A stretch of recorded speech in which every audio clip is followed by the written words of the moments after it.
Welcome to Story Haven. Please relax.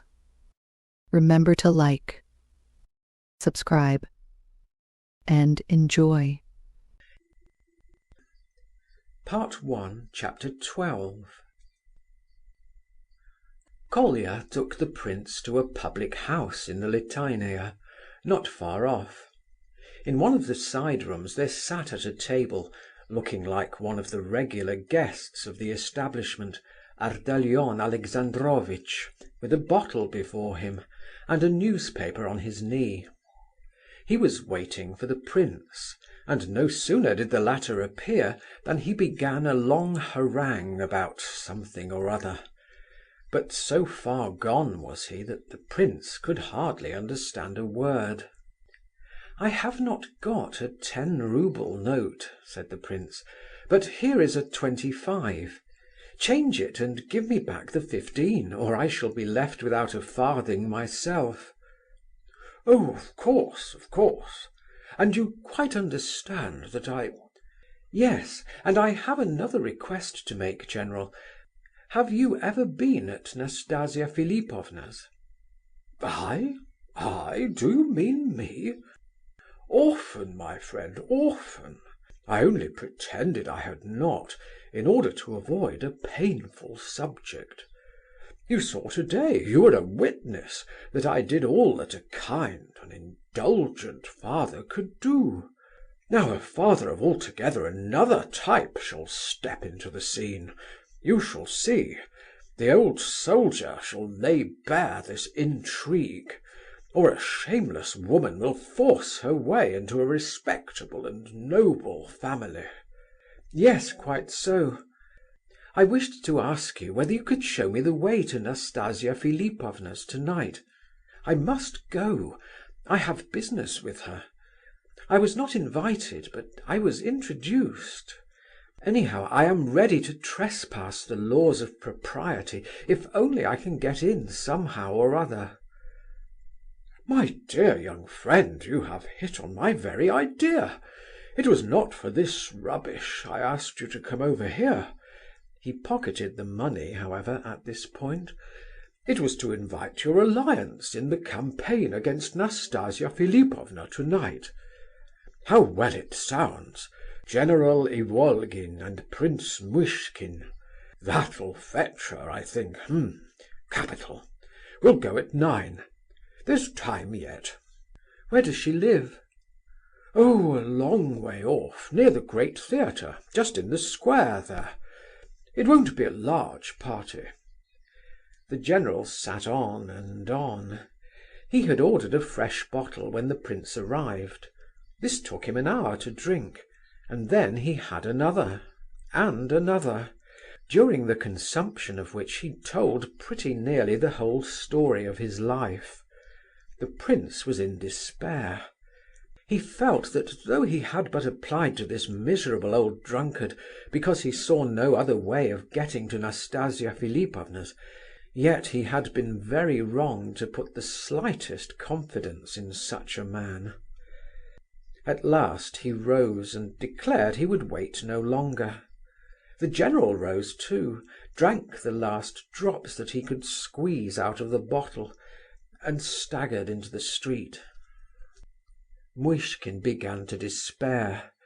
He could not imagine how he had been so foolish as to trust this man.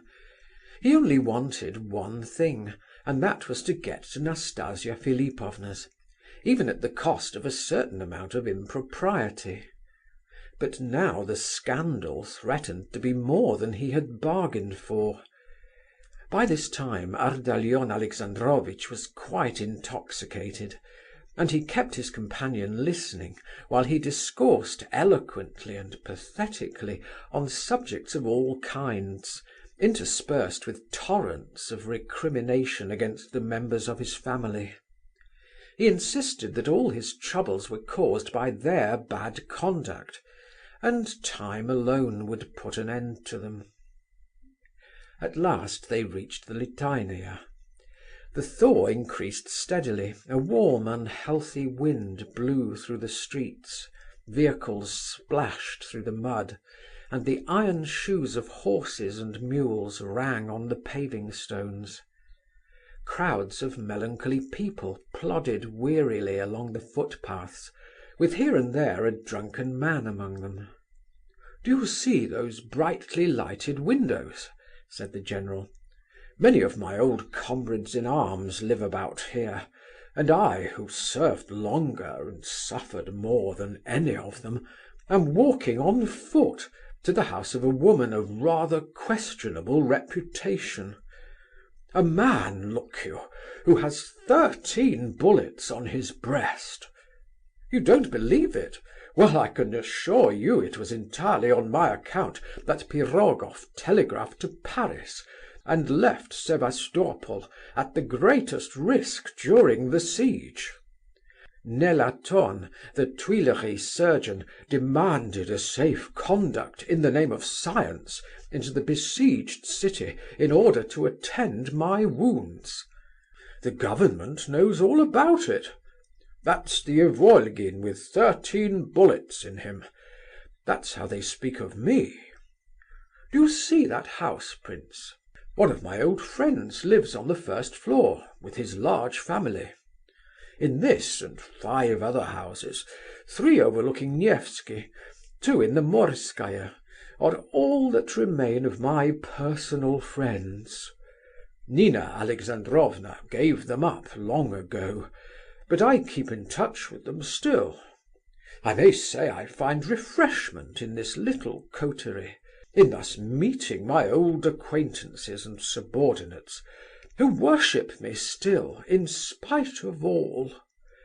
General Sokolovitch, by the way, I have not called on him lately, or seen Anna Fyodorovna. You know, my dear prince, when a person does not receive company himself, he gives up going to other people's houses involuntarily. And yet... Well, you look as if you didn't believe me. Well now, why should I not present the son of my old friend and companion to this delightful family? General Ivolgin and Prince Muishkin. You will see a lovely girl. What am I saying, a lovely girl? No, indeed, 2, 3. Ornaments of this city and of society. Beauty, education, culture, the woman question, poetry, everything. Added to which is the fact that each one will have a dot of at least 80,000 roubles. No bad thing, eh? In a word, I absolutely must introduce you to them. It is a duty, an obligation. General Ivolgin and Prince Muishkin. Tableau. At once? Now? You must have forgotten, began the prince. No, I have forgotten nothing. Come, this is the house, up this magnificent staircase. I am surprised not to see the porter, but it is a holiday, and the man has gone off. Drunken fool! Why have they not got rid of him? Sokolovitch owes all the happiness he has had in the service and in his private life to me, and me alone. But here we are. The prince followed quietly, making no further objection for fear of irritating the old man. At the same time, he fervently hoped that General Sokolovitch and his family would fade away like a mirage in the desert, so that the visitors could escape by merely returning downstairs. But to his horror, he saw that General Ivolgin was quite familiar with the house and really seemed to have friends there. At every step he named some topographical or biographical detail that left nothing to be desired on the score of accuracy. When they arrived at last on the first floor, and the general turned to ring the bell to the right, the prince decided to run away. But a curious incident stopped him momentarily. "You have made a mistake, General," said he. "The name on the door is Koulakov, and you are going to see General Sokolovitch." Kulakov. Kulakov means nothing. This is Sokolovich's flat, and I am ringing at his door. What do I care for Kulakov? Here comes someone to open." In fact, the door opened directly, and the footman informed the visitors that the family were all away. "What a pity! What a pity! It's just my luck," repeated Ardalion Alexandrovitch over and over again, in regretful tones. "When your master and mistress return, my man, tell them that General Ivolgin and Prince Muishkin desired to present themselves, and that they were extremely sorry, excessively grieved." Just then another person belonging to the household was seen at the back of the hall. It was a woman of some 40 years, dressed in sombre colours, probably a housekeeper or a governess. Hearing the names, she came forward with a look of suspicion on her face. "Marie Alexandrovna is not at home," said she, staring hard at the general. "She has gone to her mother's, with Alexandra Mikhailovna." "Alexandra Mikhailovna out too? How disappointing! Would you believe it, I am always so unfortunate. May I most respectfully ask you to present my compliments to Alexandra Mikhailovna, and remind her, tell her that with my whole heart I wish for her what she wished for herself on Thursday evening, while she was listening to Chopin's ballade. She will remember. I wish it with all sincerity. General Ivolgin and Prince Muishkin."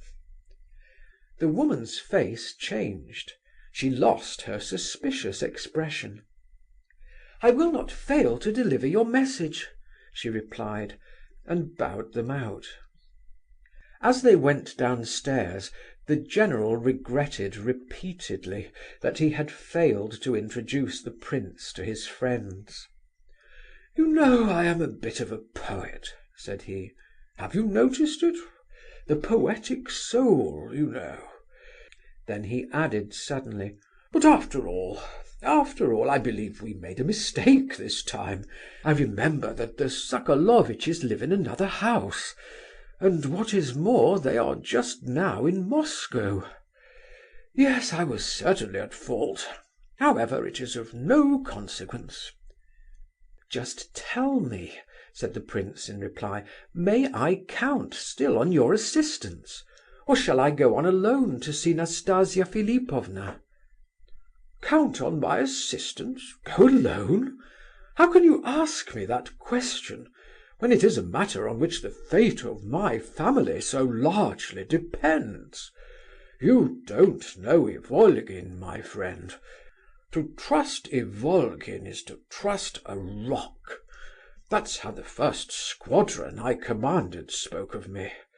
'Depend upon Ivolgin,' said they all. 'He is as steady as a rock.' But excuse me, I must just call at a house on our way, a house where I have found consolation and help in all my trials for years." "You are going home?"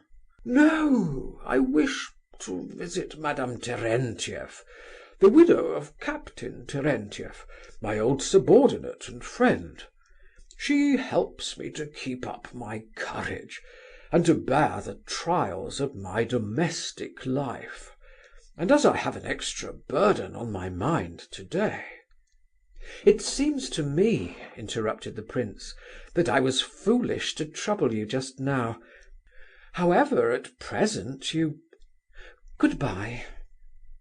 "Indeed, you must not go away like that, young man.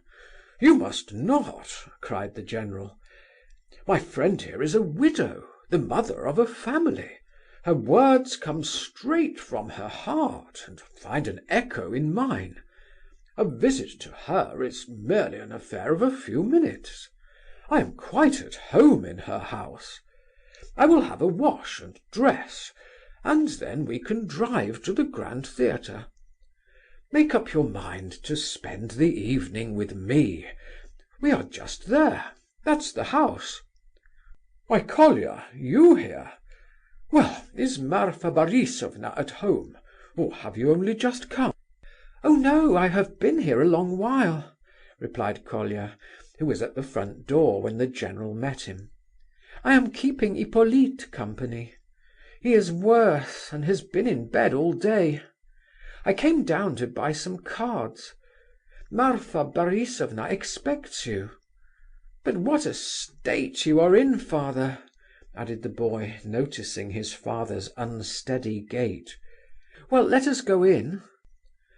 On meeting Colia, the prince determined to accompany the general, though he made up his mind to stay as short a time as possible. He wanted Colia, but firmly resolved to leave the general behind. He could not forgive himself for being so simple as to imagine that Ivolgin would be of any use. The three climbed up the long staircase until they reached the 4th floor, where Madame Terentieff lived. "You intend to introduce the prince?" asked Colia as they went up. "Yes, my boy, I wish to present him. General Ivolgin and Prince Muishkin. But what's the matter? What? How is Marfa Borisovna?" "You know, father, you would have done much better not to come at all. She is ready to eat you up. You have not shown yourself since the day before yesterday, and she is expecting the money. Why did you promise her any? You are always the same. Well, now you will have to get out of it as best you can." They stopped before a somewhat low doorway on the 4th floor. Ardalion Alexandrovitch, evidently much out of countenance, pushed Muishkin in front. "I will wait here," he stammered. "I should like to surprise her." Colia entered first, and as the door stood open, the mistress of the house peeped out. The surprise of the general's imagination fell very flat, for she at once began to address him in terms of reproach. Marfa Borisovna was about 40 years of age. She wore a dressing jacket, her feet were in slippers, her face painted, and her hair was in dozens of small plaits. No sooner did she catch sight of Ardalion Alexandrovitch than she screamed: "There he is, that wicked, mean wretch! I knew it was he. My heart misgave me." The old man tried to put a good face on the affair. "Come, let us go in. It's all right," he whispered in the prince's ear. But it was more serious than he wished to think.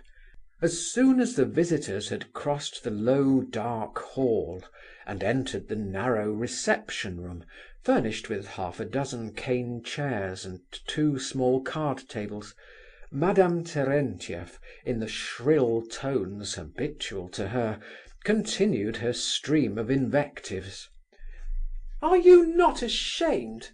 Are you not ashamed, you barbarian, you tyrant? You have robbed me of all I possessed.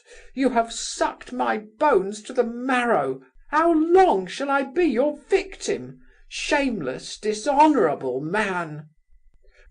Marfa Borisovna, Marfa Borisovna, here is the Prince Muishkin." "General Ivolgin and Prince Muishkin," stammered the disconcerted old man. "Would you believe," said the mistress of the house, suddenly addressing the prince, "would you believe that that man has not even spared my orphan children? He has stolen everything I possessed, sold everything, pawned everything. He has left me nothing, nothing.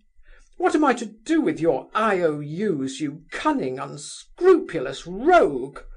Answer, devourer! Answer, heart of stone! How shall I feed my orphans?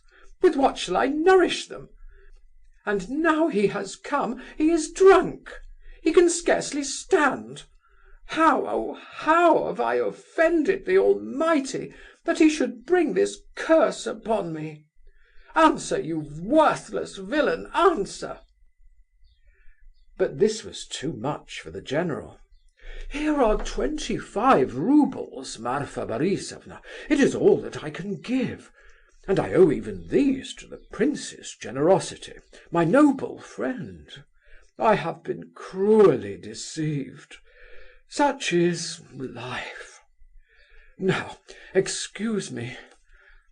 I am very weak," he continued, standing in the centre of the room and bowing to all sides. "I am faint. Excuse me. Lenotchka, a cushion, my dear." Lenotchka, a little girl of 8, ran to fetch the cushion at once, and placed it on the rickety old sofa. The general meant to have said much more, but as soon as he had stretched himself out, he turned his face to the wall, and slept the sleep of the just. With a grave and ceremonious air, Marfa Borisovna motioned the prince to a chair at one of the card tables. She seated herself opposite, leaned her right cheek on her hand, and sat in silence, her eyes fixed on Muishkin, now and again sighing deeply. The 3 children, 2 little girls and a boy, Lenotchka being the eldest, came and leant on the table, and also stared steadily at him. Presently Colia appeared from the adjoining room. "I am very glad indeed to have met you here, Colia," said the prince. "Can you do something for me? I must see Nastasia Philipovna, and I asked Ardalion Alexandrovitch just now to take me to her house, but he has gone to sleep, as you see. Will you show me the way, for I do not know the street. I have the address, though. It is close to the Grand Theatre." "Nastasia Philipovna? She does not live there, and to tell you the truth, my father has never been to her house. It is strange that you should have depended on him. She lives near Vladimir Street at the 5 Corners, and it is quite close by. Will you go directly? It is just 9:30. I will show you the way with pleasure." Colia and the prince went off together. Alas, the latter had no money to pay for a cab, so they were obliged to walk. "I should have liked to have taken you to see Hippolyte," said Colia. "He is the eldest son of the lady you met just now, and was in the next room. He is ill, and has been in bed all day.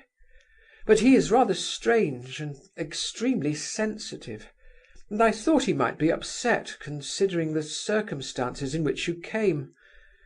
Somehow it touches me less, as it concerns my father, while it is his mother.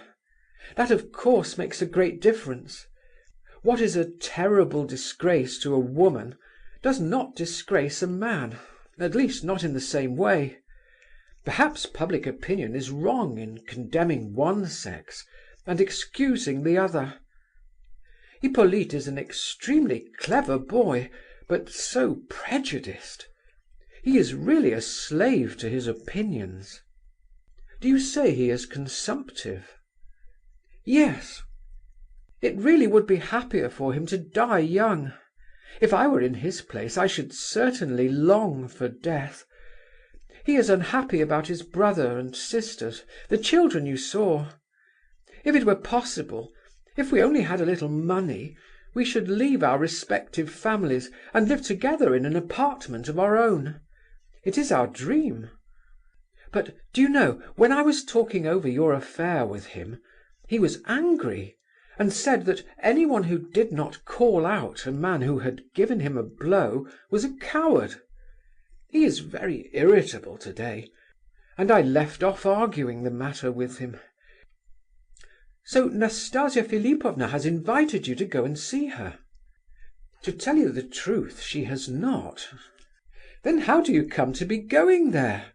cried Colia, so much astonished that he stopped short in the middle of the pavement. And are you going to her at home in that costume?" "I don't know really whether I shall be allowed in at all. If she will receive me, so much the better. If not, the matter is ended. As to my clothes, what can I do?" "Are you going there for some particular reason, or only as a way of getting into her society and that of her friends?" "No, I have really an object in going. That is, I am going on business. It is difficult to explain, but—" "Well, whether you go on business or not is your affair. I do not want to know. The only important thing, in my eyes, is that you should not be going there simply for the pleasure of spending your evening in such company. Cocottes, generals, usurers. If that were the case, I should despise and laugh at you. There are terribly few honest people here, and hardly any whom one can respect, although people put on airs, Varia especially. Have you noticed, prince, how many adventurers there are nowadays? Especially here in our dear Russia. How it has happened I never can understand. There used to be a certain amount of solidity in all things, but now what happens? Everything is exposed to the public gaze, veils are thrown back, every wound is probed by careless fingers. We are forever present at an orgy of scandalous revelations. Parents blush when they remember their old-fashioned morality. At Moscow lately, a father was heard urging his son to stop at nothing, mind you, to get money. The press seized upon the story, of course, and now it is public property. Look at my father, the general. See what he is. And yet, I assure you, he is an honest man. Only, he drinks too much, and his morals are not all we could desire. Yes, that's true. I pity him, to tell the truth, but I dare not say so, because everybody would laugh at me. But I do pity him. And who are the really clever men, after all? Money grubbers, every one of them, from the first to the last. Hippolyte finds excuses for money lending, and says it is a necessity. He talks about the economic movement and the ebb and flow of capital. The devil knows what he means. It makes me angry to hear him talk so, but he is soured by his troubles. Just imagine, the general keeps his mother, but she lends him money. She lends it for a week or 10 days at very high interest. Isn't it disgusting? And then, you would hardly believe it, but my mother, Nina Alexandrovna, helps Hippolyte in all sorts of ways, sends him money and clothes. She even goes as far as helping the children, through Hippolyte, because their mother cares nothing about them, and Varia does the same. Well, just now you said there were no honest nor good people about, that there were only money grubbers, and yet they are quite close at hand, these honest and good people, your mother and Varia. I think there is a good deal of moral strength in helping people in such circumstances. Varia does it from pride, and likes showing off, and giving herself airs. As to my mother, I really do admire her, yes, and honour her. Hippolyte, hardened as he is, feels it. He laughed at first, and thought it vulgar of her, but now he is sometimes quite touched and overcome by her kindness. You call that being strong and good? I will remember that. Gania knows nothing about it. He would say it was encouraging vice. Ah, Gania knows nothing about it. It seems there are many things that Gania does not know, exclaimed the prince, as he considered Kolya's last words. Do you know, I like you very much indeed, prince. I shall never forget about this afternoon. I like you too, Colia. Listen to me. You are going to live here, are you not? Said Colia. I mean to get something to do directly and earn money. Then shall we three live together? You and I and Hippolyte? We will hire a flat, and let the general come and visit us. What do you say?" "It would be very pleasant," returned the prince. "But we must see. I am really rather worried just now. What, are we there already? Is that the house? What a long flight of steps! And there's a porter. Well, Colia, I don't know what will come of it all." The prince seemed quite distracted for the moment. "You must tell me all about it tomorrow. Don't be afraid. I wish you success. We agree so entirely that I can do so, although I do not understand why you are here." "Goodbye," cried Colia excitedly. "Now I will rush back and tell Hippolyte all about our plans and proposals. But as to your getting in, don't be in the least afraid. You will see her. She is so original about everything. It's the first floor. The porter will show you." End of Part 1, Chapter 12. Part 1, Chapter 13. The prince was very nervous as he reached the outer door, but he did his best to encourage himself with the reflection that the worst thing that could happen to him would be that he would not be received, or perhaps received, then laughed at for coming. But there was another question which terrified him considerably, and that was, what was he going to do when he did get in?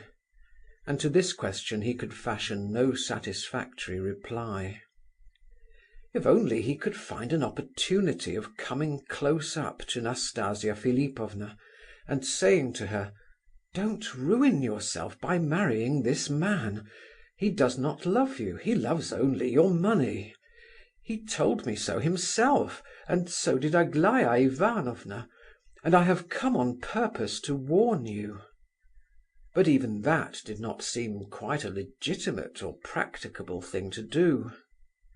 Then again there was another delicate question to which he could not find an answer. Dared not, in fact, think of it, but at the very idea of which he trembled and blushed. However, in spite of all his fears and heart-quakings, he went in and asked for Nastasia Philipovna. Nastasia occupied a medium-sized but distinctly tasteful flat, beautifully furnished and arranged.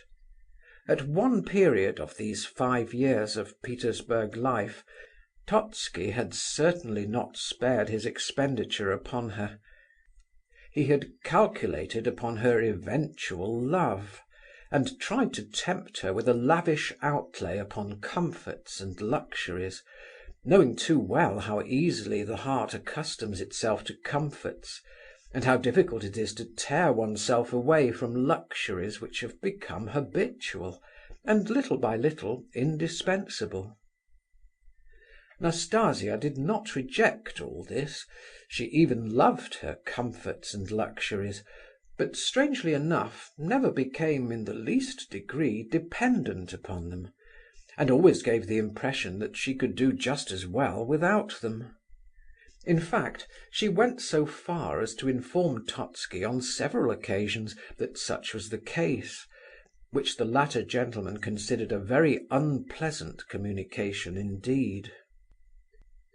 But of late Totski had observed many strange and original features and characteristics in Nastasia, which he had neither known nor reckoned upon in former times, and some of these fascinated him even now, in spite of the fact that all his old calculations with regard to her were long ago cast to the winds. A maid opened the door for the prince. Nastasia's servants were all females, and to his surprise received his request to announce him to her mistress without any astonishment. Neither his dirty boots, nor his wide-brimmed hat, nor his sleeveless cloak, nor his evident confusion of manner produced the least impression upon her.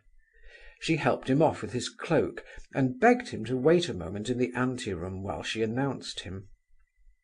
The company assembled at Nastasia Philipovna's consisted of none but her most intimate friends, and formed a very small party in comparison with her usual gatherings on this anniversary. In the first place there were present Totski and General Epanchin. They were both highly amiable, but both appeared to be labouring under a half-hidden feeling of anxiety as to the result of Nastasia's deliberations with regard to Gania, which result was to be made public this evening. Then, of course, there was Gania, who was by no means so amiable as his elders, but stood apart, gloomy and miserable and silent. He had determined not to bring Varia with him, but Nastasia had not even asked after her, though no sooner had he arrived than she reminded him of the episode between himself and the prince. The general, who had heard nothing of it before, began to listen with some interest, while Gania dryly, but with perfect candour, went through the whole history, including the fact of his apology to the prince. He finished by declaring that the prince was a most extraordinary man, and goodness knows why he had been considered an idiot hitherto, for he was very far from being one. Nastasia listened to all this with great interest, but the conversation soon turned to Rogojin and his visit, and this theme proved of the greatest attraction to both Totski and the general. Ptitsin was able to afford some particulars as to Rogojin's conduct since the afternoon. He declared that he had been busy finding money for the latter ever since, and up to 9 o'clock, Rogojin having declared that he must absolutely have 100,000 roubles by the evening. He added that Rogojin was drunk, of course, but that he thought the money would be forthcoming, for the excited and intoxicated rapture of the fellow impelled him to give any interest or premium that was asked of him, and there were several others engaged in beating up the money also. All this news was received by the company with somewhat gloomy interest. Nastasia was silent, and would not say what she thought about it. Gania was equally uncommunicative. The general seemed the most anxious of all, and decidedly uneasy. The present of pearls, which he had prepared with so much joy in the morning, had been accepted but coldly, and Nastasia had smiled rather disagreeably as she took it from him. Ferdishenko was the only person present in good spirits. Totski himself, who had the reputation of being a capital talker, and was usually the life and soul of these entertainments, was as silent as any on this occasion, and sat in a state of, for him, most uncommon perturbation. The rest of the guests, an old tutor or schoolmaster, goodness knows why invited, a young man very timid and shy and silent, a rather loud woman of about 40, apparently an actress, and a very pretty, well-dressed German lady, who hardly said a word all the evening, not only had no gift for enlivening the proceedings, but hardly knew what to say for themselves when addressed. Under these circumstances, the arrival of the prince came almost as a godsend. The announcement of his name gave rise to some surprise, and to some smiles, especially when it became evident from Nastasia's astonished look that she had not thought of inviting him. But her astonishment once over, Nastasia showed such satisfaction that all prepared to greet the prince with cordial smiles of welcome. "Of course," remarked General Epanchin, "he does this out of pure innocence. It's a little dangerous, perhaps, to encourage this sort of freedom. But it is rather a good thing that he has arrived just at this moment. He may enliven us a little with his originalities." "Especially as he asked himself," said Ferdishenko. "What's that got to do with it?" asked the general, who loathed Ferdishenko. "Why, he must pay toll for his entrance," explained the latter. Prince Muishkin is not Ferdishenko," said the general impatiently. This worthy gentleman could never quite reconcile himself to the idea of meeting Ferdishenko in society, and on an equal footing. "Oh, General, spare Ferdishenko," replied the other, smiling. "I have special privileges." "What do you mean by special privileges?" "Once before I had the honour of stating them to the company. I will repeat the explanation today for your Excellency's benefit. You see, Excellency, all the world is witty and clever, except myself. I am neither. As a kind of compensation, I am allowed to tell the truth, for it is a well-known fact that only stupid people tell the truth. Added to this, I am a spiteful man, just because I am not clever.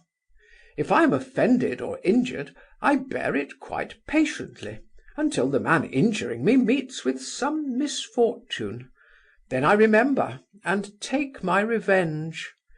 I return the injury sevenfold, as Ivan Petrovitch Ptitsin says. Of course, he never does so himself. Excellency, no doubt you recall Kryloff's fable, The Lion and the Ass. Well now, that's you and I. That fable was written precisely for us." "You seem to be talking nonsense again, Ferdishenko," growled the general. "What is the matter, Excellency? I know how to keep my place.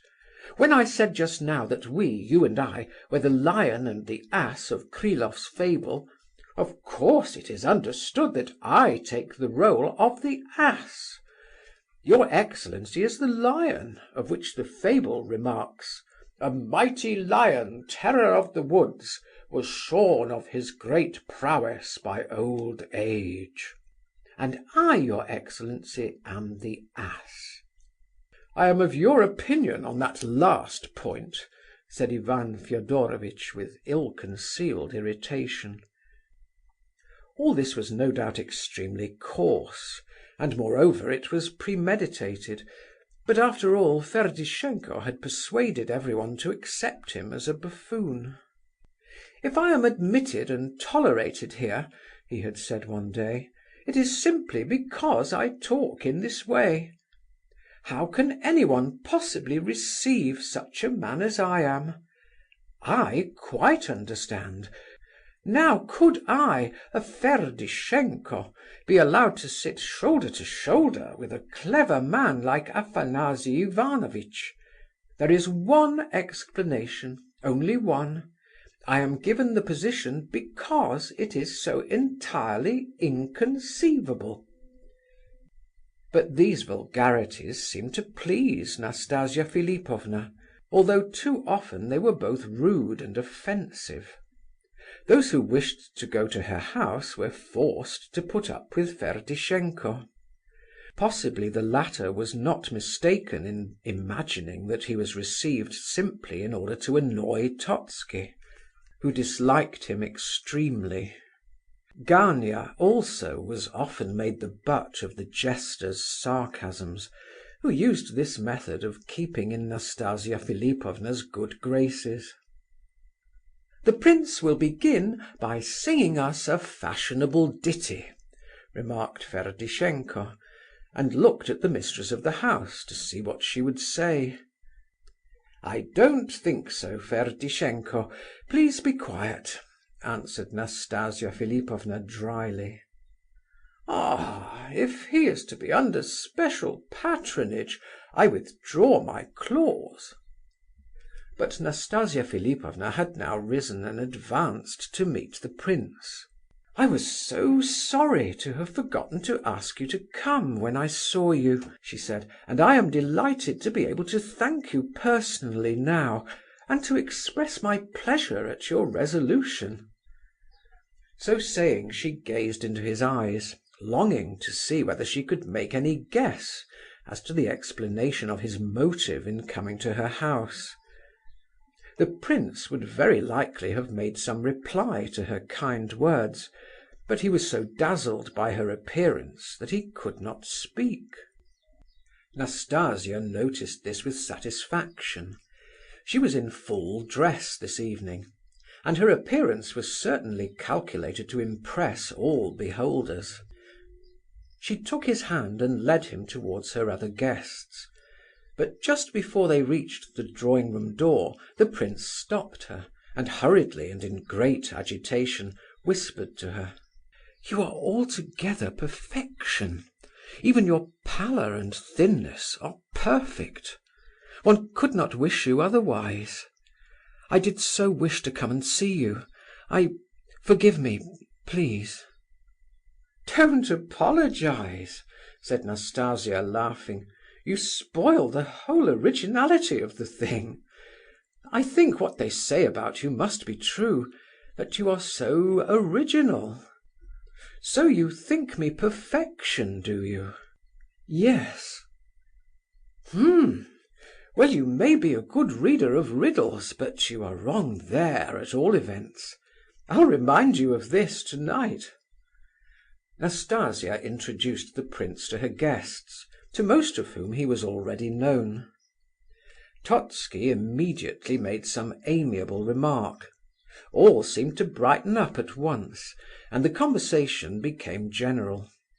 Nastasia made the prince sit down next to herself. "Dear me, there's nothing so very curious about the prince dropping in, after all," remarked Ferdishenko. "It's quite a clear case," said the hitherto silent Gania. "I have watched the prince almost all day, ever since the moment when he first saw Nastasia Philipovna's portrait at General Epanchin's. I remember thinking at the time what I am now pretty sure of, and what, I may say in passing, the prince confessed to myself." Gania said all this perfectly seriously, and without the slightest appearance of joking. Indeed, he seemed strangely gloomy. "I did not confess anything to you," said the prince, blushing. "I only answered your question." "Bravo! That's frank, at any rate," shouted Ferdishenko, and there was general laughter. "Oh, prince, I should never have thought it of you," said General Epanchin. "And I imagined you a philosopher. Oh, you silent fellows!" "Judging from the fact that the prince blushed at this innocent joke, like a young girl, I should think that he must, as an honourable man, harbour the noblest intentions," said the old toothless schoolmaster, most unexpectedly. He had not so much as opened his mouth before. This remark provoked general mirth, and the old fellow himself laughed loudest of the lot, but ended with a stupendous fit of coughing. Nastasia Philipovna, who loved originality and drollery of all kinds, was apparently very fond of this old man, and rang the bell for more tea to stop his coughing.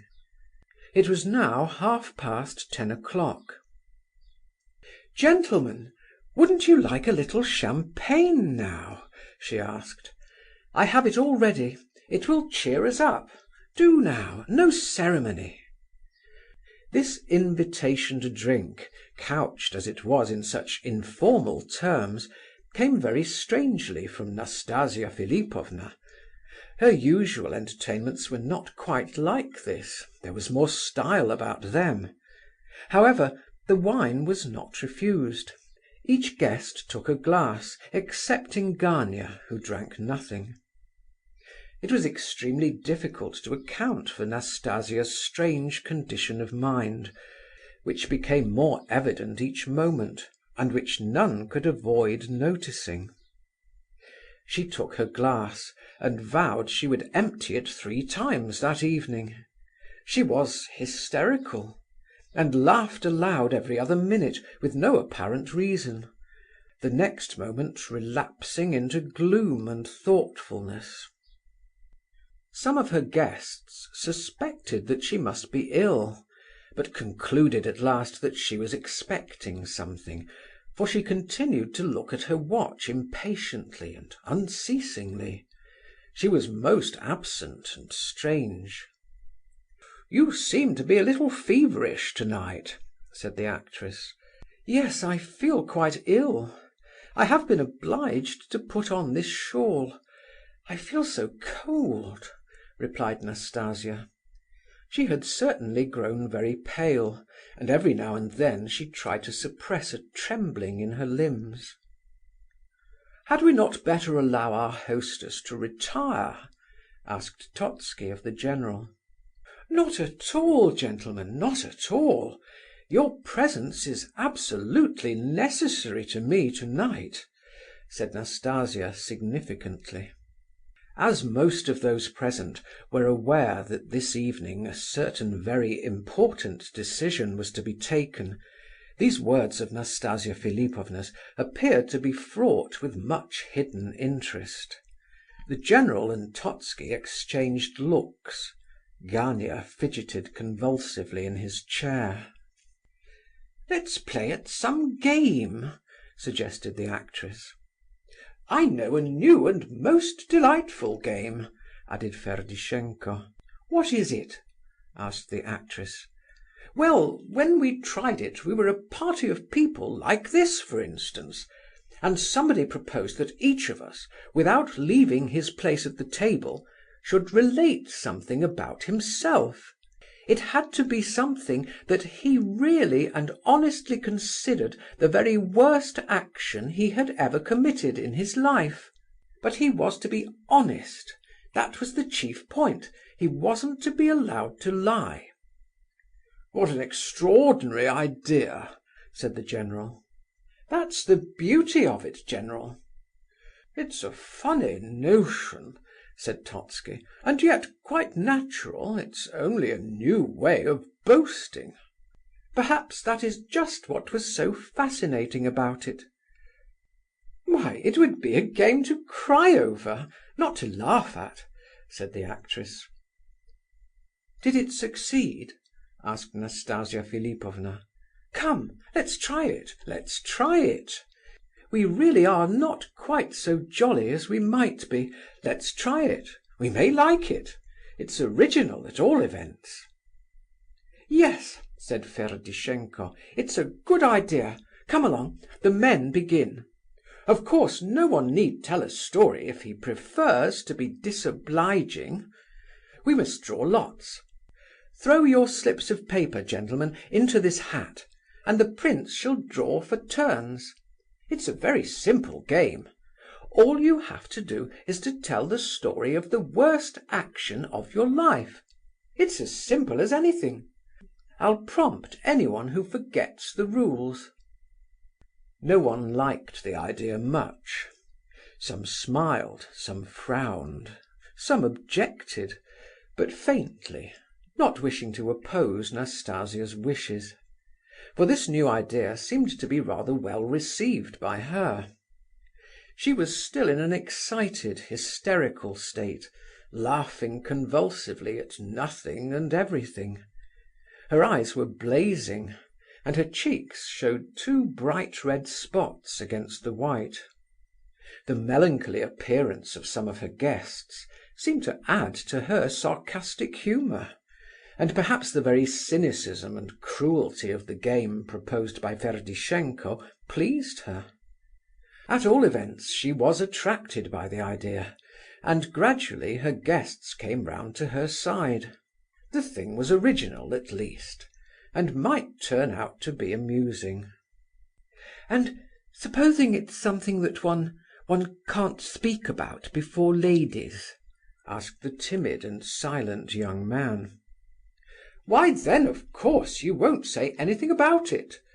As if there are not plenty of sins to your score without the need of those," said Ferdishenko.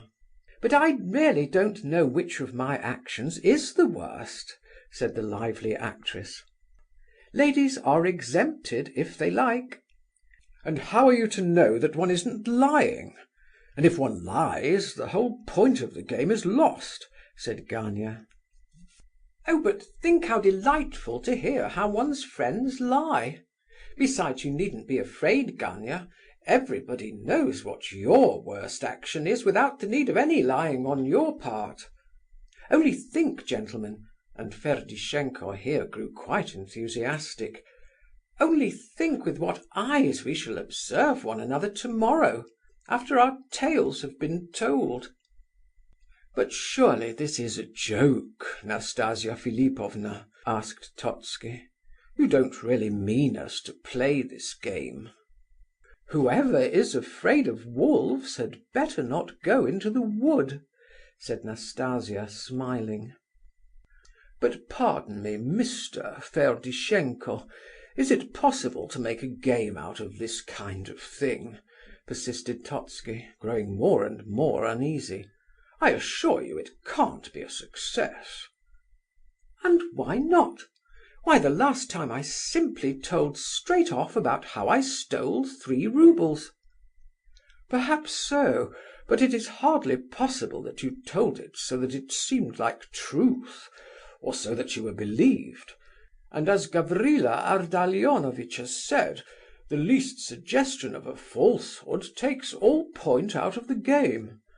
It seems to me that sincerity, on the other hand, is only possible if combined with a kind of bad taste that would be utterly out of place here." "How subtle you are, Afanasy Ivanovitch! You astonish me!" cried Ferdishenko. "You will remark, gentlemen, that in saying that I could not recount the story of my theft so as to be believed, Afanasy Ivanovitch has very ingeniously implied that I am not capable of thieving. It would have been bad taste to say so openly. And all the time he is probably firmly convinced in his own mind that I am very well capable of it. But now, gentlemen, to business. Put in your slips, ladies and gentlemen. Is yours in, Mr. Totski? So, then we are all ready. Now, prince, draw, please." The prince silently put his hand into the hat, and drew the names. Ferdishenko was first, then Ptitsin, then the general, Totski next, his own fifth, then Gania, and so on. The ladies did not draw. "Oh dear!" cried Ferdishenko. "I did so hope the prince would come out first, and then the general. Well, gentlemen, I suppose I must set a good example. What vexes me much is that I am such an insignificant creature that it matters nothing to anybody whether I have done bad actions or not. Besides, which am I to choose? It's an embarras de richesse.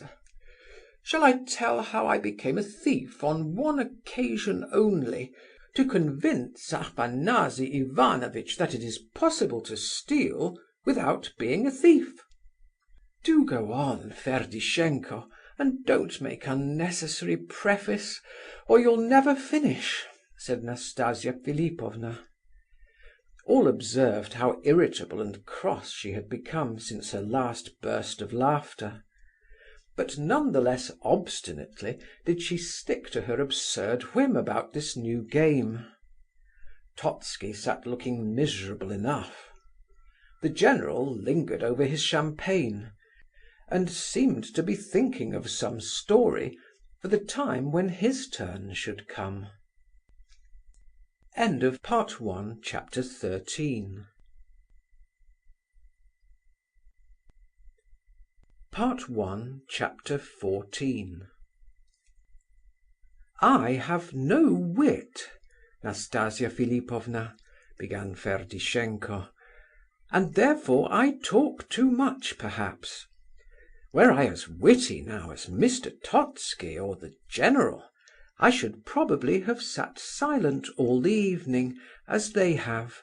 Now, prince, what do you think? Are there not far more thieves than honest men in this world? Don't you think we may say there does not exist a single person so honest that he has never stolen anything whatever in his life?" "What a silly idea," said the actress. "Of course it is not the case. I have never stolen anything for one." Very well, Daria Alexeyevna, you have not stolen anything. Agreed.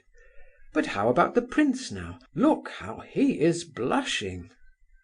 "I think you are partially right, but you exaggerate," said the prince, who had certainly blushed up of a sudden, for some reason or other. "Ferdishenko, either tell us your story or be quiet and mind your own business. You exhaust all patience," cuttingly and irritably remarked Nastasia Philipovna. "Immediately, immediately. As for my story, gentlemen, it is too stupid and absurd to tell you. I assure you I am not a thief, and yet I have stolen. I cannot explain why. It was at Semyon Ivanovitch Ishenka's country house one Sunday. He had a dinner party. After dinner, the men stayed at the table over their wine. It struck me to ask the daughter of the house to play something on the piano, so I passed through the corner room to join the ladies. In that room, on Maria Ivanovna's writing table, I observed a 3-rouble note. She must have taken it out for some purpose and left it lying there. There was no one about. I took up the note and put it in my pocket. Why, I can't say. I don't know what possessed me to do it, but it was done, and I went quickly back to the dining room and reseated myself at the dinner table. I sat and waited there in a great state of excitement. I talked hard and told lots of stories and laughed like mad. Then I joined the ladies. In half an hour or so the loss was discovered, and the servants were being put under examination. Daria, the housemaid, was suspected. I exhibited the greatest interest and sympathy, and I remember that poor Daria quite lost her head, and that I began assuring her, before everyone, that I would guarantee her forgiveness on the part of her mistress if she would confess her guilt.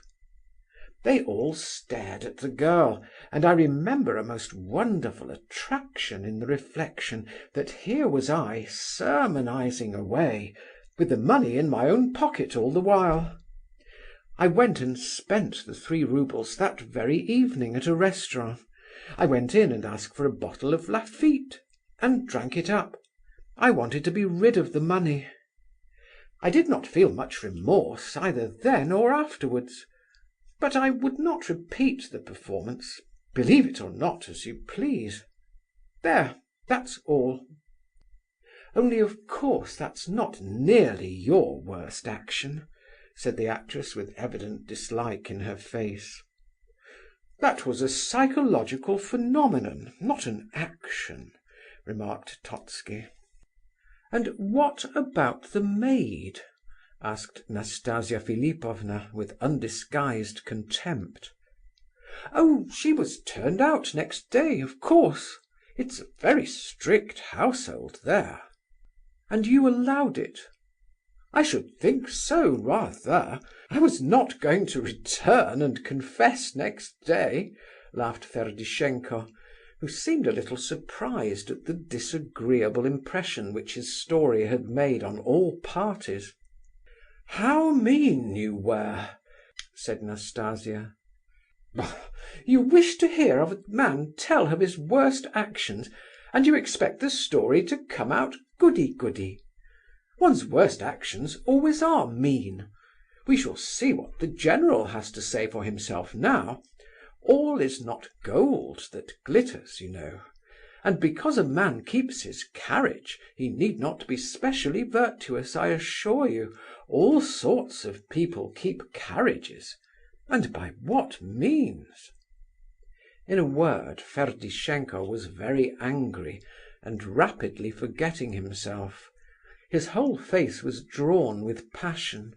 Strange as it may appear, he had expected much better success for his story. These little errors of taste on Ferdishenko's part occurred very frequently. Nastasia trembled with rage, and looked fixedly at him, whereupon he relapsed into alarmed silence. He realized that he had gone a little too far. "Had we not better end this game?" asked Totski. "It's my turn, but I plead exemption," said Ptitsin. "You don't care to oblige us?" asked Nastasia. "I cannot, I assure you. I confess I do not understand how anyone can play this game." "Then, General, it's your turn," continued Nastasia Philipovna. "And if you refuse, the whole game will fall through, which will disappoint me very much, for I was looking forward to relating a certain page of my own life. I am only waiting for you and Afanasy Ivanovitch to have your turns, for I require the support of your example," she added, smiling. "Oh, if you put it that way," cried the general excitedly, "I'm ready to tell the whole story of my life. But I must confess that I prepared a little story in anticipation of my turn." Nastasia smiled amiably at him, but evidently her depression and irritability were increasing with every moment. Totski was dreadfully alarmed to hear her promise a revelation out of her own life. "I, like everyone else," began the general, "have committed certain not altogether graceful actions, so to speak, during the course of my life. But the strangest thing of all in my case is that I should consider the little anecdote which I am now about to give you as a confession of the worst of my bad actions. It is 35 years since it all happened, and yet I cannot to this very day recall the circumstances without, as it were, a sudden pang at the heart. It was a silly affair. I was an ensign at the time. You know ensigns. Their blood is boiling water, their circumstances generally penurious. Well, I had a servant, Nikifor, who used to do everything for me in my quarters, economized and managed for me, and even laid hands on anything he could find, belonging to other people, in order to augment our household goods, but a faithful, honest fellow all the same. I was strict, but just by nature. At that time we were stationed in a small town. I was quartered at an old widow's house, a lieutenant's widow of 80 years of age. She lived in a wretched little wooden house, and had not even a servant, so poor was she. Her relations had all died off, her husband was dead and buried 40 years since, and a niece who had lived with her and bullied her up to 3 years ago was dead too, so that she was quite alone. Well, I was precious dull with her, especially as she was so childish that there was nothing to be got out of her. Eventually she stole a fowl of mine. The business is a mystery to this day, but it could have been no one but herself. I requested to be quartered somewhere else, and was shifted to the other end of the town, to the house of a merchant with a large family, and a long beard, as I remember him. Nikifor and I were delighted to go, but the old lady was not pleased at our departure. Well, a day or two afterwards, when I returned from drill, Nikifor says to me, "We oughtn't to have left our tureen with the old lady.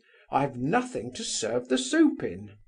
I asked how it came about that the tureen had been left. Nikifor explained that the old lady refused to give it up, because, she said, we had broken her bowl, and she must have our tureen in place of it. She had declared that I had so arranged the matter with herself. This baseness on her part, of course, aroused my young blood to fever heat. I jumped up and away I flew. I arrived at the old woman's house beside myself. She was sitting in a corner, all alone, leaning her face on her hand. I fell on her like a clap of thunder. 'You old wretch!' I yelled, and all that sort of thing, in real Russian style. Well, when I began cursing at her, a strange thing happened. I looked at her, and she stared back with her eyes starting out of her head, but she did not say a word. She seemed to sway about as she sat, and looked at me in the strangest way. Well, I soon stopped swearing and looked closer at her, asked her questions, but not a word could I get out of her. The flies were buzzing about the room, and only this sound broke the silence. The sun was setting outside. I didn't know what to make of it, so I went away. Before I reached home, I was met and summoned to the major's, so that it was some while before I actually got there. When I came in, Nikifor met me. 'Have you heard, sir, that our old lady is dead?' 'Dead? When?' 'Oh, an hour and a half ago.' That meant nothing more nor less than that she was dying at the moment when I pounced on her and began abusing her. This produced a great effect upon me. I used to dream of the poor old woman at nights. I really am not superstitious, but 2 days after I went to her funeral, and as time went on I thought more and more about her. I said to myself, this woman, this human being, lived to a great age. She had children, a husband and family, friends and relations. Her household was busy and cheerful. She was surrounded by smiling faces, and then suddenly they are gone, and she is left alone like a solitary fly, like a fly, cursed with the burden of her age. At sunset, on a lovely summer's evening, my little old woman passes away. A thought, you will notice, which offers much food for reflection. And behold, instead of tears and prayers to start her on her last journey, she has insults and jeers from a young ensign, who stands before her with his hands in his pockets, making a terrible row about a soup tureen. Of course I was to blame, and even now that I have time to look back at it calmly, I pity the poor old thing no less. I repeat that I wonder at myself, for after all I was not really responsible. Why did she take it into her head to die at that moment?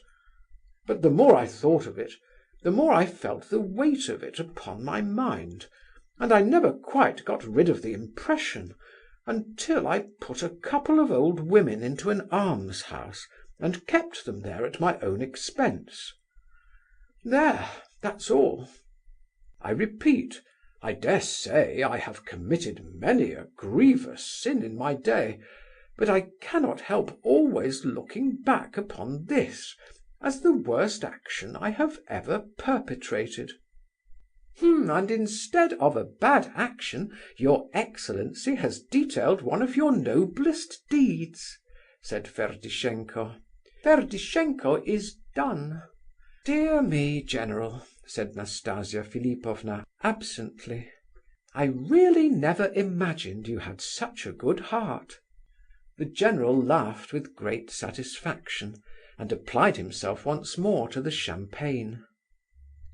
It was now Totski's turn, and his story was awaited with great curiosity, while all eyes turned on Nastasia Philipovna, as though anticipating that his revelation must be connected somehow with her. Nastasia, during the whole of his story, pulled at the lace trimming of her sleeve, and never once glanced at the speaker. Totski was a handsome man, rather stout, with a very polite and dignified manner. He was always well dressed, and his linen was exquisite. He had plump white hands, and wore a magnificent diamond ring on one finger. "What simplifies the duty before me considerably, in my opinion," he began, is that I am bound to recall and relate the very worst action of my life. In such circumstances there can, of course, be no doubt. One's conscience very soon informs one what is the proper narrative to tell. I admit that among the many silly and thoughtless actions of my life, the memory of one comes prominently forward, and reminds me that it lay long like a stone on my heart. Some 20 years since I paid a visit to Platon Ordintzev at his country house. He had just been elected marshal of the nobility, and had come there with his young wife for the winter holidays. Anfisa Alexeyevna's birthday came off just then too, and there were 2 balls arranged. At that time, Dumas fils' beautiful work, La Dame aux Camélias, a novel which I consider imperishable, had just come into fashion. In the provinces all the ladies were in raptures over it, those who had read it at least. Camellias were all the fashion, everyone inquired for them, everybody wanted them, and a grand lot of camellias are to be got in a country town, as you all know, and 2 balls to provide for. Poor Peter Volchowskoi was desperately in love with Anfisa Alexeyevna. I don't know whether there was anything, I don't know whether he could possibly have indulged in any hope. The poor fellow was beside himself to get her a bouquet of camellias. Countess Sotsky and Sophia Bespalova, as everyone knew, were coming with white camellia bouquets. Anfisa wished for red ones, for effect. Well, her husband Platon was driven desperate to find some, and the day before the ball, Anfisa's rival snapped up the only red camellias to be had in the place, from under Platon's nose. And Platon, wretched man, was done for. Now, if Peter had only been able to step in at this moment with a red bouquet, his little hopes might have made gigantic strides. A woman's gratitude under such circumstances would have been boundless, but it was practically an impossibility. The night before the ball I met Peter looking radiant. "What is it?" I asked. "I found them! Eureka!" "No, where? Where?" "At Ekshaisk, a little town 15 miles off. There's a rich old merchant who keeps a lot of canaries, has no children, and he and his wife are devoted to flowers. He's got some camellias." "And what if he won't let you have them?" "I'll go on my knees and implore till I get them. I won't go away." "When shall you start?" "Tomorrow morning at 5 o'clock." "Go on," I said, "and good luck to you." I was glad for the poor fellow, and went home. But an idea got hold of me somehow. I don't know how. It was nearly 2 in the morning. I rang the bell and ordered the coachman to be waked up and sent to me. He came. I gave him a tip of 15 roubles, and told him to get the carriage ready at once. In half an hour it was at the door. I got in, and off we went. By 5 I drew up at the Ekshaisky inn. I waited there till dawn, and soon after 6 I was off, and at the old merchant Trepalov's. "Camellias!" I said. "Father, save me, let me have some camellias." He was a tall, grey old man, a terrible-looking old gentleman.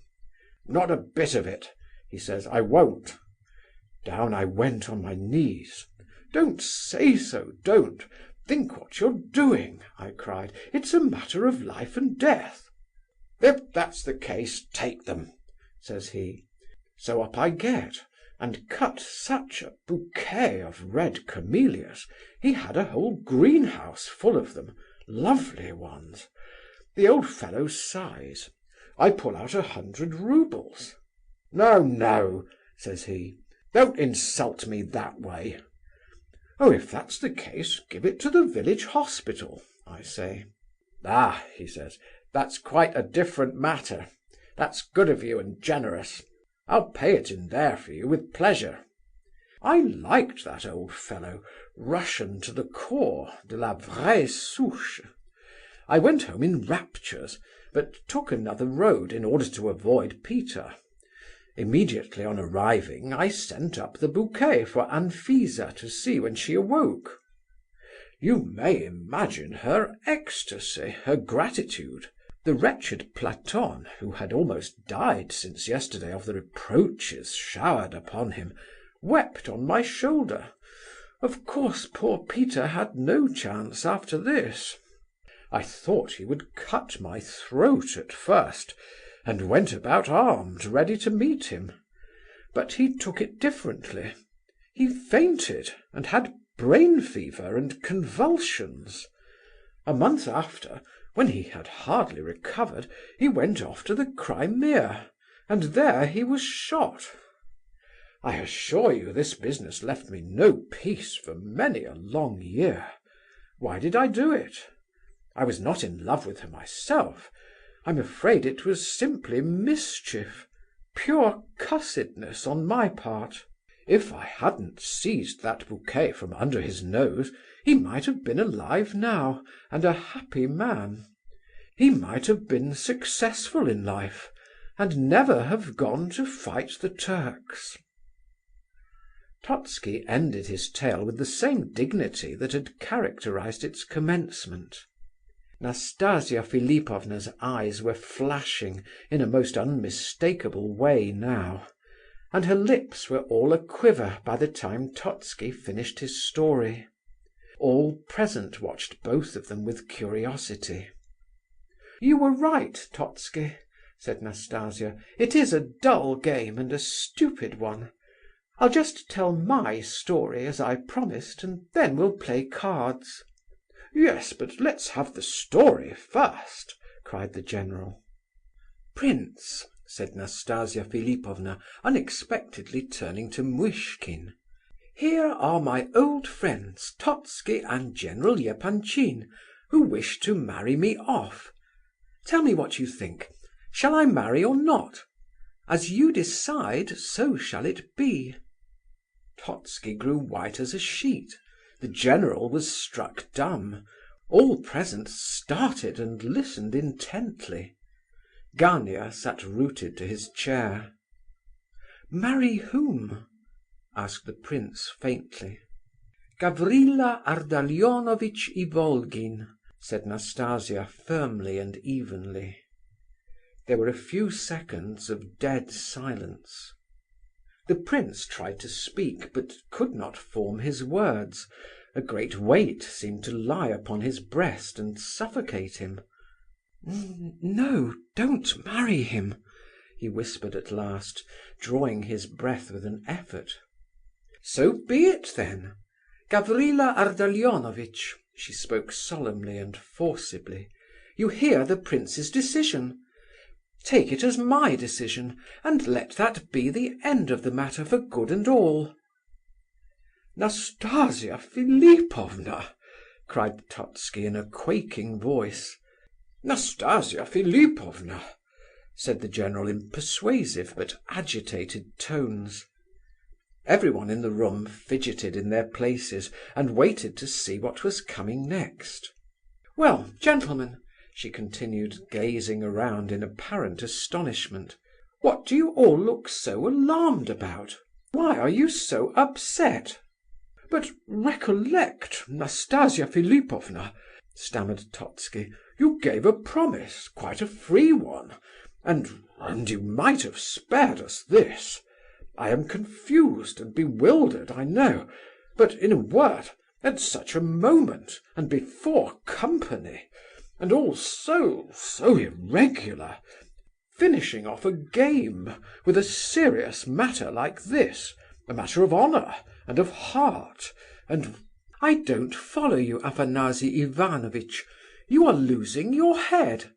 In the first place, what do you mean by 'before company'? Isn't the company good enough for you? And what's all that about a game? I wished to tell my little story, and I told it. Don't you like it? You heard what I said to the prince. As you decide, so it shall be. If he had said yes, I should have given my consent, but he said no, so I refused. Here was my whole life hanging on his one word. Surely I was serious enough. The prince? What on earth has the prince got to do with it? Who the deuce is the prince?" cried the general, who could conceal his wrath no longer. "The prince has this to do with it, that I see in him, for the first time in all my life, a man endowed with real truthfulness of spirit, and I trust him. He trusted me at first sight, and I trust him." "It only remains for me, then, to thank Nastasia Philipovna for the great delicacy with which she has treated me," said Gania, as pale as death and with quivering lips. "That is my plain duty, of course. But the prince, what has he to do in the matter?" "I see what you are driving at," said Nastasia Philipovna. "You imply that the prince is after the 75,000 roubles. I quite understand you. Mr. Totski, I forgot to say, take your 75,000 roubles. I don't want them. I let you go free for nothing. Take your freedom. You must need it. 9 years and 3 months' captivity is enough for anybody. Tomorrow I shall start afresh. Today I am a free agent for the first time in my life. General, you must take your pearls back too. Give them to your wife. Here they are. Tomorrow I shall leave this flat altogether, and then there'll be no more of these pleasant little social gatherings, ladies and gentlemen." So saying, she scornfully rose from her seat as though to depart. "Nastasia Philipovna! Nastasia Philipovna!" The words burst involuntarily from every mouth. All present started up in bewildered excitement. All surrounded her. All had listened uneasily to her wild, disconnected sentences. All felt that something had happened. Something had gone very far wrong indeed. But no one could make head or tail of the matter. At this moment there was a furious ring at the bell, and a great knock at the door, exactly similar to the one which had startled the company at Gania's house in the afternoon.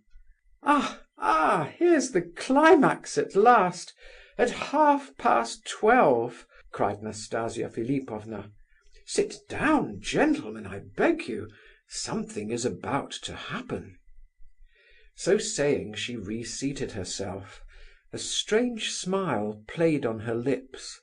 She sat quite still, but watched the door in a fever of impatience.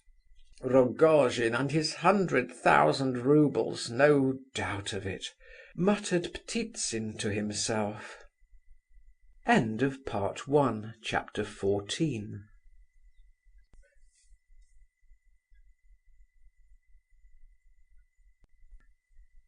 Part 1, Chapter 15. Katia, the maidservant, made her appearance, terribly frightened. "Goodness knows what it means, ma'am," she said. "There is a whole collection of men come, all tipsy, and want to see you. They say that it's Rogojin, and she knows all about it." "It's all right, Katia, let them all in at once." "Surely not all, ma'am. They seem so disorderly. It's dreadful to see them." "Yes, all, Katia, all, every one of them. Let them in, or they'll come in whether you like or no. Listen, what a noise they are making! Perhaps you are offended, gentlemen, that I should receive such guests in your presence. I am very sorry, and ask your forgiveness, but it cannot be helped, and I should be very grateful if you could all stay and witness this climax. However, just as you please, of course." The guests exchanged glances. They were annoyed and bewildered by the episode. But it was clear enough that all this had been prearranged and expected by Nastasia Philipovna, and that there was no use in trying to stop her now, for she was little short of insane. Besides, they were naturally inquisitive to see what was to happen. There was nobody who would be likely to feel much alarm. There were but two ladies present, one of whom was the lively actress who was not easily frightened, and the other the silent German beauty, who, it turned out, did not understand a word of Russian, and seemed to be as stupid as she was lovely. Her acquaintances invited her to their at-homes because she was so decorative. She was exhibited to their guests like a valuable picture, or vase, or statue, or fire-screen. As for the men, Ptitsin was one of Rogojin's friends. Ferdishenko was as much at home as a fish in the sea.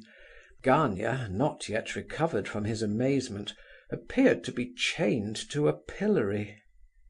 The old professor did not in the least understand what was happening, but when he noticed how extremely agitated the mistress of the house and her friends seemed, he nearly wept and trembled with fright. But he would rather have died than leave Nastasia Philipovna at such a crisis, for he loved her as if she were his own granddaughter. Afanasy Ivanovitch greatly disliked having anything to do with the affair, but he was too much interested to leave, in spite of the mad turn things had taken; and a few words that had dropped from the lips of Nastasia puzzled him so much that he felt he could not go without an explanation. He resolved, therefore, to see it out, and to adopt the attitude of silent spectator as most suited to his dignity. General Epanchin alone determined to depart. He was annoyed at the manner in which his gift had been returned, and although he had condescended, under the influence of passion, to place himself on a level with Ptitsin and Ferdishenko, his self-respect and sense of duty now returned, together with a consciousness of what was due to his social rank and official importance. In short, he plainly showed his conviction that a man in his position could have nothing to do with Rogojin and his companions. But Nastasia interrupted him at his first words. "Ah, General!" she cried, "I was forgetting. If I had only foreseen this unpleasantness, I won't insist on keeping you against your will, although I should have liked you to be beside me now. In any case, I am most grateful to you for your visit and flattering attention, but if you are afraid—" "Excuse me, Nastasia Philipovna," interrupted the general, with chivalric generosity. "To whom are you speaking? I have remained until now simply because of my devotion to you, and as for danger, I am only afraid that the carpets may be ruined and the furniture smashed. You should shut the door on the lot, in my opinion. But I confess that I am extremely curious to see how it ends." "Rogojin!" announced Ferdishenko. "What do you think about it?" said the general in a low voice to Totski. "Is she mad? I mean mad in the medical sense of the word, "I've always said she was predisposed to it," whispered Afanasy Ivanovitch slyly. "Perhaps it is a fever." Since their visit to Gania's home, Rogojin's followers had been increased by two new recruits: a dissolute old man, the hero of some ancient scandal, and a retired sub-lieutenant. A laughable story was told of the former. He possessed, it was said, a set of false teeth, and one day when he wanted money for a drinking orgy, he pawned them, and was never able to reclaim them. The officer appeared to be a rival of the gentleman who was so proud of his fists. He was known to none of Rogojin's followers, but as they passed by the Nevsky, where he stood begging, he had joined their ranks. His claim for the charity he desired seemed based on the fact that in the days of his prosperity he had given away as much as 15 roubles at a time. The rivals seemed more than a little jealous of one another. The athlete appeared injured at the admission of the beggar into the company. By nature taciturn, he now merely growled occasionally like a bear, and glared contemptuously upon the beggar, who, being somewhat of a man of the world and a diplomatist, tried to insinuate himself into the bear's good graces. He was a much smaller man than the athlete, and doubtless was conscious that he must tread warily. Gently and without argument, he alluded to the advantages of the English style in boxing, and showed himself a firm believer in Western institutions. The athlete's lips curled disdainfully, and without honouring his adversary with a formal denial, he exhibited, as if by accident, that peculiarly Russian object, an enormous fist, clenched, muscular, and covered with red hairs. The sight of this preeminently national attribute was enough to convince anybody, without words, that it was a serious matter for those who should happen to come into contact with it. None of the band were very drunk, for the leader had kept his intended visit to Nastasia in view all day, and had done his best to prevent his followers from drinking too much. He was sober himself, but the excitement of this chaotic day, the strangest day of his life, had affected him so that he was in a dazed, wild condition which almost resembled drunkenness. He had kept but one idea before him all day, and for that he had worked in an agony of anxiety and a fever of suspense. His lieutenants had worked so hard from 5 o'clock until 11 that they actually had collected 100,000 roubles for him, but at such terrific expense that the rate of interest was only mentioned among them in whispers and with bated breath. As before, Rogojin walked in advance of his troop, who followed him with mingled self-assertion and timidity. They were specially frightened of Nastasia Philipovna herself, for some reason. Many of them expected to be thrown downstairs at once, without further ceremony, the elegant and irresistible Zalesheff among them. But the party led by the athlete, without openly showing their hostile intentions, silently nursed contempt and even hatred for Nastasia Philipovna, and marched into her house as they would have marched into an enemy's fortress. Arrived there, the luxury of the rooms seemed to inspire them with a kind of respect, not unmixed with alarm. So many things were entirely new to their experience: the choice furniture, the pictures, the great statue of Venus. They followed their chief into the salon, however, with a kind of impudent curiosity. There the sight of General Epanchin among the guests caused many of them to beat a hasty retreat into the adjoining room, the boxer and beggar being among the first to go. A few only, of whom Lebedeff made one, stood their ground. He had contrived to walk side by side with Rogojin, for he quite understood the importance of a man who had a fortune of 1,000,000 roubles, who at this moment carried 100,000 in his hand.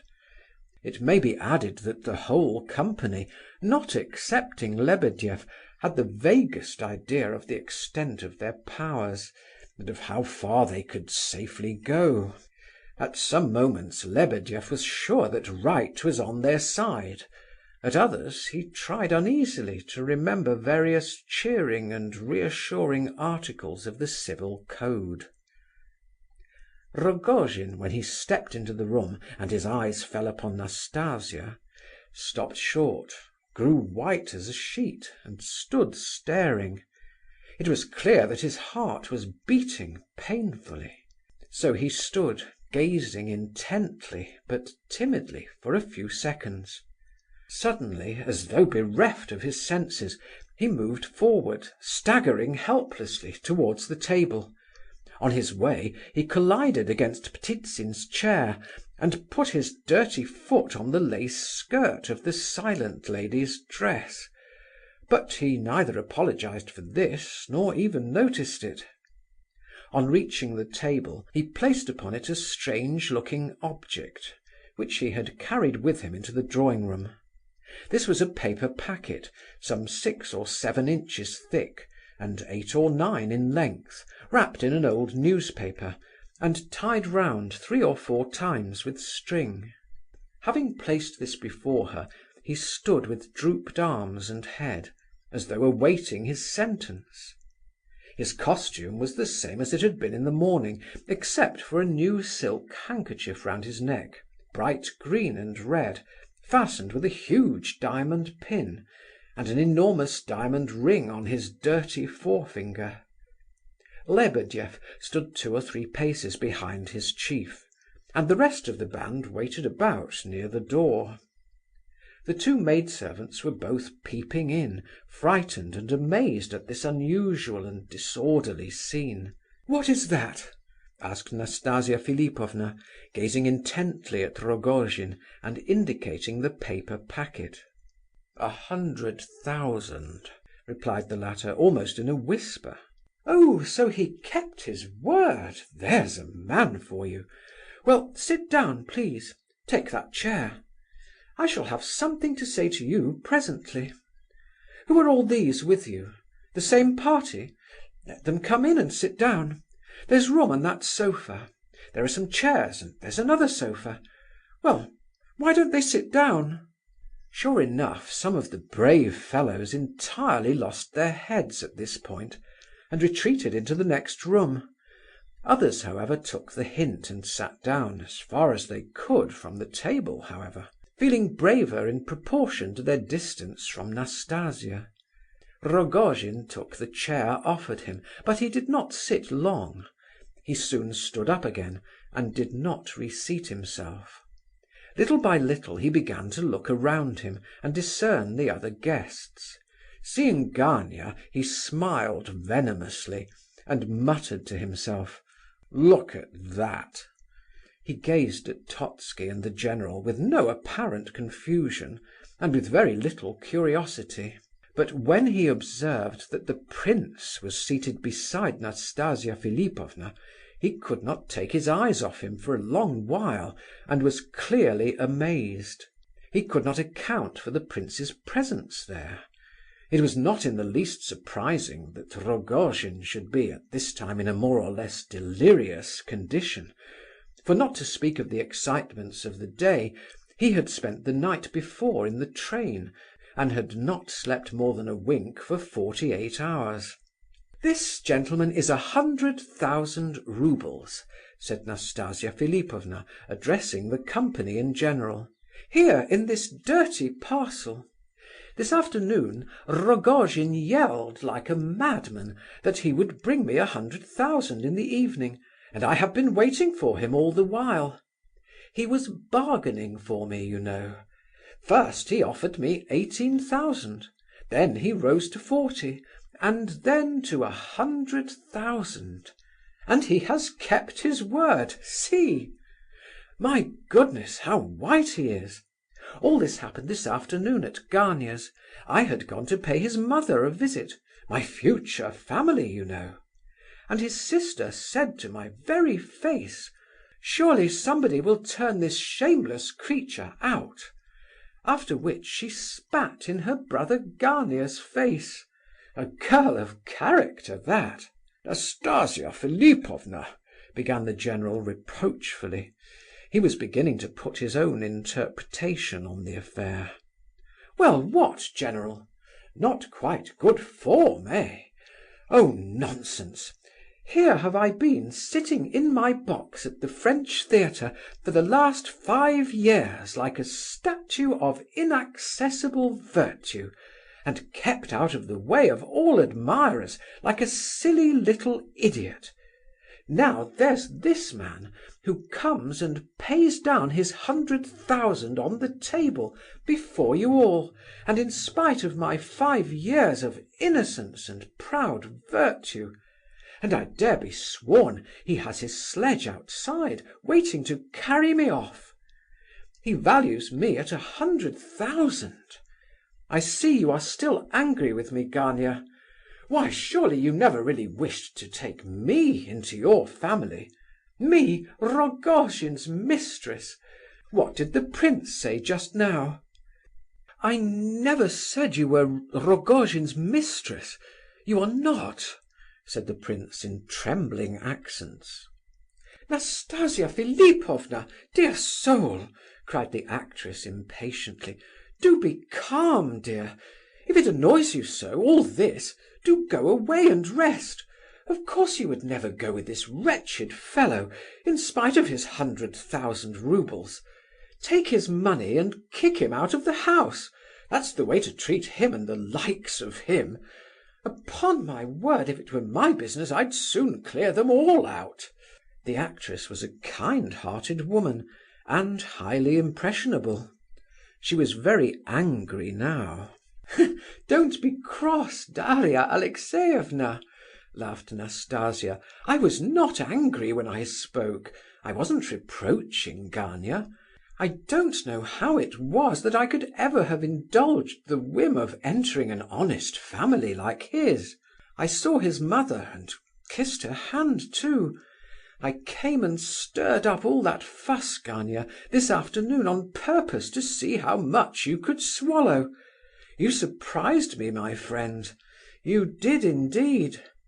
Surely you could not marry a woman who accepts pearls, like those you knew the general was going to give me, on the very eve of her marriage. And Rogojin, why, in your own house, and before your own brother and sister, he bargained with me. Yet you could come here, and expect to be betrothed to me before you left the house. You almost brought your sister too. Surely what Rogojin said about you is not really true, that you would crawl all the way to the other end of the town on hands and knees for 3 roubles? "Yes, he would," said Rogojin quietly, but with an air of absolute conviction. "And he receives a good salary, I'm told. Well, what should you get but disgrace and misery if you took a wife you hated into your family? For I know very well that you do hate me. No, no, I believe now that a man like you would murder anyone for money, sharpen a razor and come up behind his best friend and cut his throat, like a sheep. I've read of such people. Everyone seems money mad nowadays. No, no, I may be shameless, but you are far worse. I don't say a word about that other. Nastasia Philipovna, is this really you? You, once so refined and delicate of speech. Oh, what a tongue! What dreadful things you are saying!"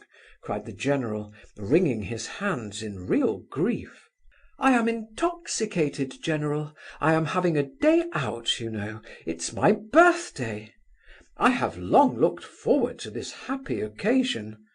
Daria Alexeyevna, you see that nosegay man, that Monsieur au Camellia, sitting there laughing at us?" "I am not laughing, Nastasia Philipovna. I am only listening with all my attention," said Totski with dignity. "Well, why have I worried him for 5 years and never let him go free? Is he worth it? He is only just what he ought to be, nothing particular. He thinks I am to blame too. He gave me my education, kept me like a countess. Money, my word, what a lot of money he spent over me! And he tried to find me an honest husband first. And then this Gania here. And what do you think? All these 5 years I did not live with him, and yet I took his money, and considered I was quite justified. You say, take the 100,000 and kick that man out. It is true, it is an abominable business, as you say. I might have married long ago, not Gania. Oh no, but that would have been abominable too. Would you believe it? I had some thoughts of marrying Totski 4 years ago. I meant mischief, I confess, but I could have had him, I give you my word. He asked me himself. But I thought, no, it's not worth while to take such advantage of him. No, I had better go on to the streets, or accept Rogojin, or become a washerwoman or something, for I have nothing of my own, you know. I shall go away and leave everything behind, to the last rag. He shall have it all back. And who would take me without anything? Ask Gania there if he would. Why, even Ferdishenko wouldn't have me." "No, Ferdishenko would not. He's a candid fellow, Nastasia Philipovna," said that worthy. "But the prince would. You sit here making complaints. But just look at the prince. I've been observing him for a long while." Nastasia Philipovna looked keenly round at the prince. "Is that true?" she asked. "Quite true," whispered the prince. "You'll take me as I am? With nothing?" "I will, Nastasia Philipovna." "Here's a pretty business!" cried the general. "However, it might have been expected of him." The prince continued to regard Nastasia with a sorrowful but intense and piercing gaze. "Here's another alternative for me," said Nastasia, turning once more to the actress. "And he does it out of pure kindness of heart. I know him. I've found a benefactor. Perhaps, though, what they say about him may be true, that he's an we know what. And what shall you live on, if you are really so madly in love with Rogojin's mistress that you are ready to marry her, I take you as a good, honest woman, Nastasia Philipovna, not as Rogojin's mistress." "Who, I? Good and honest?" "Yes, you. Oh, you get those ideas out of novels, you know. Times are changed now, dear prince. The world sees things as they really are. That's all nonsense. Besides, how can you marry? You need a nurse, not a wife."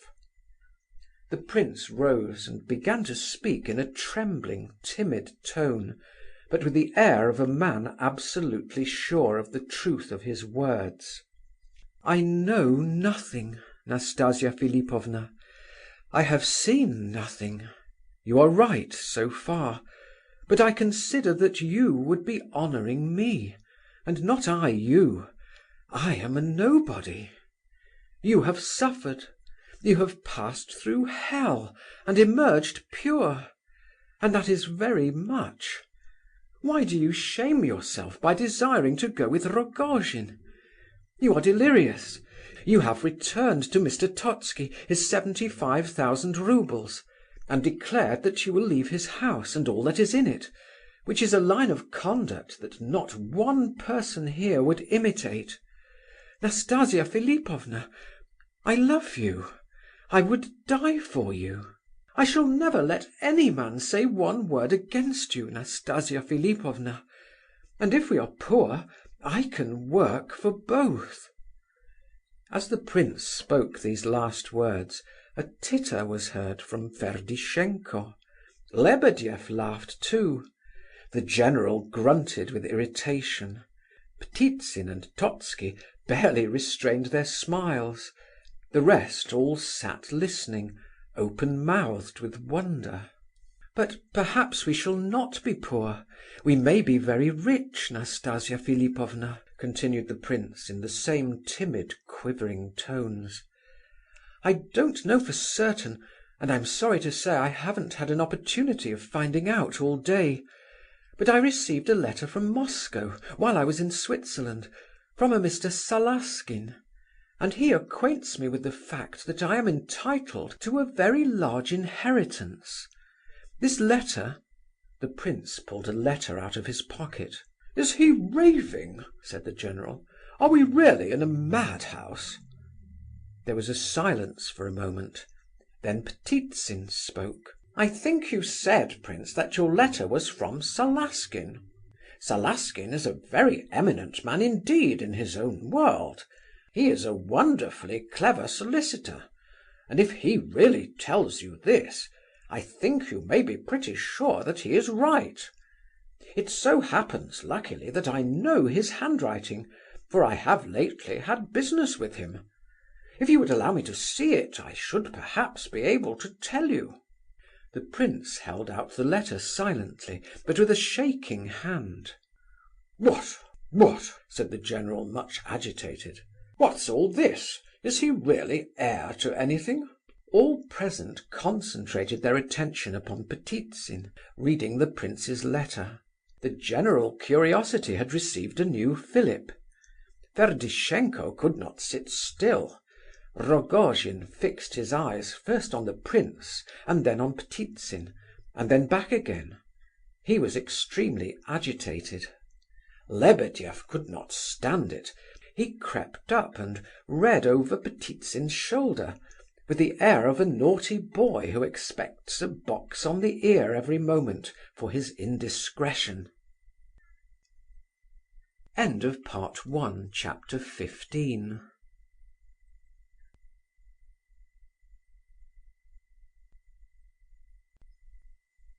Part 1, Chapter 16. "It's good business," said Ptitsin at last, folding the letter and handing it back to the prince. "You will receive, without the slightest trouble, by the last will and testament of your aunt, a very large sum of money indeed." "Impossible!" cried the general, starting up as if he had been shot. Ptitsin explained, for the benefit of the company, that the prince's aunt had died 5 months since. He had never known her, but she was his mother's own sister, the daughter of a Moscow merchant, one Paparchin, who had died a bankrupt. But the elder brother of this same Paparchin had been an eminent and very rich merchant. A year since it had so happened that his only 2 sons had both died within the same month. This sad event had so affected the old man that he too had died very shortly after. He was a widower and had no relations left, excepting the prince's aunt, a poor woman living on charity, who was herself at the point of death from dropsy, but who had time before she died to set Salaskin to work to find her nephew, and to make her will, bequeathing her newly acquired fortune to him. It appeared that neither the prince nor the doctor with whom he lived in Switzerland had thought of waiting for further communications, but the prince had started straight away with Salaskin's letter in his pocket. "One thing I may tell you for certain," concluded Ptitsin, addressing the prince, "that there is no question about the authenticity of this matter. Anything that Salaskin writes you as regards your unquestionable right to this inheritance, you may look upon as so much money in your pocket. I congratulate you, prince. You may receive 1.5 million of roubles, perhaps more. I don't know. All I do know is that Paparchin was a very rich merchant indeed." "Hurrah!" cried Lebedeff in a drunken voice. "Hurrah for the last of the Muishkins! My goodness me, and I gave him 25 roubles this morning as though he were a beggar," blurted out the general, half senseless with amazement. "Well, I congratulate you, I congratulate you."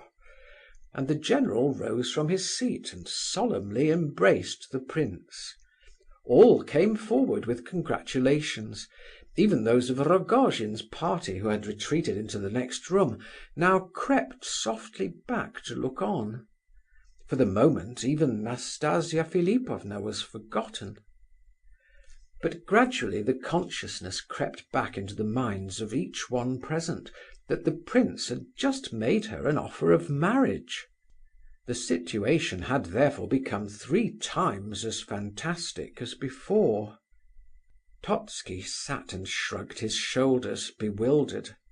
He was the only guest left sitting at this time. The others had thronged round the table in disorder, and were all talking at once. It was generally agreed afterwards, in recalling that evening, that from this moment Nastasia Philipovna seemed entirely to lose her senses.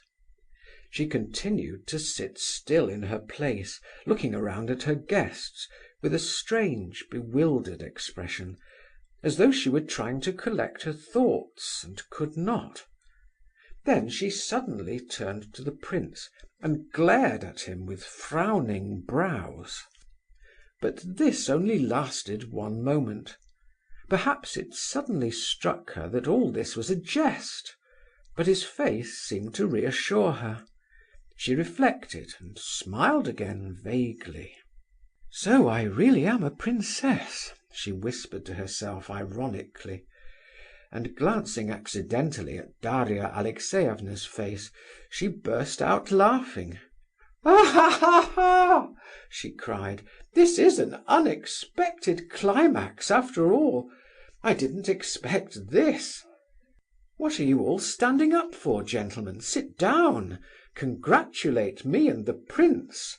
Ferdishenko, just step out and order some more champagne, will you? Katya, Pasha," she added suddenly, seeing the servants at the door, "come here. I'm going to be married, did you hear, to the prince. He has 1.5 million of roubles. He is Prince Muishkin, and has asked me to marry him. Here, prince, come and sit by me. And here comes the wine. Now then, ladies and gentlemen, where are your congratulations?" "Hurrah!" cried a number of voices. A rush was made for the wine by Rogojin's followers, though even among them there seemed some sort of realization that the situation had changed. Rogojin stood and looked on, with an incredulous smile, screwing up one side of his mouth. "Prince, my dear fellow, do remember what you are about," said the general, approaching Muishkin and pulling him by the coat sleeve. Nastasia Philipovna overheard the remark and burst out laughing. "No, no, general," she cried, "you had better look out. I am the princess now, you know. The prince won't let you insult me. Afanasy Ivanovitch, why don't you congratulate me? I shall be able to sit at table with your new wife now. Aha! See what you gain by marrying a prince. 1.5 million, and a prince, and an idiot into the bargain, they say. What better could I wish for? Life is only just about to commence for me in earnest. Rogojin, you are a little too late. Away with your paper parcel. I'm going to marry the prince. I'm richer than you are now." But Rogojin understood how things were tending at last. An inexpressibly painful expression came over his face. He wrung his hands. A groan made its way up from the depths of his soul. "Surrender her, for God's sake," he said to the prince. All around burst out laughing. "What, surrender her to you?" cried Daria Alexeyevna. "To a fellow who comes and bargains for a wife, like a moujik? The prince wishes to marry her, and you—" "So do I! So do I! This moment, if I could. I'd give every farthing I have to do it." "You drunken moujik!" said Daria Alexeyevna once more. "You ought to be kicked out of the place." The laughter became louder than ever. "Do you hear, prince?" said Nastasia Philipovna. "Do you hear how this moujik of a fellow goes on bargaining for your bride?" "He is drunk," said the prince quietly, "and he loves you very much. Won't you be ashamed afterwards to reflect that your wife very nearly ran away with Rogojin? Oh, you were raving, you were in a fever, you are still half delirious. And won't you be ashamed when they tell you afterwards that your wife lived at Totski's expense so many years? No, I shall not be ashamed of that. You did not so live by your own will. And you'll never reproach me with it? Never?" Take care, don't commit yourself for a whole lifetime." "Nastasia Philipovna," said the prince quietly and with deep emotion, "I said before that I shall esteem your consent to be my wife as a great honour to myself, and shall consider that it is you who will honour me, not I you, by our marriage. You laughed at these words, and others around us laughed as well, I heard them. Very likely I expressed myself funnily, and I may have looked funny, but for all that I believe I understand where honour lies, and what I said was but the literal truth. You were about to ruin yourself just now, irrevocably. You would never have forgiven yourself for so doing afterwards. And yet you are absolutely blameless. It is impossible that your life should be altogether ruined at your age. What matter that Rogojin came bargaining here, and that Gavrila Ardalionovitch would have deceived you if he could? Why would you continually remind us of these facts? I assure you once more that very few could find it in them to act as you have acted this day. As for your wish to go with Rogojin, that was simply the idea of a delirious and suffering brain. You are still quite feverish. You ought to be in bed, not here. You know quite well that if you had gone with Rogojin, you would have become a washerwoman next day rather than stay with him. You are proud, Nastasia Philipovna, and perhaps you have really suffered so much that you imagine yourself to be a desperately guilty woman. You require a great deal of petting and looking after, Nastasia Philipovna, and I will do this. I saw your portrait this morning, and it seemed quite a familiar face to me. It seemed to me that the portrait face was calling to me for help. I shall respect you all my life, Nastasia Philipovna," concluded the prince, as though suddenly recollecting himself, and blushing to think of the sort of company before whom he had said all this. Ptitsin bowed his head and looked at the ground, overcome by a mixture of feelings. Totski muttered to himself, "He may be an idiot, but he knows that flattery is the best road to success here." The prince observed Gania's eyes flashing at him, as though they would gladly annihilate him then and there. "That's a kind-hearted man, if you like," said Daria Alexeyevna, whose wrath was quickly evaporating. "A refined man, but lost," murmured the general. Totski took his hat and rose to go. He and the general exchanged glances, making a private arrangement thereby to leave the house together. "Thank you, prince. No one has ever spoken to me like that before," began Nastasia Philipovna. "Men have always bargained for me before this, and not a single respectable man has ever proposed to marry me. Do you hear, Afanasy Ivanovitch? What do you think of what the prince has just been saying? It was almost immodest, wasn't it? You, Rogojin, wait a minute, don't go yet. I see you don't intend to move, however.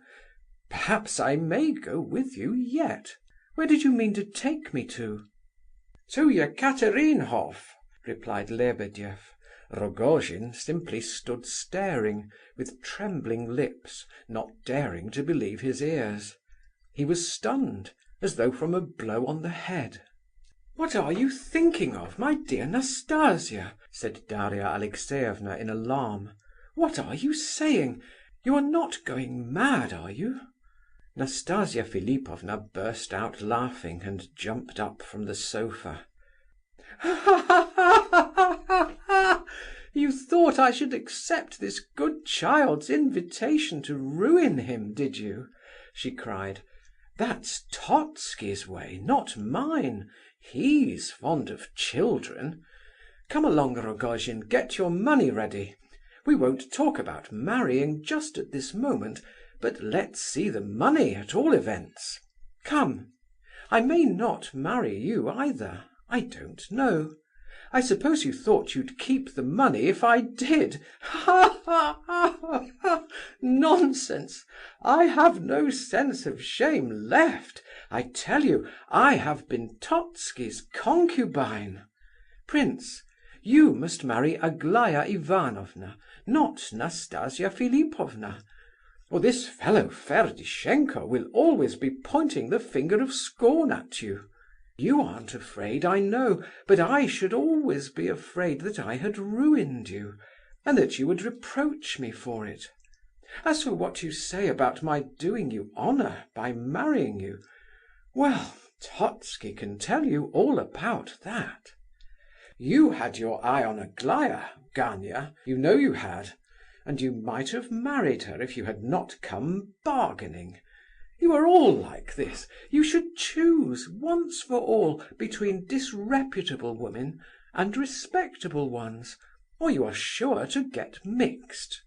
Look at the general, how he's staring at me." "This is too horrible," said the general, starting to his feet. All were standing up now. Nastasia was absolutely beside herself.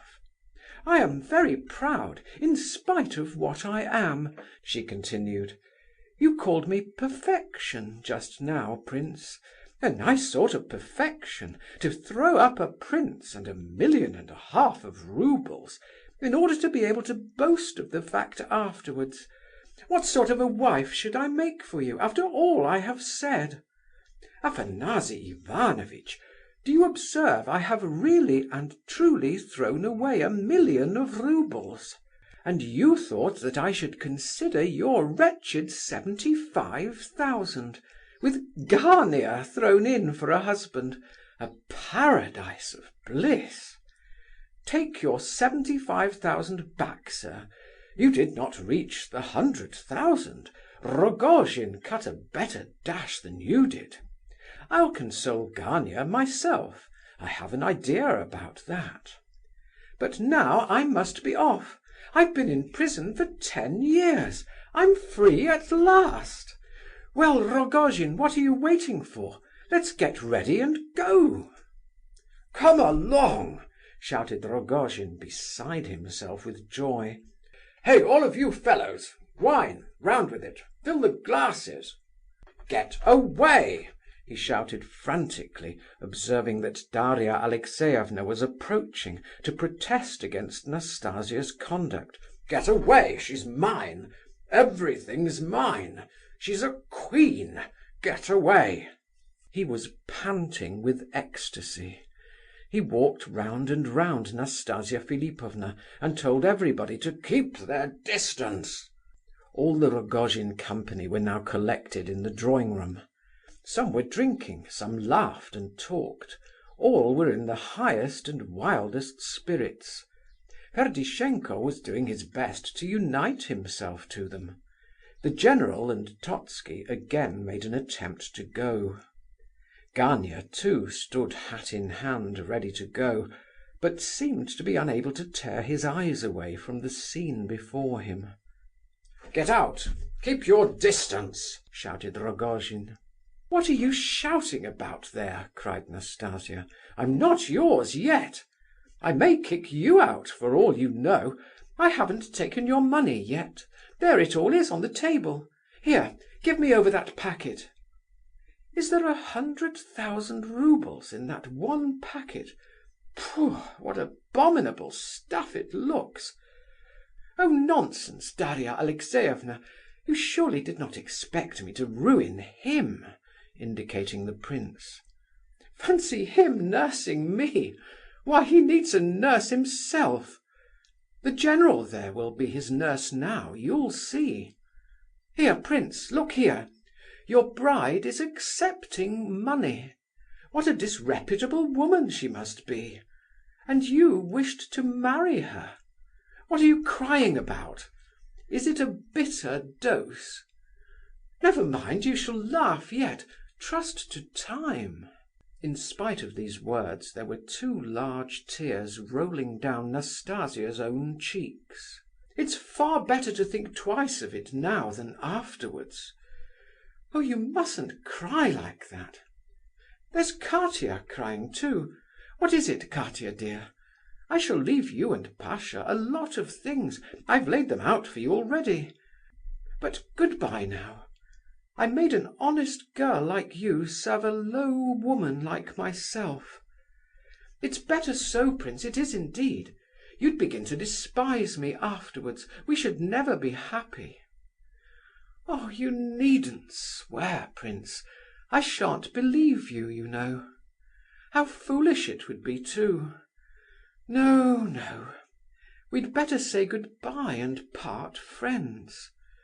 I am a bit of a dreamer myself, and I used to dream of you once.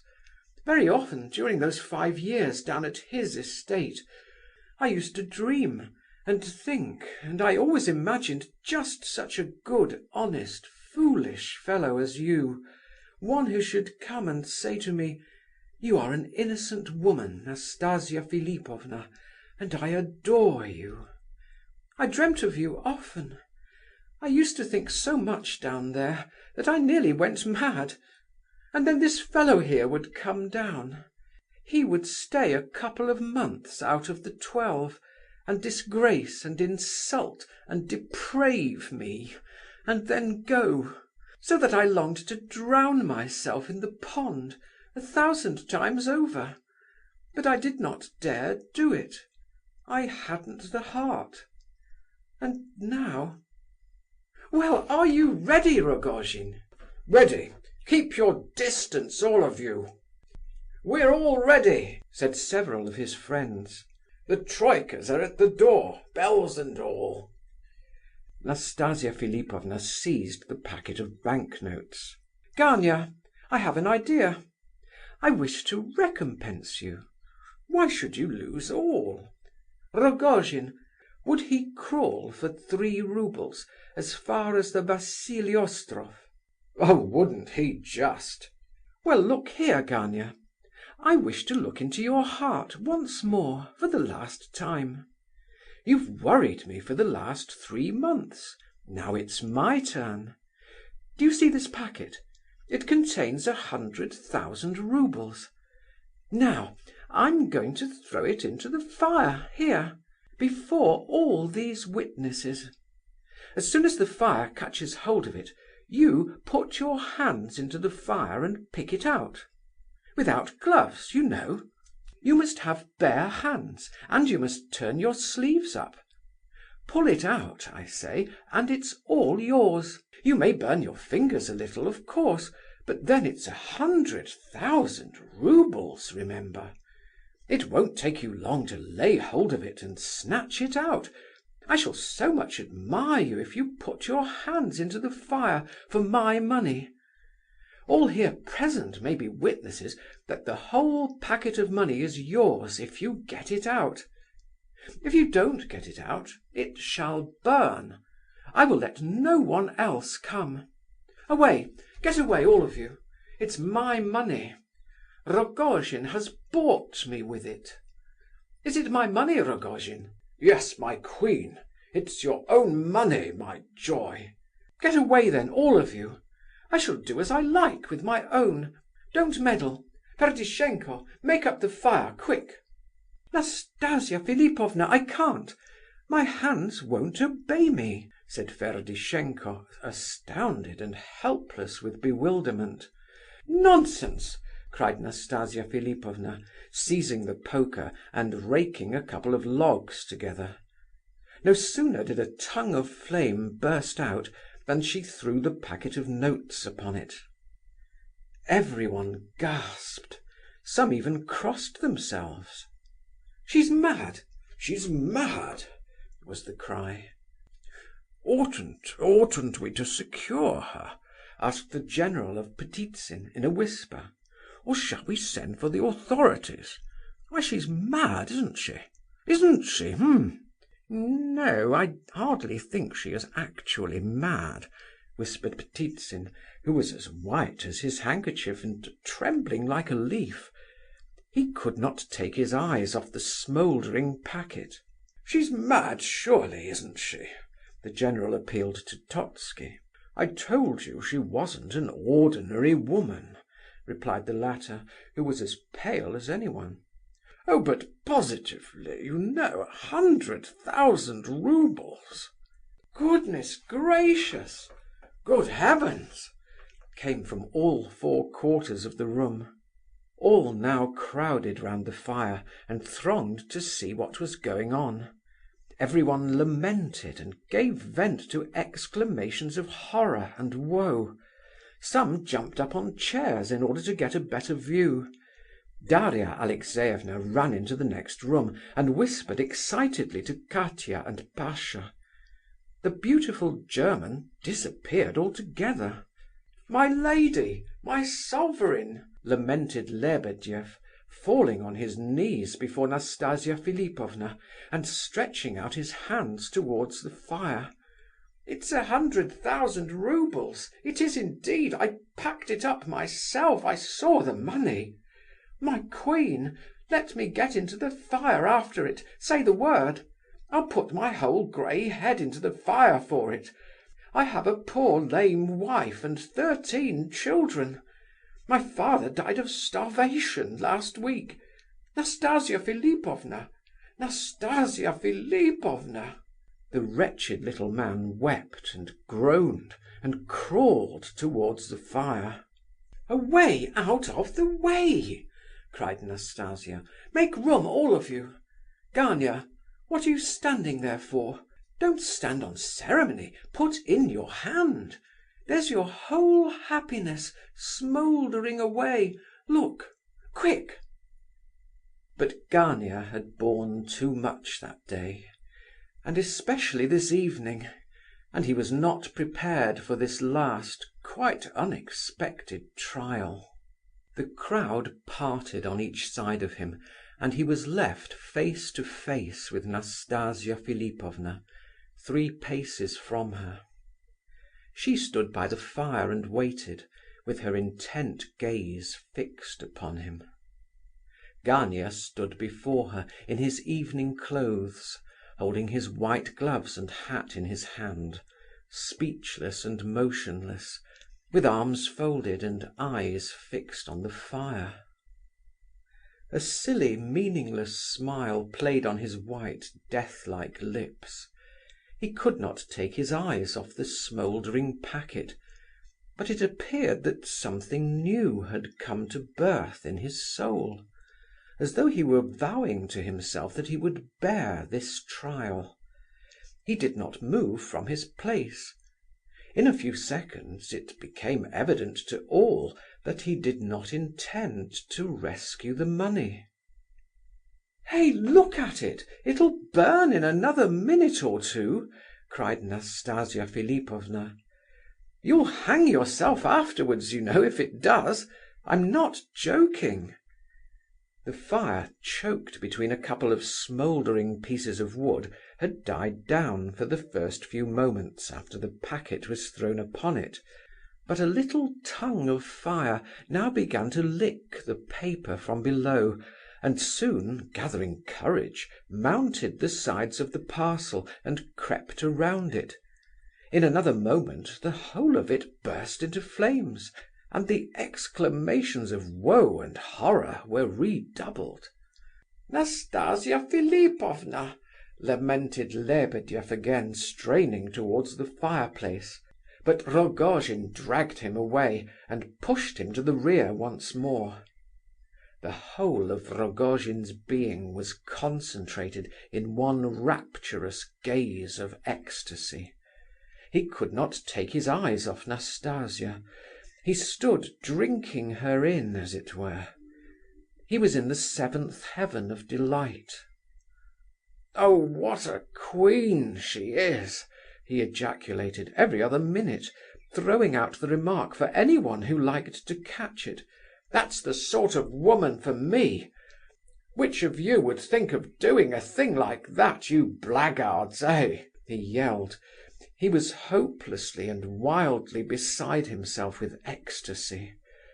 The prince watched the whole scene, silent and dejected. "I'll pull it out with my teeth for 1,000. said Ferdishenko. "So would I," said another from behind. "With pleasure. Devil take the thing," he added in a tempest of despair. "It will all be burnt up in a minute. It's burning! It's burning!" "It's burning! It's burning!" cried all, thronging nearer and nearer to the fire in their excitement. "Gania, don't be a fool! I tell you for the last time." "Get on, quick!" shrieked Ferdishenko, rushing wildly up to Gania and trying to drag him to the fire by the sleeve of his coat. "Get it, you dummy! It's burning away fast! Oh, damn the thing!" Gania hurled Ferdishenko from him. Then he turned sharp round and made for the door. But he had not gone a couple of steps when he tottered and fell to the ground. "He's fainted!" the cry went round. "And the money's burning still!" Lebedeff lamented. "Burning for nothing!" shouted others. "Katia! Pasha! Bring him some water!" cried Nastasia Philipovna. Then she took the tongs and fished out the packet. Nearly the whole of the outer covering was burned away, but it was soon evident that the contents were hardly touched. The packet had been wrapped in a threefold covering of newspaper, and the notes were safe. All breathed more freely. "Some dirty little 1,000 or so may be touched," said Lebedeff, immensely relieved. "But there's very little harm done after all." "It's all his! The whole packet is for him, do you hear? All of you!" cried Nastasia Philipovna, placing the packet by the side of Gania. "He restrained himself, and didn't go after it, so his self-respect is greater than his thirst for money. All right, he'll come to directly. He must have the packet, or he'll cut his throat afterwards. There, he's coming to himself. General, Totski, all of you, did you hear me? The money is all Gania's. I give it to him, fully conscious of my action, as recompense for, well, for anything he thinks best. Tell him so. Let it lie here beside him. Off we go, Rogojin. Goodbye, prince. I have seen a man for the first time in my life. Goodbye, Afanasy Ivanovitch, and thanks." The Rogojin gang followed their leader and Nastasia Philipovna to the entrance hall, laughing and shouting and whistling. In the hall the servants were waiting, and handed her fur cloak. Marfa, the cook, ran in from the kitchen. Nastasia kissed them all round. "Are you really throwing us all over, little mother? Where are you going to? And on your birthday too?" cried the four girls, crying over her and kissing her hands. "I am going out into the world, Katia. Perhaps I shall be a laundress, I don't know. No more of Afanasy Ivanovitch, anyhow. Give him my respects. Don't think badly of me, girls." The prince hurried down to the front gate, where the party was settling into the troikas, all the bells tinkling a merry accompaniment the while. The general caught him up on the stairs. "Prince, prince!" he cried, seizing hold of his arm. "Recollect yourself. Drop her, prince. You see what sort of a woman she is. I am speaking to you like a father." The prince glanced at him, but said nothing. He shook himself free and rushed on downstairs. The general was just in time to see the prince take the first sledge he could get, and, giving the order to Ekaterinhof, start off in pursuit of the troikas. Then the general's fine grey horse dragged that worthy home, with some new thoughts and some new hopes and calculations developing in his brain, and with the pearls in his pocket, for he had not forgotten to bring them along with him, being a man of business. Amid his new thoughts and ideas there came once or twice the image of Nastasia Philipovna. The general sighed. I'm really sorry," he muttered. "She's a ruined woman, mad, mad. However, the prince is not for Nastasia Philipovna now. Perhaps it's as well." Two more of Nastasia's guests, who walked a short distance together, indulged in high moral sentiments of a similar nature. "Do you know, Totski, this is all very like what they say goes on among the Japanese," said Ptitsin. "The offended party there, they say, marches off to his insulter and says to him, 'You insulted me, so I have come to rip myself open before your eyes.' And with these words he does actually rip his stomach open before his enemy, and considers, doubtless, that he is having all possible and necessary satisfaction and revenge. There are strange characters in the world, sir." "And you think there was something of this sort here, do you? Dear me, a very remarkable comparison, you know. But you must have observed, my dear Ptitsin, that I did all I possibly could. I could do no more than I did. And you must admit that there are some rare qualities in this woman. I felt I could not speak in that bedlam, or I should have been tempted to cry out when she reproached me that she herself was my best justification. Such a woman could make anyone forget all reason, everything. Even that moujik Rogojin, you saw, brought her 100,000 roubles. Of course, all that happened tonight was ephemeral, fantastic, unseemly, yet it lacked neither colour nor originality. My God, what might not have been made of such a character, combined with such beauty? Yet in spite of all efforts, in spite of all education even, all those gifts are wasted. She is an uncut diamond. I have often said so." And Afanasy Ivanovitch heaved a deep sigh. End of Part 1 of The Idiot. Translated by Eva M. Martin. Part 2, Chapter 1. 2 days after the strange conclusion to Nastasia Philipovna's birthday party, with the record of which we concluded the first part of this story, Prince Muishkin hurriedly left St. Petersburg for Moscow, in order to see after some business connected with the receipt of his unexpected fortune.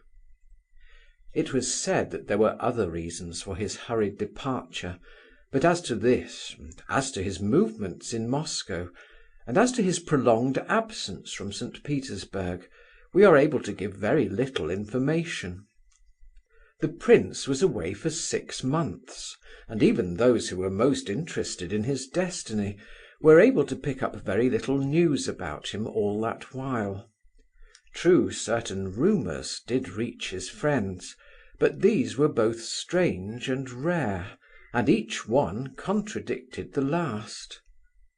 Of course the Epanchin family was much interested in his movements, though he had not had time to bid them farewell before his departure. The general, however, had had an opportunity of seeing him once or twice since the eventful evening, and had spoken very seriously with him. But though he had seen the prince, as I say, he told his family nothing about the circumstance. In fact, for a month or so after his departure, it was considered not the thing to mention the prince's name in the Epanchin household. Only Mrs. Epanchin, at the commencement of this period, had announced that she had been cruelly mistaken in the prince, and a day or two after, she had added, evidently alluding to him, but not mentioning his name, that it was an unalterable characteristic of hers to be mistaken in people. Then once more, 10 days later, after some passage of arms with one of her daughters, she had remarked sententiously, "We have had enough of mistakes. I shall be more careful in future." However, it was impossible to avoid remarking that there was some sense of oppression in the household, something unspoken but felt, something strained. All the members of the family wore frowning looks. The general was unusually busy. His family hardly ever saw him. As to the girls, nothing was said openly at all events, and probably very little in private. They were proud damsels, and were not always perfectly confidential even among themselves. But they understood each other thoroughly at the first word on all occasions, very often at the first glance, so that there was no need of much talking as a rule. One fact, at least, would have been perfectly plain to an outsider, had any such person been on the spot, and that was that the prince had made a very considerable impression upon the family, in spite of the fact that he had but once been inside the house, and then only for a short time. Of course, if analysed, this impression might have proved to be nothing more than a feeling of curiosity. But be it what it might, there it undoubtedly was. Little by little, the rumours spread about town became lost in a maze of uncertainty. It was said that some foolish young prince, name unknown, had suddenly come into possession of a gigantic fortune, and had married a French ballet dancer. This was contradicted, and the rumour circulated that it was a young merchant who had come into the enormous fortune and married the great ballet dancer, and that at the wedding the drunken young fool had burned 70,000 roubles at a candle out of pure bravado. However, all these rumours soon died down, to which circumstance certain facts largely contributed. For instance, the whole of the Rogojin troupe had departed, with him at their head, for Moscow. This was exactly a week after a dreadful orgy at the Ekaterinhof gardens, where Nastasia Philipovna had been present.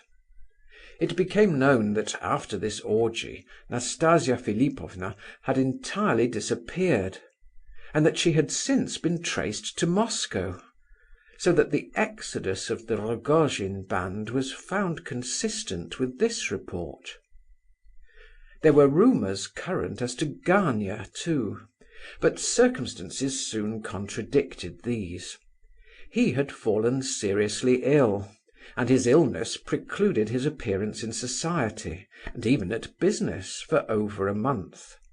As soon as he had recovered, however, he threw up his situation in the public company under General Epanchin's direction, for some unknown reason, and the post was given to another. He never went near the Epanchins' house at all, and was exceedingly irritable and depressed. Varvara Ardalyanovna married Ptitsin this winter, and it was said that the fact of Gania's retirement from business was the ultimate cause of the marriage, since Gania was now not only unable to support his family, but even required help himself. We may mention that Gania was no longer mentioned in the Epanchin household any more than the prince was, but that a certain circumstance in connection with the fatal evening at Nastasia's house became known to the general, and in fact to all the family the very next day. This fact was that Gania had come home that night, but had refused to go to bed. He had awaited the prince's return from Ekaterinhof with feverish impatience. On the latter's arrival at 6 in the morning, Gania had gone to him in his room, bringing with him the singed packet of money, which he had insisted that the prince should return to Nastasia Philipovna without delay. It was said that when Gania entered the prince's room, he came with anything but friendly feelings, and in a condition of despair and misery; but that after a short conversation, he had stayed on for a couple of hours with him, sobbing continuously and bitterly the whole time. They had parted upon terms of cordial friendship. The Epanchins heard about this, as well as about the episode at Nastasia Philipovna's. It was strange, perhaps, that the fact should become so quickly and fairly accurately known. As far as Gania was concerned, it might have been supposed that the news had come through Varvara Ardalionovna, who had suddenly become a frequent visitor of the Epanchin girls, greatly to their mother's surprise. But though Varvara had seen fit for some reason to make friends with them, it was not likely that she would have talked to them about her brother. She had plenty of pride, in spite of the fact that in thus acting she was seeking intimacy with people who had practically shown her brother the door. She and the Epanchin girls had been acquainted in childhood, although of late they had met but rarely. Even now Varvara hardly ever appeared in the drawing-room, but would slip in by a back way. Lizaveta Prokofievna, who disliked Varvara, although she had a great respect for her mother, was much annoyed by this sudden intimacy, and put it down to the general contrariness of her daughters, who were always on the lookout for some new way of opposing her. Nevertheless, Varvara continued her visits. A month after Muishkin's departure, Mrs. Epanchin received a letter from her old friend Princess Bielokonski, who had lately left for Moscow, which letter put her into the greatest good humour. She did not divulge its contents either to her daughters or the general, but her conduct towards the former became affectionate in the extreme. She even made some sort of confession to them, but they were unable to understand what it was about. She actually relaxed towards the general a little. He had been long disgraced. And though she managed to quarrel with them all the next day, yet she soon came round, and from her general behaviour it was to be concluded that she had had good news of some sort, which she would like, but could not make up her mind to disclose. However, a week later, she received another letter from the same source, and at last resolved to speak. She solemnly announced that she had heard from old Princess Bielokonski, who had given her most comforting news about that queer young prince. Her friend had hunted him up, and found that all was going well with him. He had since called in person upon her, making an extremely favourable impression, for the princess had received him each day since, and had introduced him into several good houses. The girls could see that their mother concealed a great deal from them, and left out large pieces of the letter in reading it to them. However, the ice was broken, and it suddenly became possible to mention the prince's name again. And again it became evident how very strong was the impression the young man had made in the household by his one visit there. Mrs. Epanchin was surprised at the effect which the news from Moscow had upon the girls, and they were no less surprised that after solemnly remarking that her most striking characteristic was being mistaken in people, she should have troubled to obtain for the prince the favour and protection of so powerful an old lady as the Princess Bielokonski.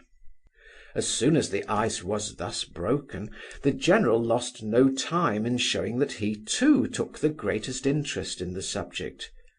He admitted that he was interested, but said that it was merely in the business side of the question. It appeared that, in the interests of the prince, he had made arrangements in Moscow for a careful watch to be kept upon the prince's business affairs, and especially upon Salaskin. All that had been said as to the prince being an undoubted heir to a fortune turned out to be perfectly true, but the fortune proved to be much smaller than was at first reported. The estate was considerably encumbered with debts.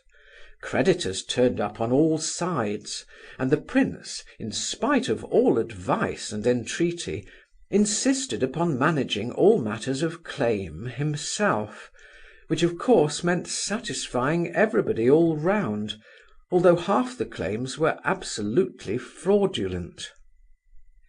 Mrs. Epanchin confirmed all this. She said the princess had written to much the same effect, and added that there was no curing a fool. But it was plain from her expression of face how strongly she approved of this particular young fool's doings. In conclusion, the general observed that his wife took as great an interest in the prince as though he were her own son, and that she had commenced to be especially affectionate towards Aglaya was a self-evident fact. All this caused the general to look grave and important. But alas, this agreeable state of affairs very soon changed once more. A couple of weeks went by, and suddenly the general and his wife were once more gloomy and silent, and the ice was as firm as ever. The fact was, the general, who had heard first how Nastasia Philipovna had fled to Moscow and had been discovered there by Rogojin, that she had then disappeared once more and been found again by Rogojin, and how after that she had almost promised to marry him, now received news that she had once more disappeared, almost on the very day fixed for her wedding, flying somewhere into the interior of Russia this time, and that Prince Muishkin had left all his affairs in the hands of Salaskin and disappeared also, but whether he was with Nastasia or had only set off in search of her was unknown. Lizabetha Prokofievna received confirmatory news from the princess, and alas, 2 months after the prince's first departure from St. Petersburg, darkness and mystery once more enveloped his whereabouts and actions, and in the Epanchin family the ice of silence once more formed over the subject. Varia, however, informed the girls of what had happened, she having received the news from Ptitsin, who generally knew more than most people. To make an end, we may say that there were many changes in the Epanchin household in the spring, so that it was not difficult to forget the prince, who sent no news of himself. The Epanchin family had at last made up their minds to spend the summer abroad, all except the general, who could not waste time in travelling for enjoyment, of course. This arrangement was brought about by the persistence of the girls, who insisted that they were never allowed to go abroad because their parents were too anxious to marry them off. Perhaps their parents had at last come to the conclusion that husbands might be found abroad, and that a summer's travel might bear fruit. The marriage between Alexandra and Totski had been broken off.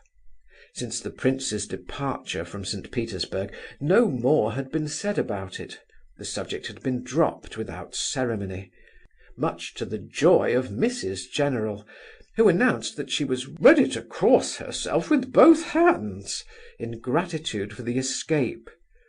The general, however, regretted Totski for a long while. "Such a fortune," he sighed, "and such a good, easy-going fellow."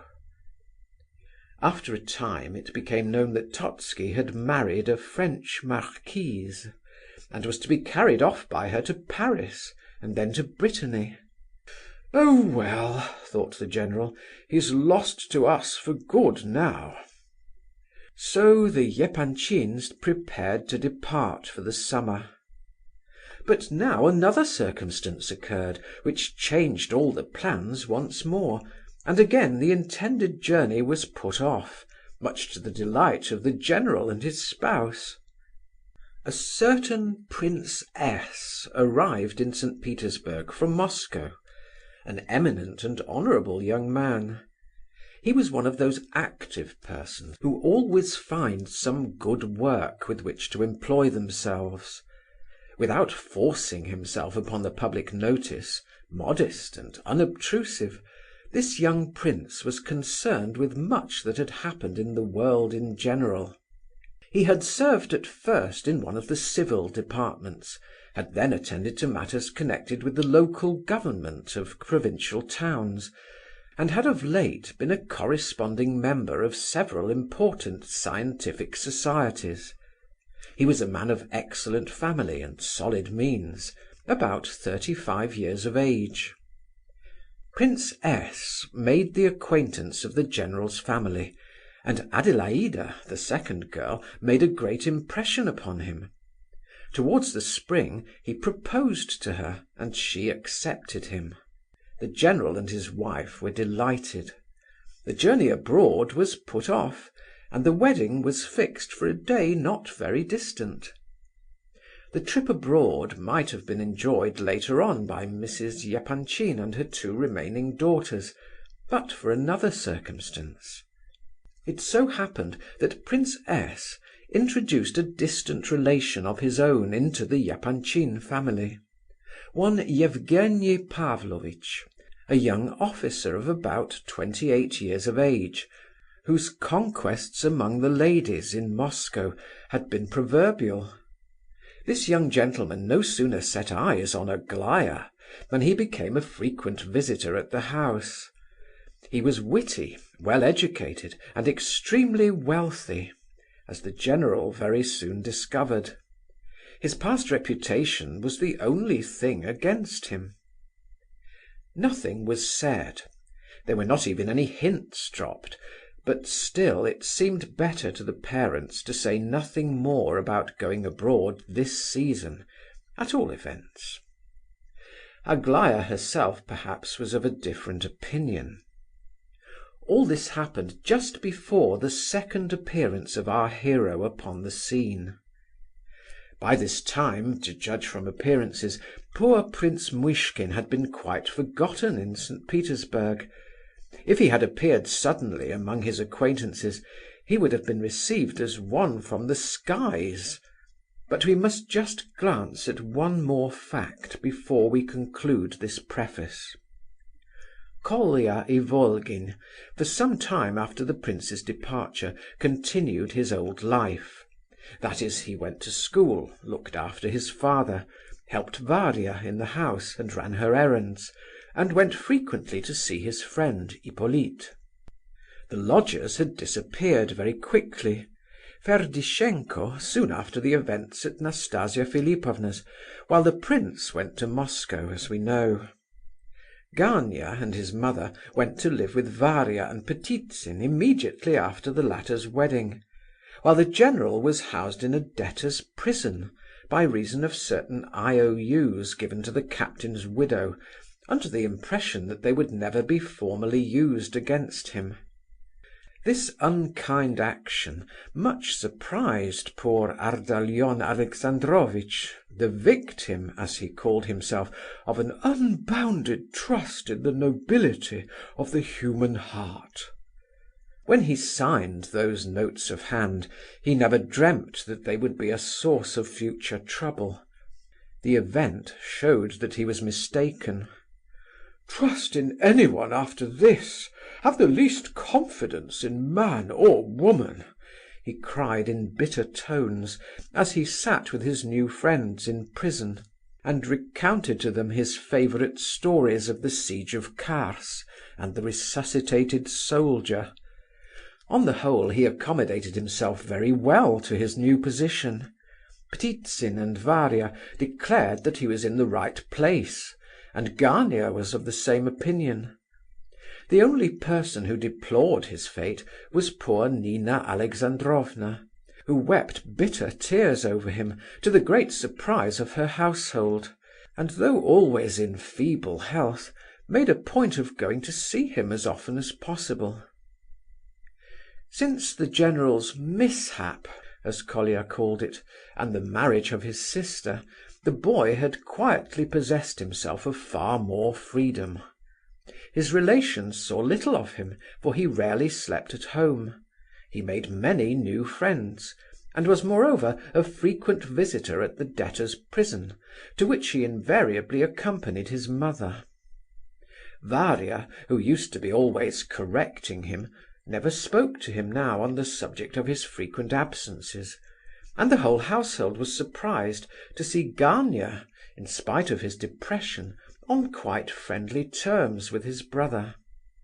This was something new, for Gania had been wont to look upon Colia as a kind of errand boy, treating him with contempt, threatening to pull his ears, and in general driving him almost wild with irritation. It seemed now that Gania really needed his brother, and the latter, for his part, felt as if he could forgive Gania much since he had returned the 100,000 roubles offered to him by Nastasia Philipovna. 3 months after the departure of the prince, the Ivolgin family discovered that Colia had made acquaintance with the Epanchins, and was on very friendly terms with the daughters. Varia heard of it first, though Colia had not asked her to introduce him. Little by little the family grew quite fond of him.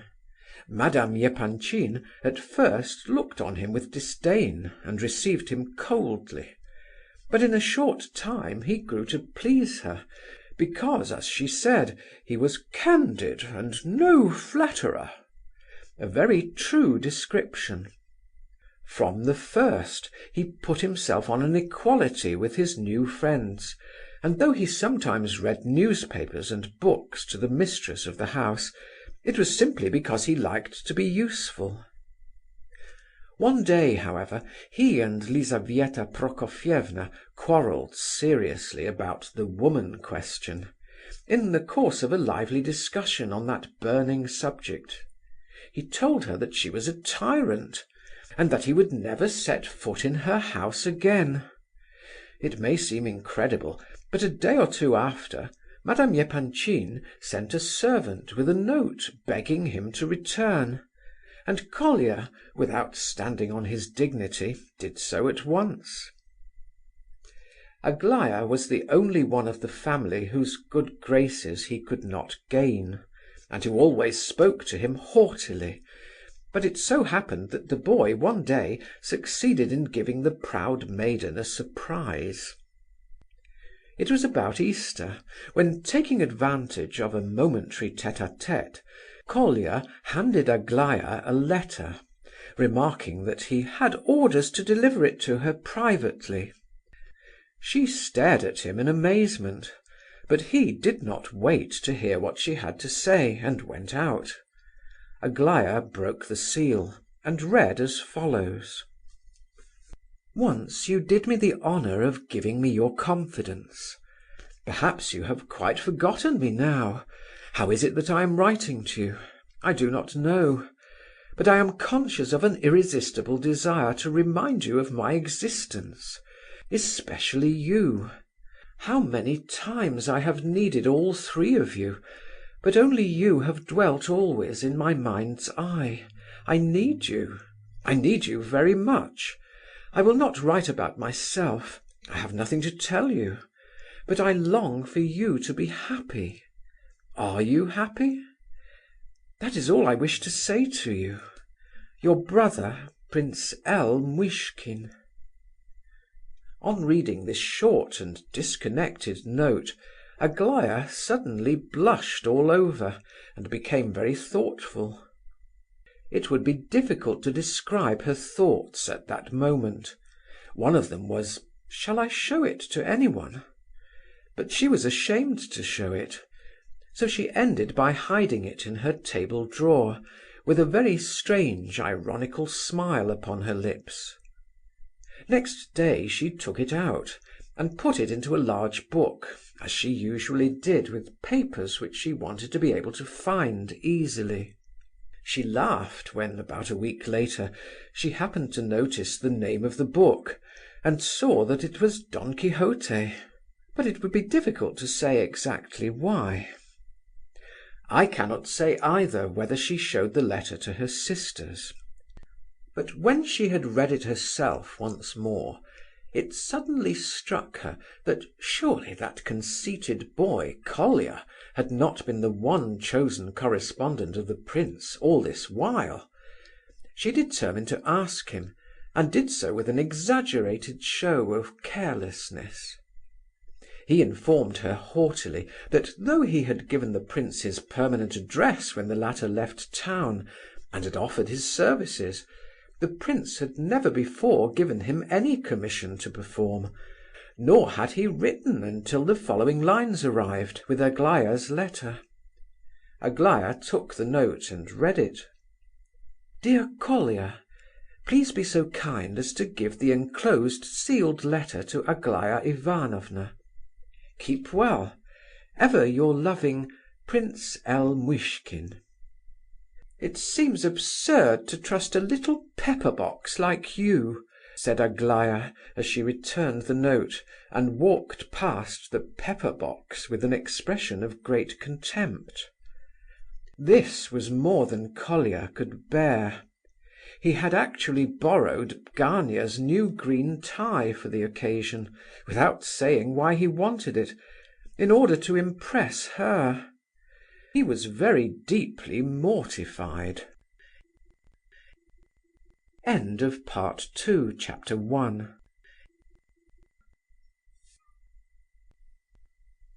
Part 2, Chapter 2. It was the beginning of June, and for a whole week the weather in St. Petersburg had been magnificent.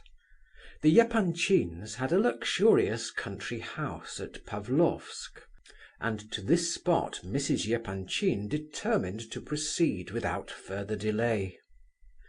In a couple of days all was ready, and the family had left town. A day or two after this removal to Pavlovsk, Prince Muishkin arrived in St. Petersburg by the morning train from Moscow.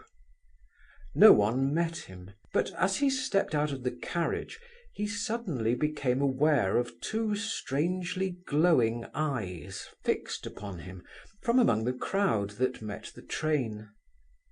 On endeavouring to rediscover the eyes and see to whom they belonged, he could find nothing to guide him.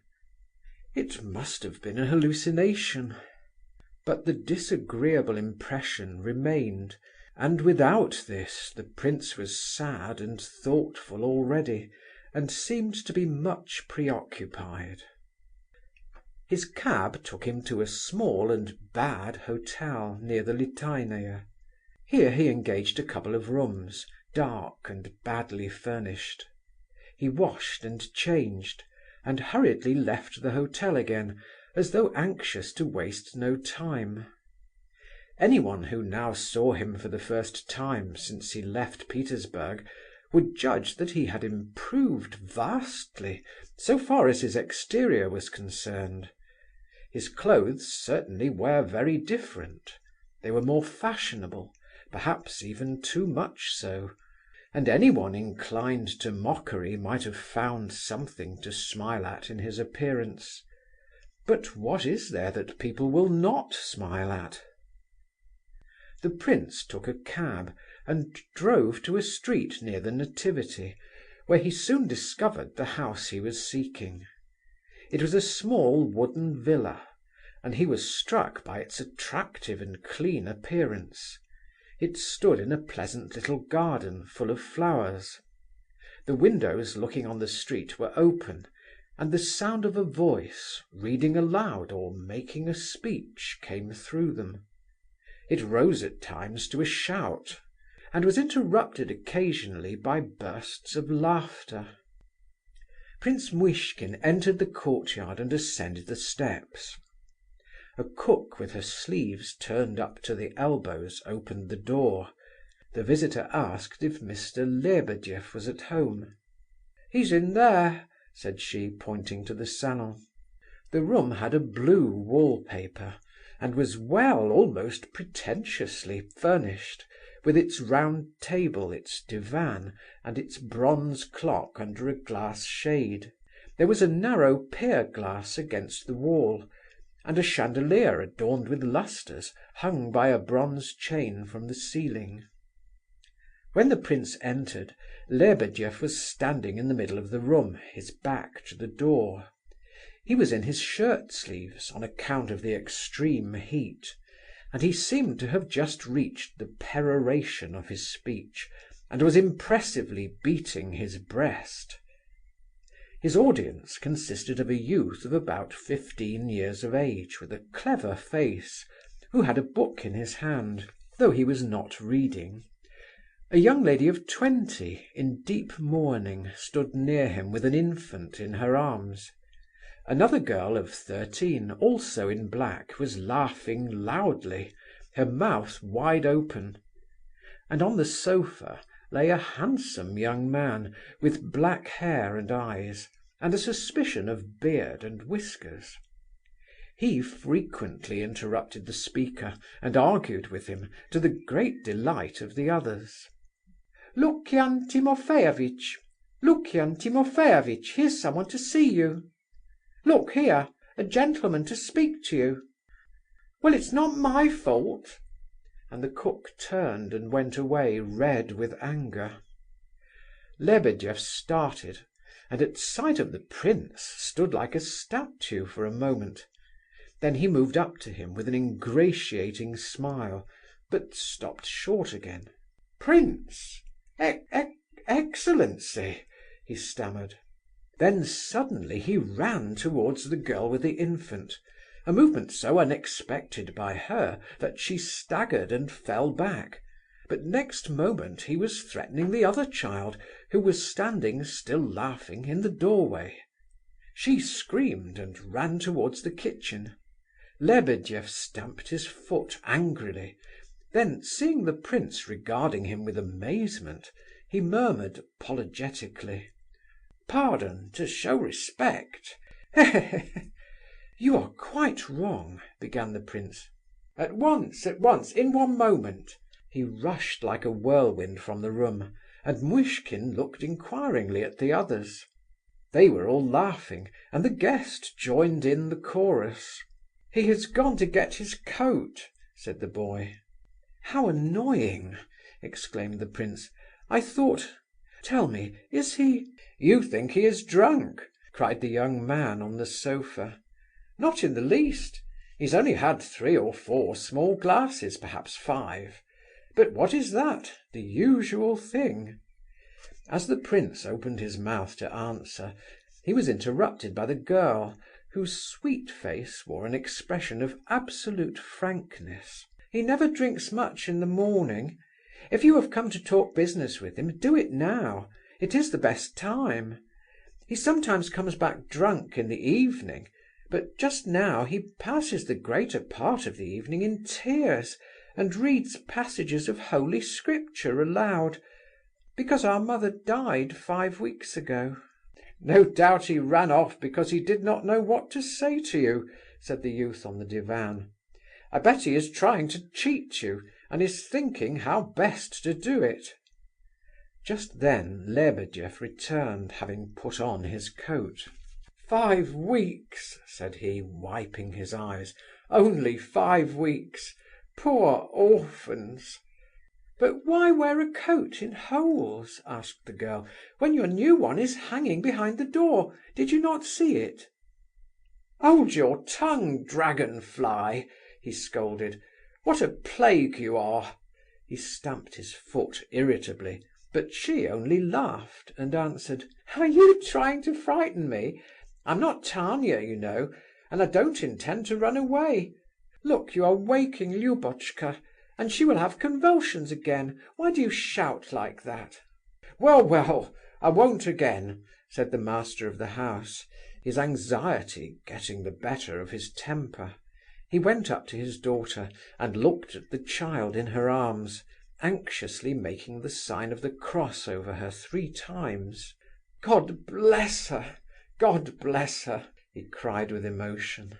"This little creature is my daughter Lyubov," addressing the prince. "My wife Elena died at her birth, and this is my big daughter Vera, in mourning, as you see.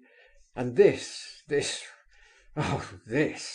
pointing to the young man on the divan.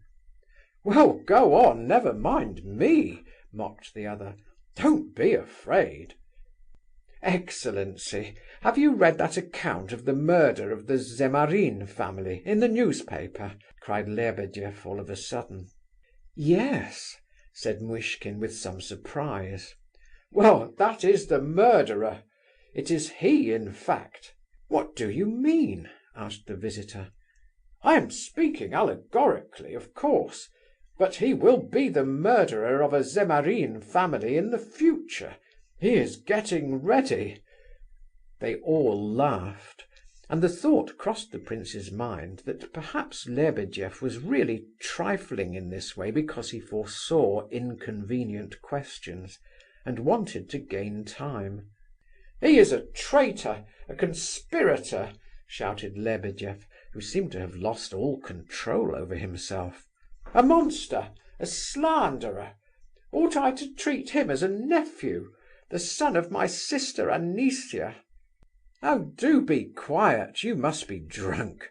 He has taken it into his head to play the lawyer, prince, and he practices speechifying, and is always repeating his eloquent pleadings to his children. And who do you think was his last client? An old woman who had been robbed of 500 roubles, her all, by some rogue of a usurer, besought him to take up her case. Instead of which he defended the usurer himself, a Jew named Zeidler, because this Jew promised to give him 50 roubles. It was to be 50 if I won the case, only 5 if I lost," interrupted Lebedeff, speaking in a low tone, a great contrast to his earlier manner. "Well, naturally he came to grief. The law is not administered as it used to be, and he only got laughed at for his pains. But he was much pleased with himself in spite of that. 'Most learned judge,' said he, 'picture this unhappy man, crippled by age and infirmities, who gains his living by honourable toil. Picture him, I repeat, robbed of his all, of his last mouthful.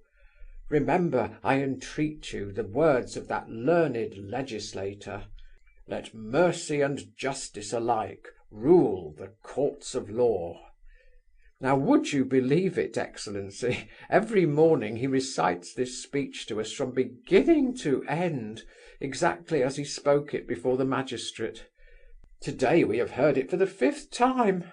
He was just starting again when you arrived, so much does he admire it. He is now preparing to undertake another case. I think, by the way, that you are Prince Muishkin. Colia tells me you are the cleverest man he has ever known." "The cleverest in the world," interrupted his uncle hastily. "I do not pay much attention to that opinion," continued the young man calmly. "Colia is very fond of you, but he," pointing to Lebedeff, "is flattering you. I can assure you I have no intention of flattering you or anyone else, but at least you have some common sense. Well, will you judge between us? Shall we ask the prince to act as arbitrator?" he went on, addressing his uncle. "I am so glad you chanced to come here, prince." "I agree," said Lebedeff firmly, looking round involuntarily at his daughter, who had come nearer, and was listening attentively to the conversation. "What is it all about?" asked the prince, frowning. His head ached, and he felt sure that Lebedeff was trying to cheat him in some way, and only trying to put off the explanation that he had come for. "I will tell you all the story. I am his nephew. He did speak the truth there, although he is generally telling lies. I am at the university, and have not yet finished my course. I mean to do so, and I shall, for I have a determined character. I must, however, find something to do for the present, and therefore I have got employment on the railway at 24 roubles a month. I admit that my uncle has helped me once or twice before. Well, I had 20 roubles in my pocket, and I gambled them away. Can you believe that I should be so low, so base as to lose money in that way? And the man who won it is a rogue whom you ought not to have paid," cried Lebedeff. "Yes, he is a rogue, but I was obliged to pay him," said the young man. "As to his being a rogue, he is assuredly that, and I am not saying it because he beat you. He is an ex-lieutenant, prince, dismissed from the service, a teacher of boxing, and one of Rogojin's followers. They are all lounging about the pavements now that Rogojin has turned them off. Of course, the worst of it is that, knowing he was a rascal and a card sharper, I none the less played palki with him and risked my last rouble.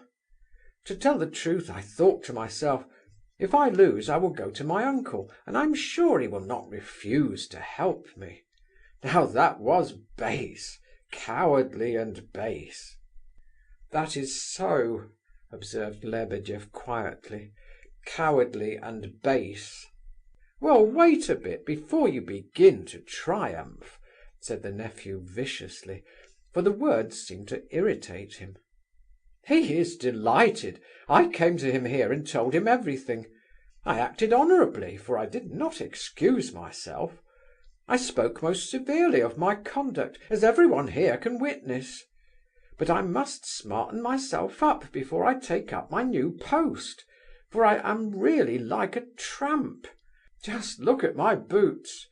I cannot possibly appear like this, and if I am not at the bureau at the time appointed, the job will be given to someone else, and I shall have to try for another. No, I only beg for 15 roubles, and I give my word that I will never ask him for anything again. I am also ready to promise to repay my debt in 3 months' time, and I will keep my word, even if I have to live on bread and water. My salary will amount to 75 roubles in 3 months. The sum I now ask, added to what I've borrowed already, will make a total of about 35 roubles. So you see I shall have enough to pay him, and confound him, if he wants interest, he shall have that too. Haven't I always paid back the money he lent me before? Why should he be so mean now? He grudges my having paid that lieutenant. There can be no other reason. That's the kind he is, a dog in the manger." "And he won't go away!" cried Lebedeff. "He has installed himself here, and here he remains." "I have told you already that I will not go away until I have got what I ask. Why are you smiling, prince? You look as if you disapproved of me." "I am not smiling, but I really think you are in the wrong, somewhat," replied Muishkin reluctantly. "Don't shuffle. Say plainly that you think I am quite wrong, without any 'somewhat.' Why somewhat?" "I will say you are quite wrong, if you wish." "If I wish, that's good, I must say. Do you think I am deceived as to the flagrant impropriety of my conduct? I am quite aware that his money is his own, and that my action is much like an attempt at extortion. But you don't know what life is. If people don't learn by experience, they never understand. They must be taught. My intentions are perfectly honest. On my conscience, he will lose nothing, and I will pay back the money with interest. Added to which he has had the moral satisfaction of seeing me disgraced. What does he want more? And what is he good for if he never helps anyone? Look what he does himself. Just ask him about his dealings with others, how he deceives people. How did he manage to buy this house? You may cut off my head if he has not let you in for something, and if he is not trying to cheat you again. You are smiling. You don't believe me." "It seems to me that all this has nothing to do with your affairs," remarked the prince. "I have lain here now for 3 days," cried the young man without noticing, "and I have seen a lot. Fancy, he suspects his daughter, that angel, that orphan, my cousin. He suspects her, and every evening he searches her room to see if she has a lover hidden in it. He comes here too, on tiptoe, creeping softly, oh, so softly, and looks under the sofa, my bed, you know. He is mad with suspicion, and sees a thief in every corner. He runs about all night long. He was up at least 7 times last night to satisfy himself that the windows and doors were barred, and to peep into the oven. That man who appears in court for scoundrels rushes in here in the night and prays, lying prostrate, banging his head on the ground by the half hour. And for whom do you think he prays? Who are the sinners figuring in his drunken petitions? I have heard him with my own ears praying for the repose of the soul of the Countess du Barry. Colia heard it too. He is as mad as a March hare." "You hear how he slanders me, prince," said Lebedeff, almost beside himself with rage. "I may be a drunkard, an evil-doer, a thief, but at least I can say one thing for myself. He does not know, how should he, mocker that he is, that when he came into the world it was I who washed him and dressed him in his swathing bands, for my sister Anicia had lost her husband and was in great poverty. I was very little better off than she, but I sat up night after night with her and nursed both mother and child. I used to go downstairs and steal wood for them from the house porter. How often did I sing him to sleep when I was half dead with hunger?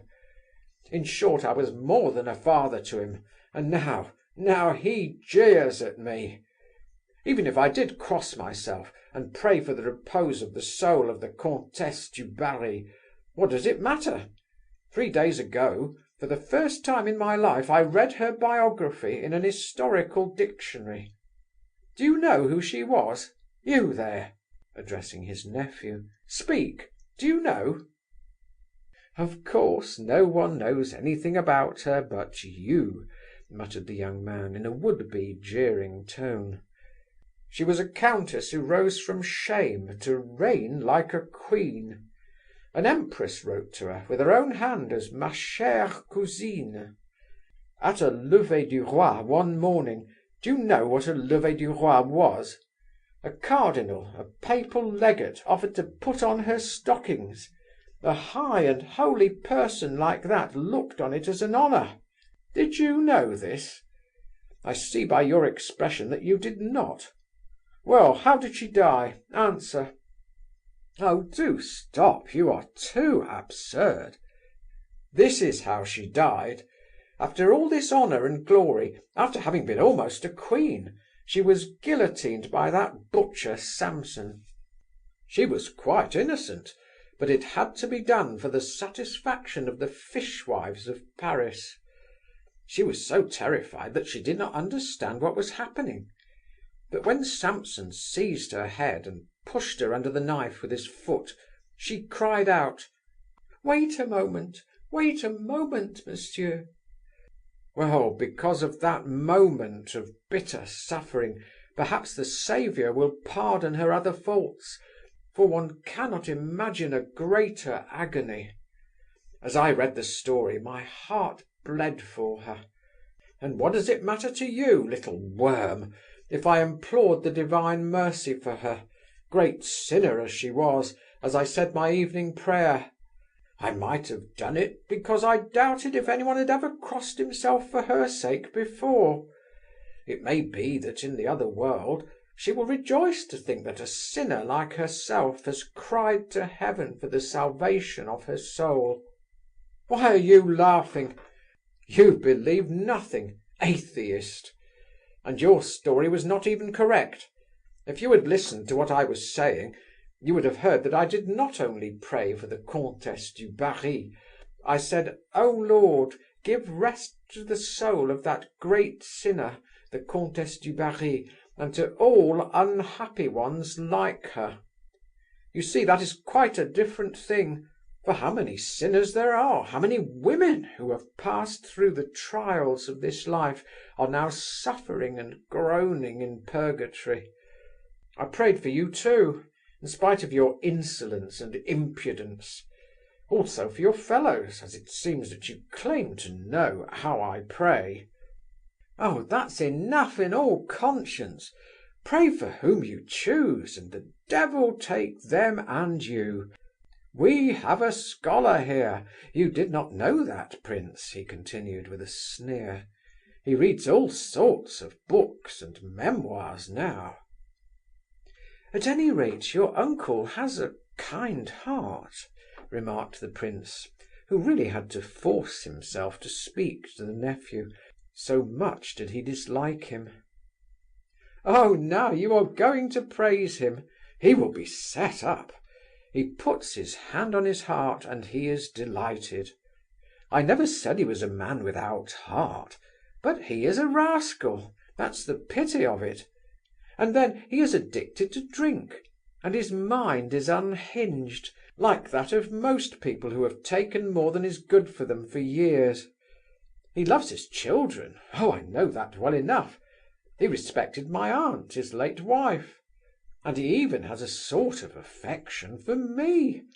He has remembered me in his will." "I shall leave you nothing!" exclaimed his uncle angrily.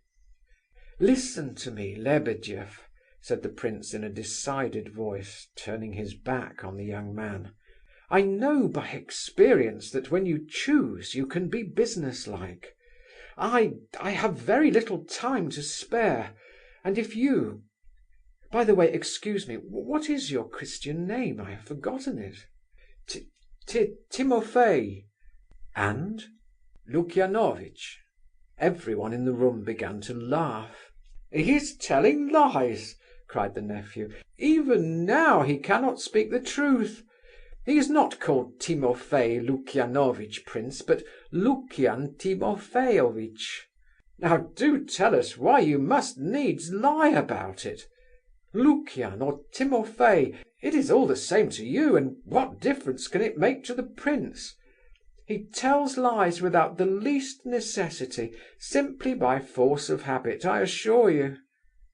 "Is that true?" said the prince impatiently. "My name really is Lukian Timofeyovitch," acknowledged Lebedeff, lowering his eyes and putting his hand on his heart. "Well, for God's sake, what made you say the other?" "To humble myself," murmured Lebedeff. "What on earth do you mean? Oh, if only I knew where Colia was at this moment!" cried the prince, standing up as if to go. "I can tell you all about Colia," said the young man. "Oh, no, no," said Lebedeff hurriedly. "Colia spent the night here, and this morning went after his father, whom you let out of prison by paying his debts. Heaven only knows why. Yesterday the general promised to come and lodge here, but he did not appear. Most probably he slept at the hotel close by. No doubt Colia is there. Unless he has gone to Pavlovsk to see the Epanchins. He had a little money, and was intending to go there yesterday. He must be either at the hotel or at Pavlovsk." "At Pavlovsk? He is at Pavlovsk, undoubtedly," interrupted Lebedeff. "But come, let us go into the garden. We will have coffee there." And Lebedeff seized the prince's arm and led him from the room. They went across the yard, and found themselves in a delightful little garden, with the trees already in their summer dress of green, thanks to the unusually fine weather. Lebedeff invited his guest to sit down on a green seat before a table of the same colour fixed in the earth, and took a seat facing him. In a few minutes the coffee appeared, and the prince did not refuse it. The host kept his eyes fixed on Muishkin, with an expression of passionate servility. "I knew nothing about your home before," said the prince absently, as if he were thinking of something else.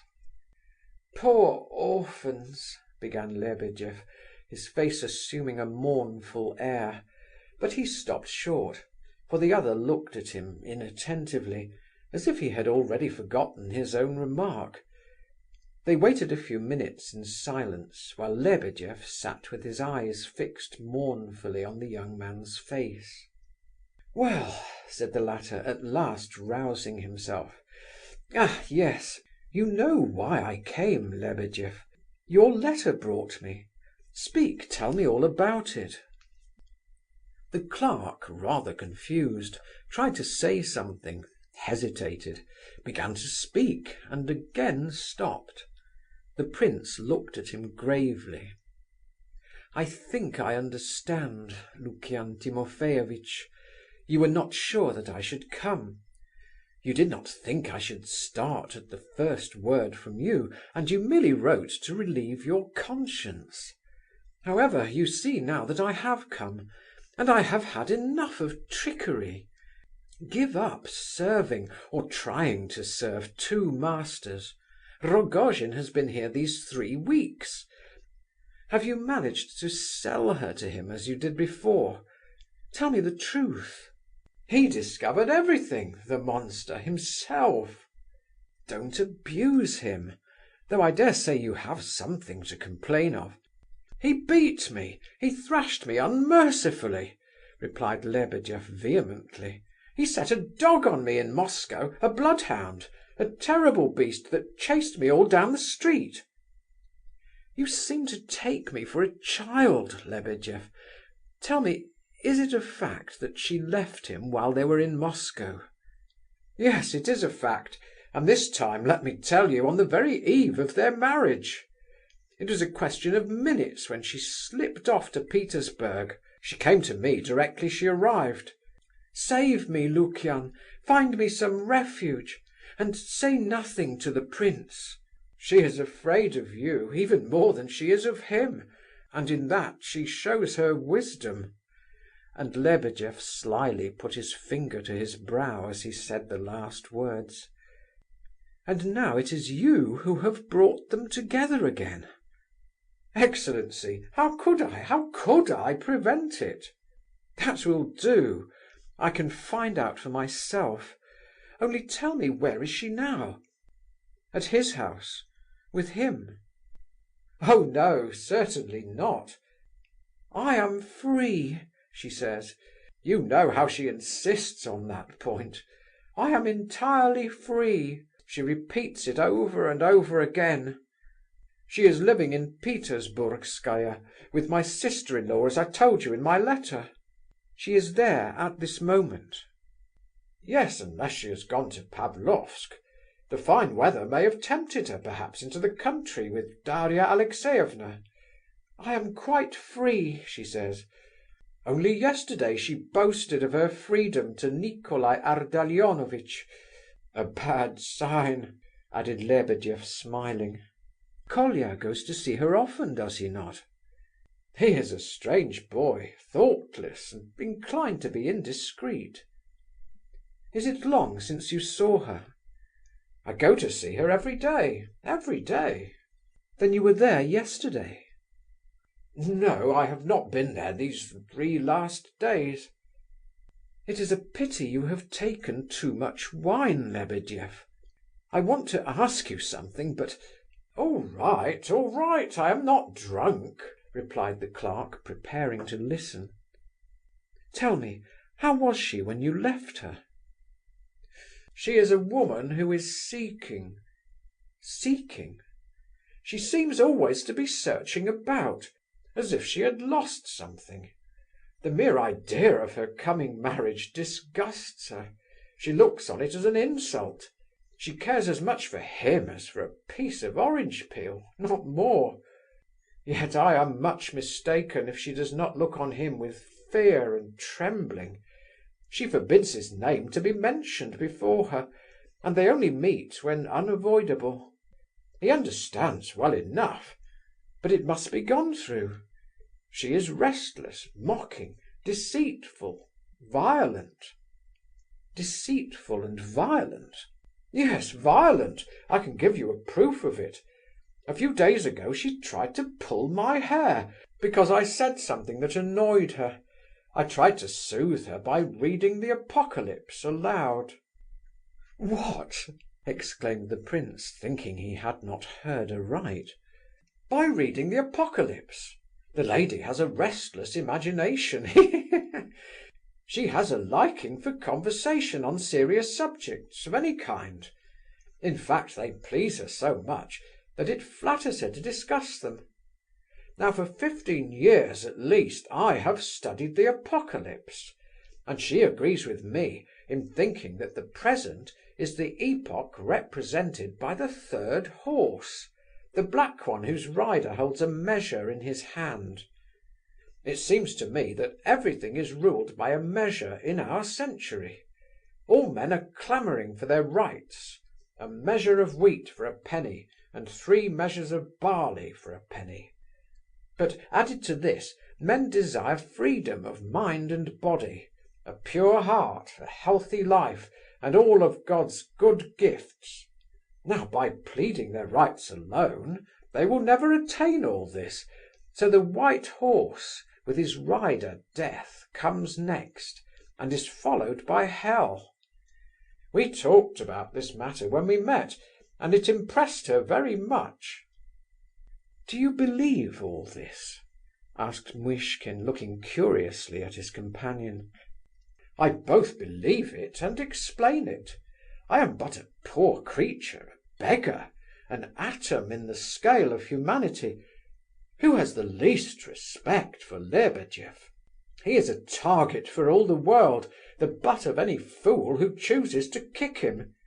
But in interpreting revelation, I am the equal of anyone, great as he may be.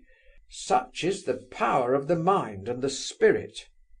I have made a lordly personage tremble as he sat in his armchair, only by talking to him of things concerning the spirit.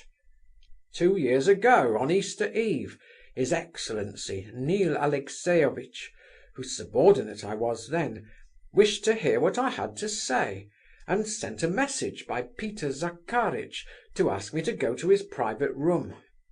'They tell me you expound the prophecies relating to Antichrist,' said he, when we were alone. 'Is that so?' 'Yes,' I answered unhesitatingly, and I began to give some comments on the Apostle's allegorical vision. At first he smiled, but when we reached the numerical computations and correspondences, he trembled and turned pale. Then he begged me to close the book and sent me away, promising to put my name on the reward list. That took place, as I said, on the eve of Easter, and 8 days later his soul returned to God." "What?" "It is the truth. One evening after dinner he stumbled as he stepped out of his carriage. He fell and struck his head on the curb and died immediately. He was 73 years of age, and had a red face and white hair. He deluged himself with scent, and was always smiling like a child. Peter Zakkaritch recalled my interview with him and said, 'You foretold his death.'" The prince rose from his seat, and Lebedeff, surprised to see his guest preparing to go so soon, remarked, "You are not interested," in a respectful tone. "I am not very well, and my head aches, doubtless the effect of the journey," replied the prince, frowning. "You should go into the country," said Lebedeff timidly. The prince seemed to be considering the suggestion. "You see, I am going into the country myself in 3 days, with my children and belongings. The little one is delicate; she needs change of air, and during our absence this house will be done up. I am going to Pavlovsk." "You are going to Pavlovsk, too?" asked the prince sharply. "Everybody seems to be going there. Have you a house in that neighbourhood?" "I don't know of many people going to Pavlovsk, and as for the house, Ivan Ptitsin has let me one of his villas rather cheaply. It is a pleasant place, lying on a hill surrounded by trees, and one can live there for a mere song. There is good music to be heard, so no wonder it is popular. I shall stay in the lodge. As to the villa itself—" "Have you let it?" "No, not exactly." "Let it to me." Now this was precisely what Lebedeff had made up his mind to do in the last 3 minutes. Not that he had any difficulty in finding a tenant. In fact, the house was occupied at present by a chance visitor, who had told Lebedeff that he would perhaps take it for the summer months. The clerk knew very well that this perhaps meant certainly, but as he thought he could make more out of a tenant like the prince, he felt justified in speaking vaguely about the present inhabitant's intentions. This is quite a coincidence, thought he, and when the subject of price was mentioned, he made a gesture with his hand, as if to wave away a question of so little importance. "Oh, well, as you like," said Muishkin. "I will think it over. You shall lose nothing." They were walking slowly across the garden. "But if you... I could," stammered Lebedeff. If you please, prince, tell you something on the subject which would interest you, I'm sure." He spoke in wheedling tones and wriggled as he walked along. Muishkin stopped short. "Daria Alexeyevna also has a villa at Pavlovsk." "Well?" "A certain person is very friendly with her, and intends to visit her pretty often." "Well?" "Aglaya Ivanovna." "Oh, stop, Lebedeff," interposed Muishkin, feeling as if he had been touched on an open wound. That has nothing to do with me. I should like to know when you are going to start. The sooner the better, as far as I am concerned, for I am at an hotel." They had left the garden now, and were crossing the yard on their way to the gate. "Well, leave your hotel at once and come here. Then we can all go together to Pavlovsk the day after tomorrow." "I will think about it," said the prince dreamily, and went off. The clerk stood looking after his guest, struck by his sudden absent-mindedness. He had not even remembered to say good-bye, and Lebedeff was the more surprised at the omission, as he knew by experience how courteous the prince usually was. Part 2, Chapter 2.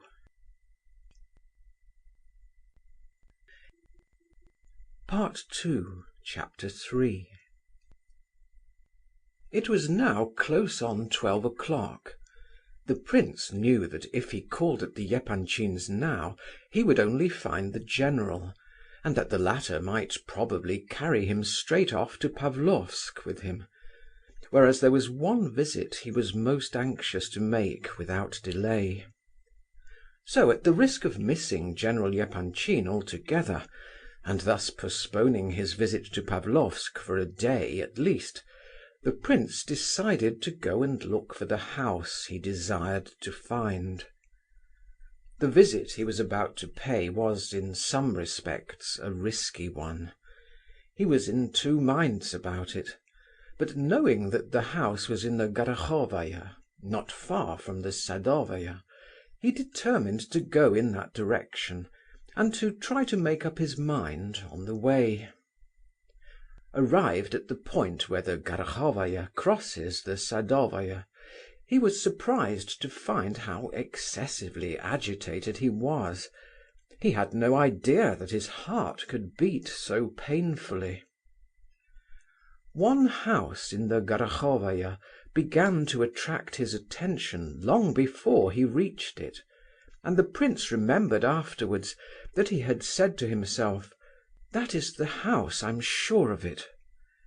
He came up to it, quite curious to discover whether he had guessed right, and felt that he would be disagreeably impressed to find that he had actually done so. The house was a large, gloomy-looking structure, without the slightest claim to architectural beauty, in colour a dirty green. There are a few of these old houses, built towards the end of the last century, still standing in that part of St. Petersburg, and showing little change from their original form and colour. They are solidly built, and are remarkable for the thickness of their walls and for the fewness of their windows, many of which are covered by gratings. On the ground floor there is usually a money-changer's shop, and the owner lives over it. Without, as well as within, the houses seem inhospitable and mysterious, an impression which is difficult to explain, unless it has something to do with the actual architectural style. These houses are almost exclusively inhabited by the merchant class. Arrived at the gate, the prince looked up at the legend over it, which ran, "House of Rogojin, hereditary and honourable citizen." He hesitated no longer, but opened the glazed door at the bottom of the outer stairs and made his way up to the second story. The place was dark and gloomy looking. The walls of the stone staircase were painted a dull red. Rogojin and his mother and brother occupied the whole of the second floor. The servant who opened the door to Muishkin led him, without taking his name, through several rooms and up and down many steps until they arrived at a door, where he knocked. Parfen Rogojin opened the door himself. On seeing the prince he became deadly white, and apparently fixed to the ground, so that he was more like a marble statue than a human being. The prince had expected some surprise, but Rogojin evidently considered his visit an impossible and miraculous event. He stared with an expression almost of terror, and his lips twisted into a bewildered smile. "Parfen, perhaps my visit is ill-timed. I can go away again if you like," said Muishkin at last, rather embarrassed. "No, no, it's all right, come in," said Parfen, recollecting himself. They were evidently on quite familiar terms. In Moscow they had had many occasions of meeting. Indeed, some few of these meetings were but too vividly impressed upon their memories. They had not met now, however, for 3 months. The death-like pallor and a sort of slight convulsion about the lips had not left Rogojin's face. Though he welcomed his guest, he was still obviously much disturbed. As he invited the prince to sit down near the table, the latter happened to turn towards him, and was startled by the strange expression on his face. A painful recollection flashed into his mind. He stood for a time looking straight at Rogojin, whose eyes seemed to blaze like fire. At last Rogojin smiled, though he still looked agitated and shaken. "What are you staring at me like that for?" he muttered. "Sit down." The prince took a chair. "Parfen," he said, "tell me honestly, did you know that I was coming to Petersburg or no?" "Oh, I supposed you were coming," the other replied, smiling sarcastically. "And I was right in my supposition, you see. But how was I to know that you would come today?" A certain strangeness and impatience in his manner impressed the prince very forcibly. "And if you had known that I was coming today, why be so irritated about it?" he asked in quiet surprise. "Why did you ask me?" "Because when I jumped out of the train this morning, 2 eyes glared at me, just as yours did a moment since." "Ha! And whose eyes may they have been?" said Rogojin suspiciously. It seemed to the prince that he was trembling. "I don't know. I thought it was a hallucination. I often have hallucinations nowadays. I feel just as I did 5 years ago, when my fits were about to come on." "Well, perhaps it was a hallucination, I don't know," said Parfen. He tried to give the prince an affectionate smile, and it seemed to the latter as though, in this smile of his, something had broken, and that he could not mend it, try as he would. "Shall you go abroad again, then?" he asked. and suddenly added, "Do you remember when we came up in the train from Pskoff together? You and your cloak and leggings, eh?" And Rogojin burst out laughing, this time with unconcealed malice, as though he were glad that he had been able to find an opportunity for giving vent to it. "Have you quite taken up your quarters here?"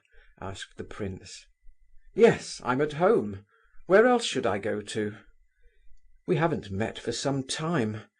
Meanwhile I have heard things about you which I should not have believed to be possible." "What of that? People will say anything," said Rogojin dryly. "At all events you've disbanded your troupe, and you are living in your own house instead of being fast and loose about the place. That's all very good. Is this house all yours, or joint property?" "It is my mother's.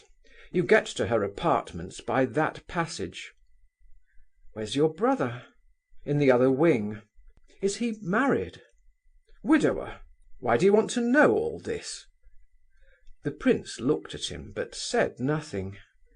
He had suddenly relapsed into musing, and had probably not heard the question at all. Rogojin did not insist upon an answer, and there was silence for a few moments. "I guessed which was your house from 100 yards off," said the prince at last. "Why so?" "I don't quite know. Your house has the aspect of yourself and all your family. It bears the stamp of the Rogojin life. But ask me why I think so, and I can tell you nothing. It is nonsense, of course.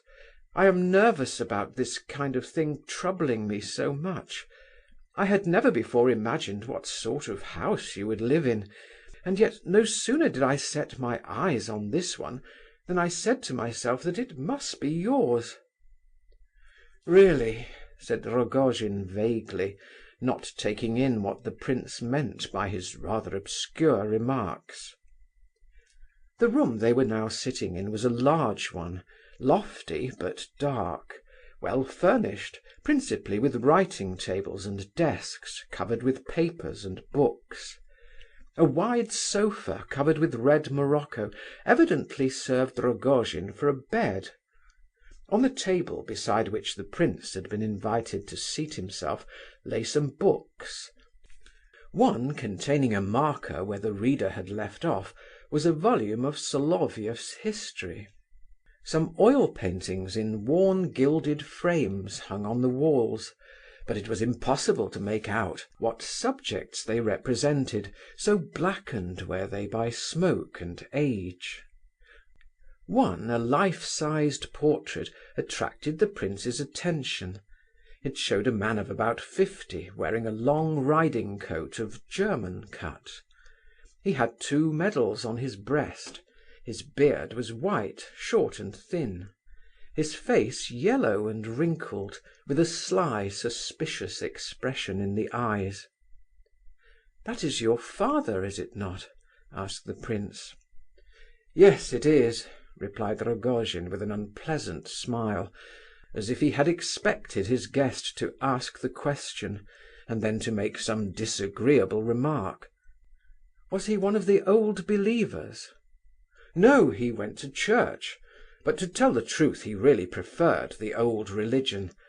This was his study and is now mine. Why did you ask if he were an old believer?" "Are you going to be married here?" "Yes," replied Rogojin, starting at the unexpected question. "Soon?" "You know yourself it does not depend on me." "Parfen, I am not your enemy, and I do not intend to oppose your intentions in any way. I repeat this to you now, just as I said it to you once before, on a very similar occasion. When you were arranging for your projected marriage in Moscow, I did not interfere with you. You know I did not. That first time she fled to me from you, from the very altar almost, and begged me to save her from you.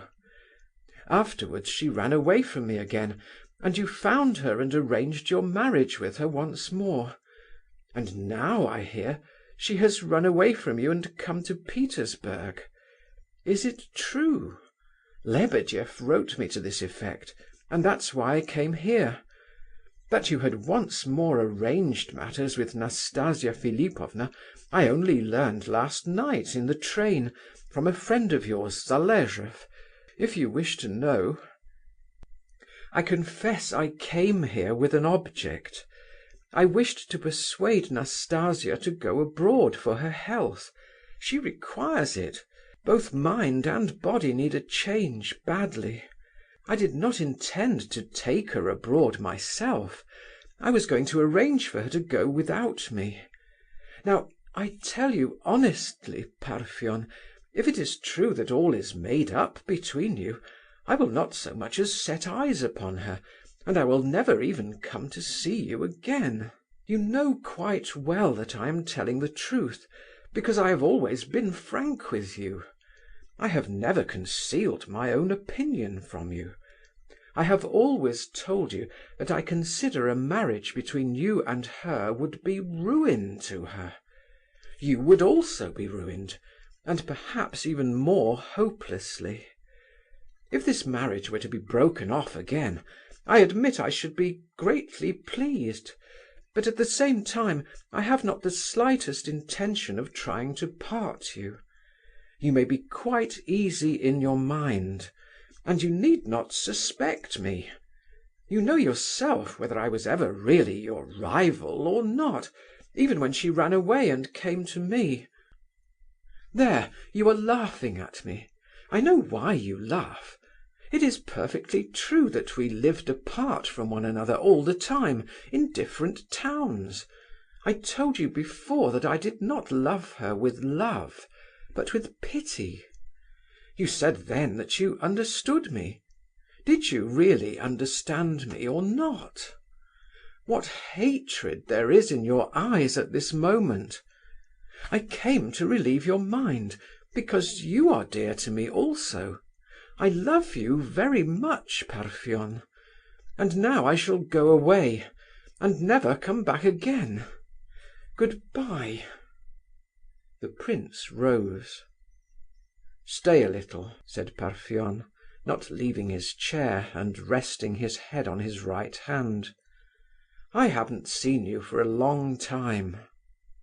The prince sat down again. Both were silent for a few moments.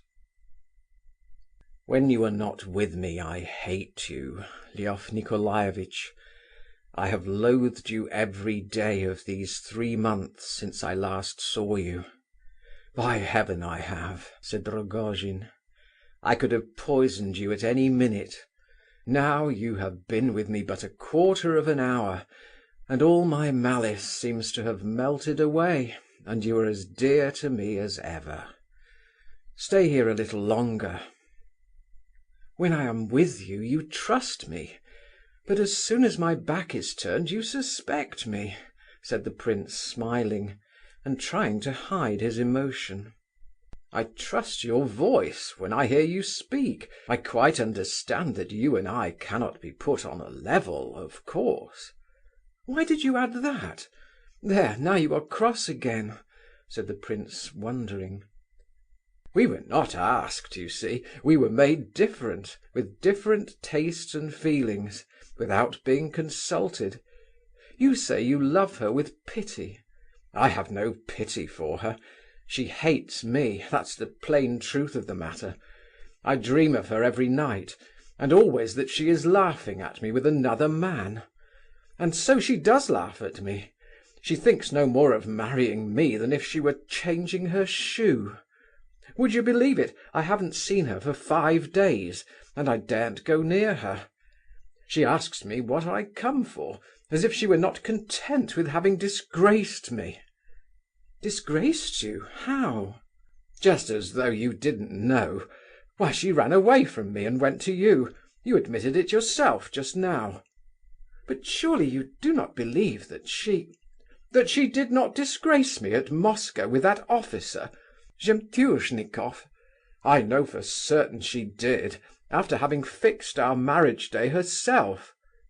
"Impossible!" cried the prince. "I know it for a fact," replied Rogojin with conviction.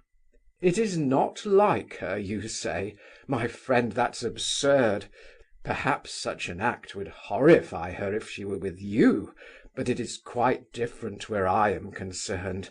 She looks on me as vermin. Her affair with Keller was simply to make a laughing-stock of me.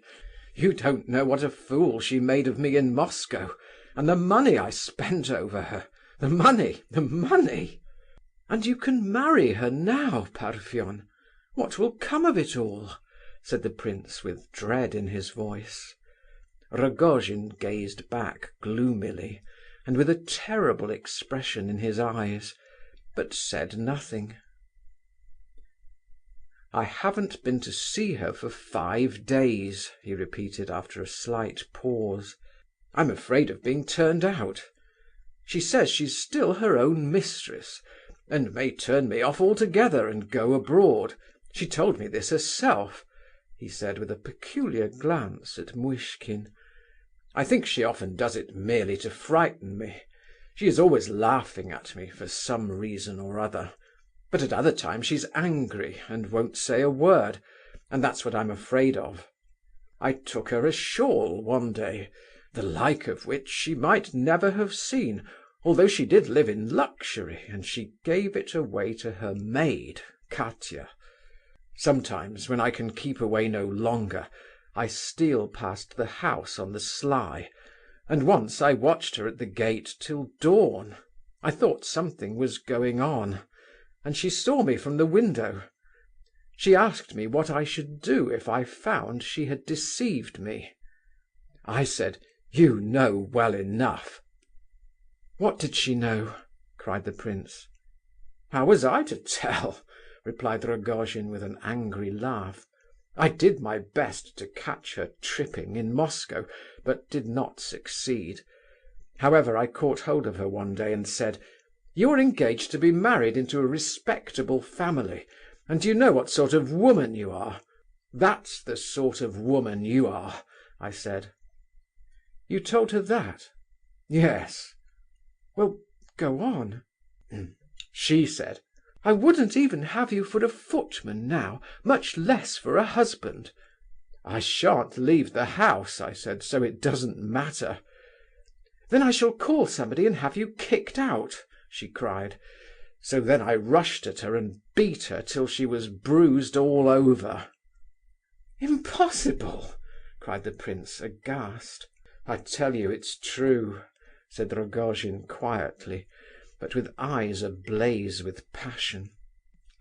"Then for a day and a half I neither slept nor ate nor drank, and would not leave her. I knelt at her feet. 'I shall die here,' I said, 'if you don't forgive me. And if you have me turned out, I shall drown myself. Because what should I be without you now?' She was like a madwoman all that day. Now she would cry, now she would threaten me with a knife, now she would abuse me. She called in Zalesheff and Keller, and showed me to them, shamed me in their presence. 'Let's all go to the theatre,' she says, 'and leave him here if he won't go. It's not my business. They'll give you some tea, Parfen Semyonovitch, while I'm away, for you must be hungry.' She came back from the theatre alone. 'Those cowards wouldn't come,' she said. 'They are afraid of you, and tried to frighten me too. He won't go away as he came, they said. He'll cut your throat. See if he doesn't.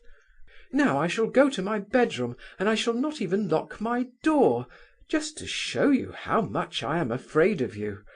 You must be shown that once for all. Did you have tea?' 'No,' I said, 'and I don't intend to.' 'Ha, ha! You are playing off your pride against your stomach. That sort of heroism doesn't sit well on you,' she said. With that she did as she had said she would. She went to bed, and did not lock her door. In the morning she came out. 'Are you quite mad?' she said sharply. 'Why, you'll die of hunger like this.' 'Forgive me,' I said. 'No, I won't, and I won't marry you. I've said it. Surely you haven't sat in this chair all night without sleeping?" "I didn't sleep," I said. How sensible of you. And are you going to have no breakfast or dinner today?" "I told you I wouldn't." "Forgive me." "You've no idea how unbecoming this sort of thing is to you," she said. "It's like putting a saddle on a cow's back. Do you think you are frightening me? My word, what a dreadful thing that you should sit here and eat no food. How terribly frightened I am." She wasn't angry long, and didn't seem to resent my offence at all. I was surprised, for she is a vindictive, resentful woman. But then I thought perhaps she despised me too much to feel any resentment against me. And that's the truth. She came up to me and said, "Do you know who the Pope of Rome is?" "I've heard of him," I said. "I suppose you've read the Universal History, Parfen Semyonovitch, haven't you?" she asked. "I've learned nothing at all," I said. "Then I'll lend it to you to read. You must know there was a Roman Pope once, and he was very angry with a certain emperor. So the emperor came and neither ate nor drank, but knelt before the Pope's palace till he should be forgiven. And what sort of vows do you think that the emperor was making during all those days on his knees? Stop, I'll read it to you." Then she read me a lot of verses where it said that the emperor spent all the time vowing vengeance against the Pope. "You don't mean to say you don't approve of the poem, Parfen Semyonovitch?" she says. "All you have read out is perfectly true," say I. "Aha!" says she, "you admit it's true, do you? And you are making vows to yourself that if I marry you, you will remind me of all this and take it out of me." "I don't know," I say. "Perhaps I was thinking like that, and perhaps I was not. I'm not thinking of anything just now." "What are your thoughts, then?" "I'm thinking that when you rise from your chair and go past me, I watch you and follow you with my eyes. If your dress does but rustle, my heart sinks. If you leave the room, I remember every little word and action, and what your voice sounded like, and what you said. I thought of nothing all last night, but sat here listening to your sleeping breath, and heard you move a little, twice. And as for your attack upon me," she says, "I suppose you never once thought of that?" "Perhaps I did think of it, and perhaps not," I say. "And what if I don't either forgive you or marry you?" "I tell you I shall go and drown myself."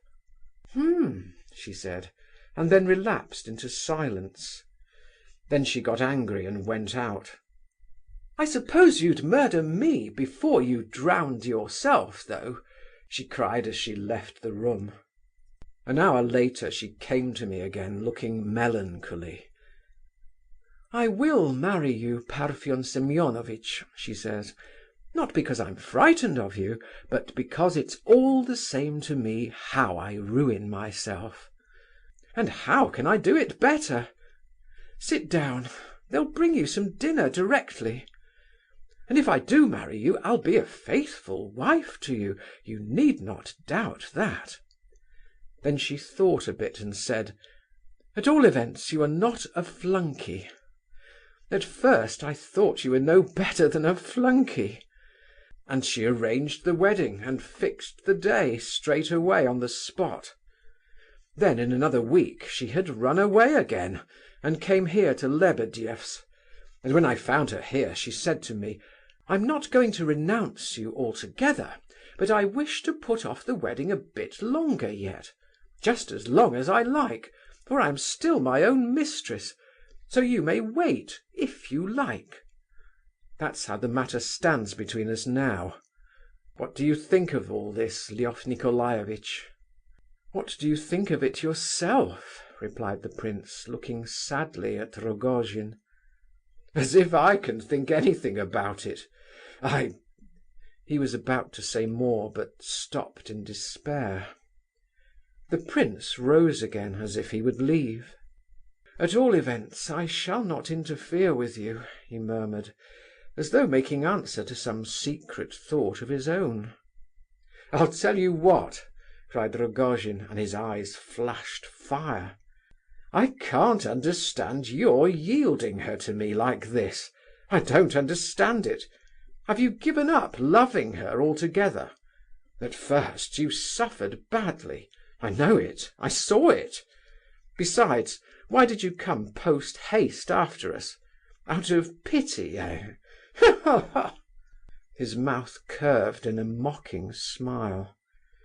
"Do you think I am deceiving you?" asked the prince. "No, I trust you, but I can't understand. It seems to me that your pity is greater than my love." A hungry longing to speak his mind out seemed to flash in the man's eyes, combined with an intense anger. "Your love is mingled with hatred, and therefore, when your love passes, there will be the greater misery," said the prince. "I tell you this, Parfen." "What, that I'll cut her throat, you mean?" The prince shuddered. "You'll hate her afterwards for all your present love, and for all the torment you are suffering on her account now. What seems to me the most extraordinary thing is that she can again consent to marry you, after all that has passed between you. When I heard the news yesterday, I could hardly bring myself to believe it. Why, she has run twice from you, from the very altar rails, as it were. She must have some presentiment of evil. What can she want with you now? Your money? Nonsense! Besides, I should think you must have made a fairly large hole in your fortune already. Surely it is not because she is so very anxious to find a husband. She could find many a one besides yourself. Anyone would be better than you, because you will murder her.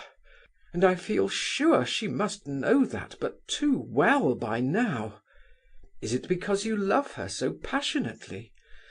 Indeed, that may be it. I have heard that there are women who want just that kind of love.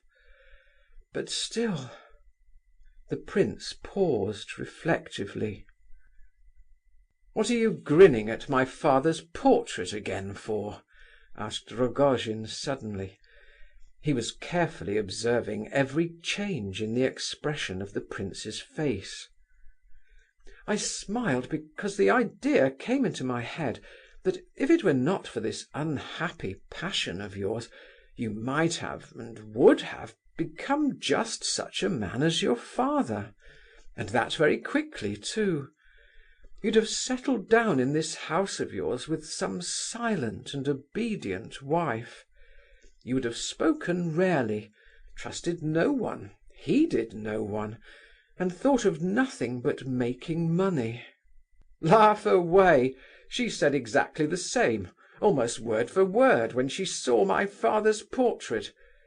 It's remarkable how entirely you and she are at one nowadays." "What, has she been here?" asked the prince with curiosity. "Yes. She looked long at the portrait and asked all about my father.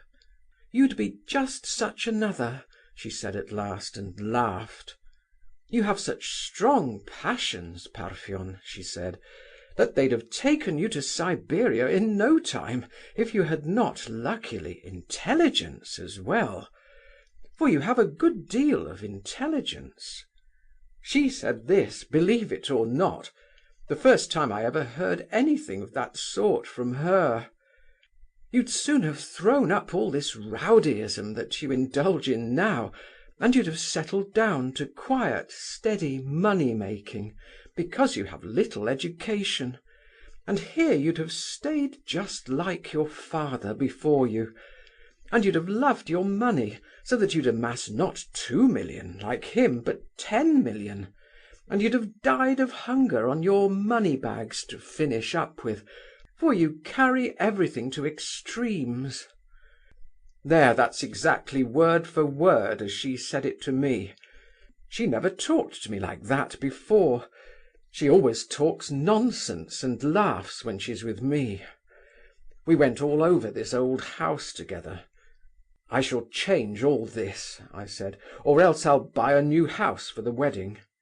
'No, no,' she said. 'Don't touch anything. Leave it all as it is. I shall live with your mother when I marry you.'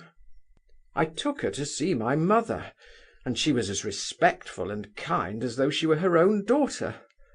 Mother has been almost demented ever since father died. She's an old woman. She sits and bows from her chair to everyone she sees. If you left her alone and didn't feed her for 3 days, I don't believe she would notice it.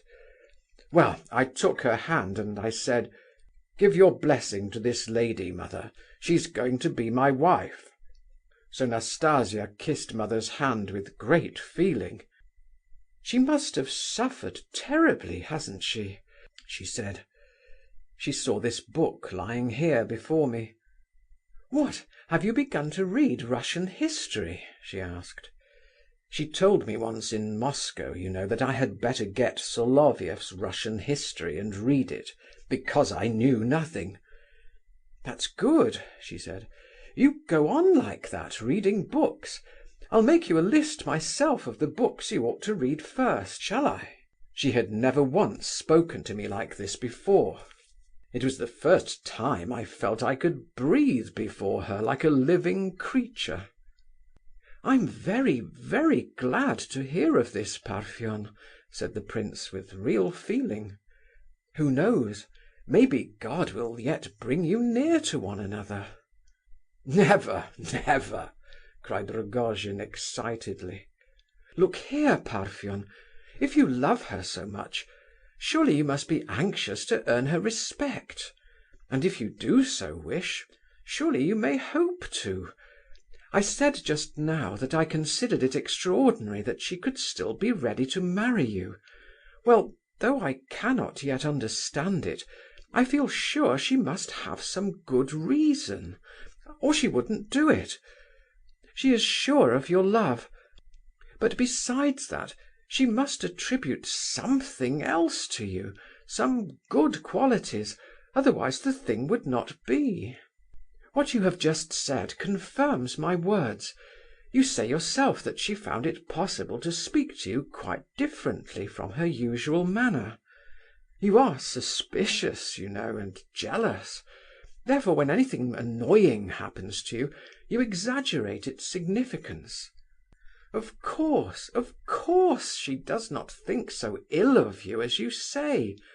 Why, if she did, she would simply be walking to death by drowning, or by the knife, with her eyes wide open, when she married you. It is impossible. As if anybody would go to their death deliberately." Rogojin listened to the prince's excited words with a bitter smile. His conviction was apparently unalterable. "How dreadfully you look at me, Parfen," said the prince with a feeling of dread. "Water or the knife?" said the latter at last. "Ha, ha! That's exactly why she is going to marry me, because she knows for certain that the knife awaits her. Prince, can it be that you don't even yet see what's at the root of it all?" "I don't understand you." "Perhaps he really doesn't understand me. They do say that you are you-know-what. She loves another. There, you can understand that much. Just as I love her, exactly so she loves another man. And that other man is, do you know who? It's you. There, you didn't know that, eh?" "I? You? She has loved you ever since that day, her birthday, only she thinks she cannot marry you, because it would be the ruin of you. 'Everybody knows what sort of a woman I am,' she says. She told me all this herself, to my very face. She's afraid of disgracing and ruining you, she says. But it doesn't matter about me. She can marry me all right. Notice how much consideration she shows for me." "But why did she run away to me, and then again from me to—" "From you to me. Ha, ha! That's nothing. Why, she always acts as though she were in a delirium nowadays. Either she says, 'Come on, I'll marry you, let's have the wedding quickly,' and fixes the day, and seems in a hurry for it, and when it begins to come near she feels frightened. Or else some other idea gets into her head. Goodness knows, you've seen her, you know how she goes on, laughing and crying and raving. There's nothing extraordinary about her having run away from you. She ran away because she found out how dearly she loved you. She could not bear to be near you. You said just now that I had found her at Moscow, when she ran away from you. I didn't do anything of the sort. She came to me herself, straight from you. 'Name the day, I'm ready,' she said. 'Let's have some champagne and go and hear the gypsies sing.' I tell you she'd have thrown herself into the water long ago if it were not for me. She doesn't do it because I am, perhaps, even more dreadful to her than the water. She's marrying me out of spite. If she marries me, I tell you, it will be for spite."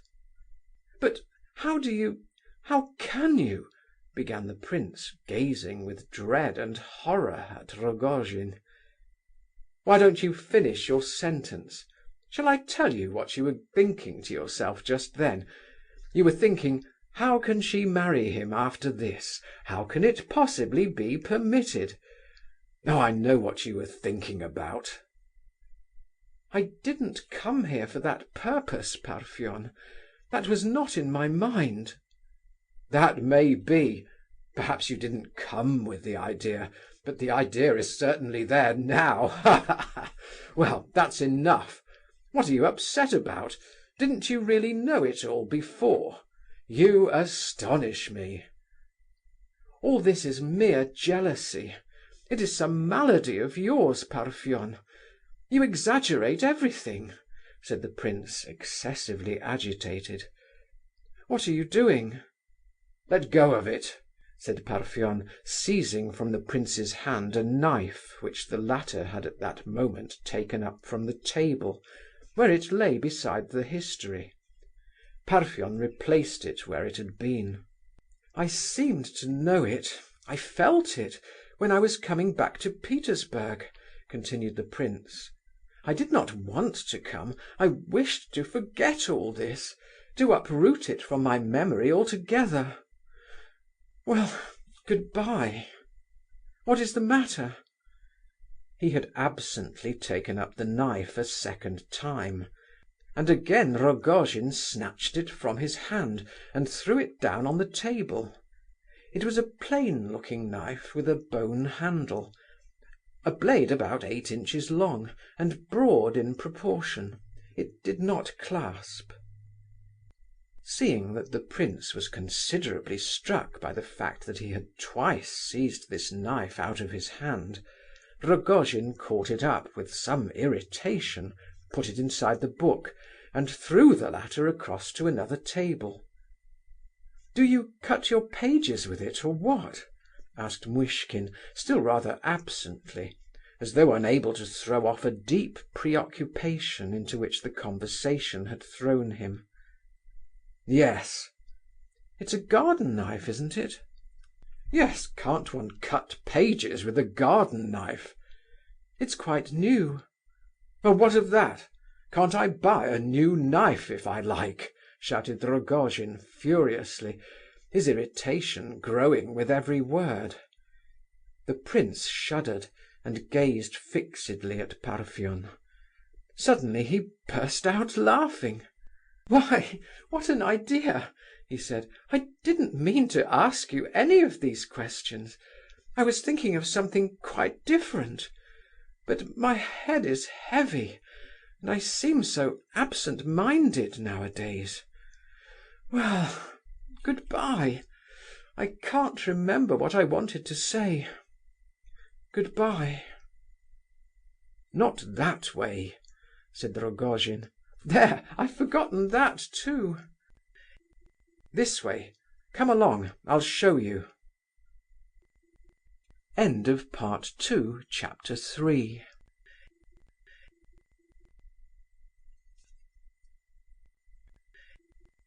Part 2, Chapter 4.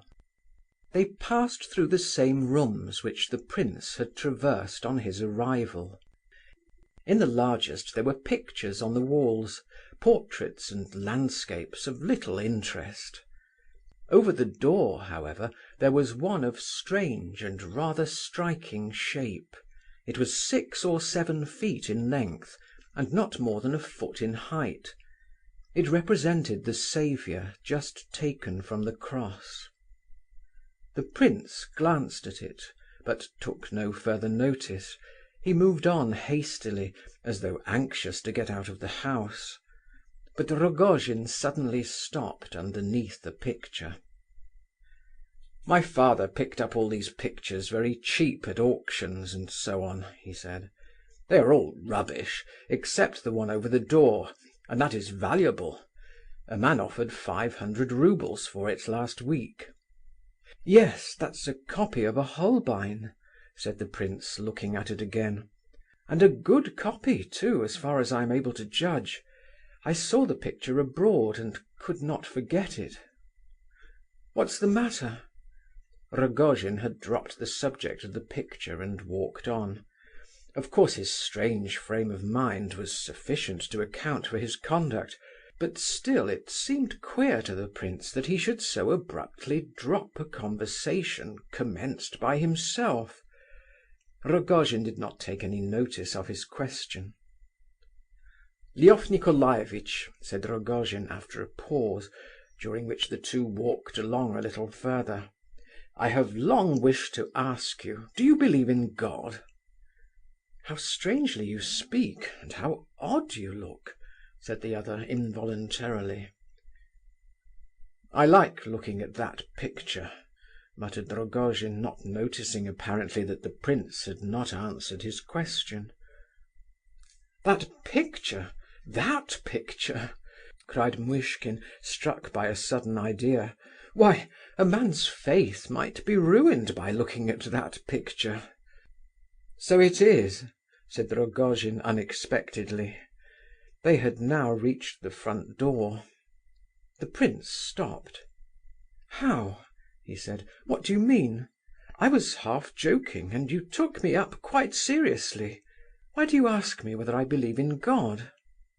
"Oh, no particular reason. I meant to ask you before. Many people are unbelievers nowadays, especially Russians, I've been told. You ought to know, you've lived abroad." Rogojin laughed bitterly as he said these words, and opening the door, held it for the prince to pass out. Muishkin looked surprised, but went out. The other followed him as far as the landing of the outer stairs, and shut the door behind him. They both now stood facing one another, as though oblivious of where they were, or what they had to do next. "Well, good-bye," said the prince, holding out his hand. "Good-bye," said Rogojin, pressing it hard, but quite mechanically. The prince made one step forward, and then turned round. "As to faith," he said, smiling, and evidently unwilling to leave Rogojin in this state, "as to faith, I had 4 curious conversations in 2 days, a week or so ago. One morning I met a man in the train, and made acquaintance with him at once. I had often heard of him as a very learned man, but an atheist. I was very glad of the opportunity of conversing with so eminent and clever a person. He doesn't believe in God, and he talked a good deal about it, but all the while it appeared to me that he was speaking outside the subject. And it has always struck me, both in speaking to such men and in reading their books, that they do not seem really to be touching on that at all, though on the surface they may appear to do so. I told him this, but I dare say I did not clearly express what I meant, for he could not understand me. That same evening I stopped at a small provincial hotel, and it so happened that a dreadful murder had been committed there the night before, and everybody was talking about it. Two peasants, elderly men and old friends, had had tea together there the night before, and were to occupy the same bedroom. They were not drunk, but one of them had noticed for the first time that his friend possessed a silver watch which he was wearing on a chain. He was by no means a thief, and was, as peasants go, a rich man. But this watch so fascinated him that he could not restrain himself. He took a knife, and when his friend turned his back, he came up softly behind, raised his eyes to heaven, crossed himself, and saying earnestly, "God forgive me, for Christ's sake," he cut his friend's throat like a sheep, and took the watch. Rogojin roared with laughter. He laughed as though he were in a sort of fit. It was strange to see him laughing so after the sombre mood he had been in just before. "Oh, I like that! That beats anything!" he cried convulsively, panting for breath. "One is an absolute unbeliever. The other is such a thoroughgoing believer that he murders his friend to the tune of a prayer. Oh, prince, that's too good for anything. You can't have invented it. It's the best thing I've heard." "Next morning I went out for a stroll through the town," continued the prince, so soon as Rogojin was a little quieter, though his laughter still burst out at intervals, and soon observed a drunken-looking soldier staggering about the pavement. He came up to me and said, "Buy my silver cross, sir. You shall have it for 4d. It's real silver." I looked, and there he held a cross, just taken from his own neck evidently, a large tin one, made after the Byzantine pattern. I fished out 4d, and put his cross on my own neck, and could see by his face that he was as pleased as he could be at the thought that he had succeeded in cheating a foolish gentleman, and away he went to drink the value of his cross. At that time everything that I saw made a tremendous impression upon me. I had understood nothing about Russia before, and had only vague and fantastic memories of it. So I thought, I will wait a while before I condemn this Judas. Only God knows what may be hidden in the hearts of drunkards. Well, I went homewards, and near the hotel I came across a poor woman carrying a child, a baby of some 6 weeks old. The mother was quite a girl herself. The baby was smiling up at her, for the first time in its life, just at that moment, and while I watched the woman, she suddenly crossed herself. Oh, so devoutly! "What is it, my good woman?" I asked her. I was never but asking questions then. "Exactly as is a mother's joy when her baby smiles for the first time into her eyes, so is God's joy when one of his children turns and prays to him for the first time, with all his heart." This is what the poor woman said to me, almost word for word. And such a deep, refined, truly religious thought it was, a thought in which the whole essence of Christianity was expressed in one flash, that is, the recognition of God as our Father, and of God's joy in men as his own children, which is the chief idea of Christ. She was a simple countrywoman, a mother, it's true, and perhaps, who knows, she may have been the wife of the drunken soldier. Listen, Parfen, you put a question to me just now. This is my reply. The essence of religious feeling has nothing to do with reason, or atheism, or crime or acts of any kind. It has nothing to do with these things, and never had.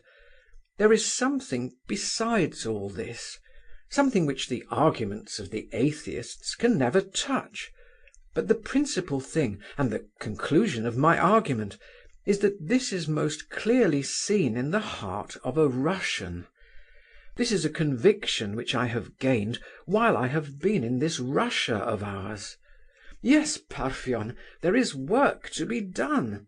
There is work to be done in this Russian world. Remember what talks we used to have in Moscow. And I never wished to come here at all, and I never thought to meet you like this, Parfen. Well, well. Goodbye, goodbye. God be with you." He turned and went downstairs. "Lef Nicolaievitch!" cried Parfen before he had reached the next landing. "Have you got that cross you bought from the soldier with you?" "Yes, I have," and the prince stopped again. "Show it me, will you?" A new fancy, the prince reflected, and then mounted the stairs once more. He pulled out the cross without taking it off his neck. "Give it to me," said Parfen. "Why? Do you—" The prince would rather have kept this particular cross. "I'll wear it, and you shall have mine. I'll take it off at once." "You wish to exchange crosses? Very well, Parfen, if that's the case, I'm glad enough. That makes us brothers, you know."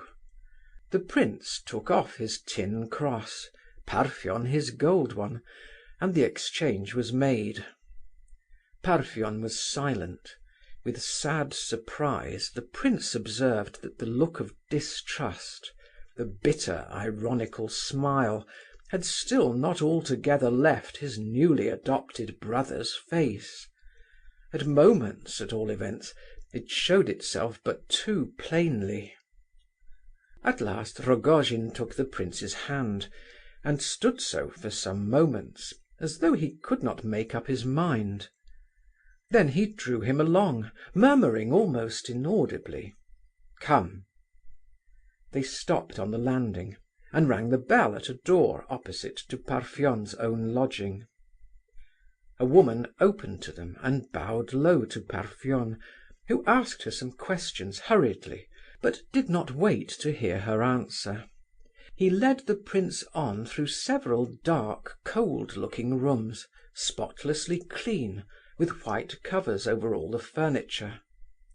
Without the ceremony of knocking, Parfen entered a small apartment, furnished like a drawing-room, but with a polished mahogany partition dividing one half of it from what was probably a bedroom. In one corner of this room sat an old woman in an armchair, close to the stove. She did not look very old, and her face was a pleasant, round one, but she was white-haired, and, as one could detect at the first glance, quite in her second childhood. She wore a black woolen dress, with a black handkerchief round her neck and shoulders, and a white cap with black ribbons. Her feet were raised on a footstool. Beside her sat another old woman, also dressed in mourning, and silently knitting a stocking. This was evidently a companion. They both looked as though they never broke the silence. The first old woman, so soon as she saw Rogojin and the prince, smiled and bowed courteously several times, in token of her gratification at their visit. "Mother," said Rogojin, kissing her hand, "here is my great friend, Prince Muishkin. We have exchanged crosses.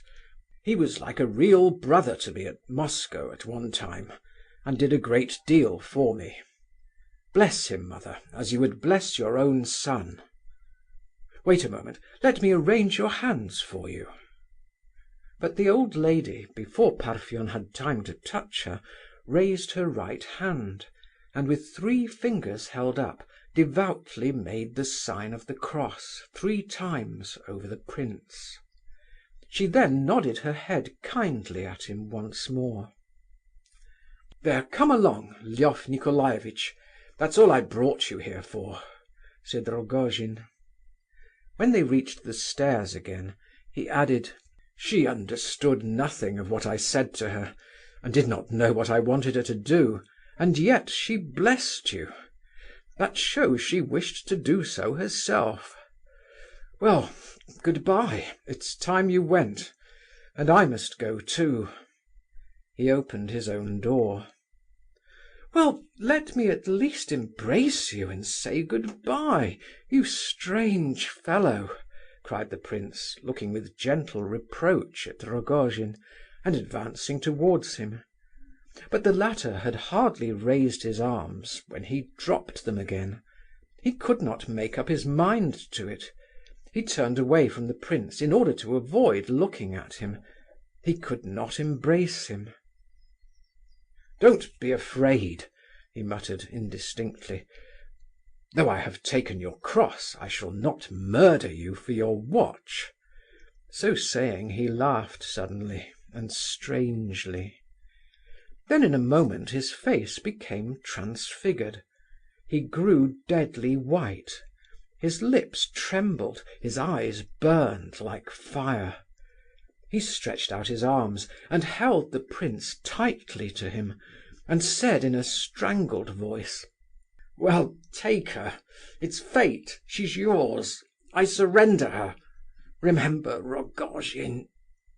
And pushing the prince from him, without looking back at him, he hurriedly entered his own flat, and banged the door. End of Part 2, Chapter 4.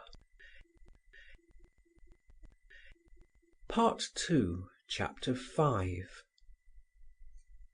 It was late now, nearly 2:30, and the prince did not find General Epanchin at home. He left a card, and determined to look up Colia, who had a room at a small hotel near. Colia was not in, but he was informed that he might be back shortly, and had left word that if he were not in by 3:30, it was to be understood that he had gone to Pavlovsk, to General Epanchin's, and would dine there. The prince decided to wait till 3:30, and ordered some dinner. At 3:30 there was no sign of Colia. The prince waited until 4 o'clock, and then strolled off mechanically, wherever his feet should carry him. In early summer there are often magnificent days in St. Petersburg, bright, hot, and still. This happened to be such a day. For some time the prince wandered about without aim or object. He did not know the town well. He stopped to look about him on bridges, at street corners. He entered a confectioner's shop to rest once. He was in a state of nervous excitement and perturbation. He noticed nothing and no one, and he felt a craving for solitude, to be alone with his thoughts and his emotions, and to give himself up to them passively. He loathed the idea of trying to answer the questions that would rise up in his heart and mind. "I am not to blame for all this," he thought to himself, half unconsciously. Towards 6 o'clock he found himself at the station of the Tsarskosselsky railway. He was tired of solitude now. A new rush of feeling took hold of him, and a flood of light chased away the gloom for a moment from his soul. He took a ticket to Pavlovsk, and determined to get there as fast as he could, but something stopped him. A reality, and not a fantasy, as he was inclined to think it. He was about to take his place in a carriage when he suddenly threw away his ticket and came out again, disturbed and thoughtful. A few moments later, in the street, he recalled something that had bothered him all the afternoon. He caught himself engaged in a strange occupation, which he now recollected he had taken up at odd moments for the last few hours.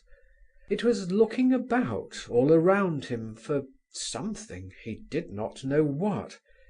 He had forgotten it for a while, half an hour or so, and now, suddenly, the uneasy search had recommenced. But he had hardly become conscious of this curious phenomenon when another recollection suddenly swam through his brain, interesting him for the moment exceedingly. He remembered that the last time he had been engaged in looking around him for the unknown something, he was standing before a cutler's shop, in the window of which were exposed certain goods for sale. He was extremely anxious now to discover whether this shop and these goods really existed, or whether the whole thing had been a hallucination. He felt in a very curious condition today, a condition similar to that which had preceded his fits in bygone years.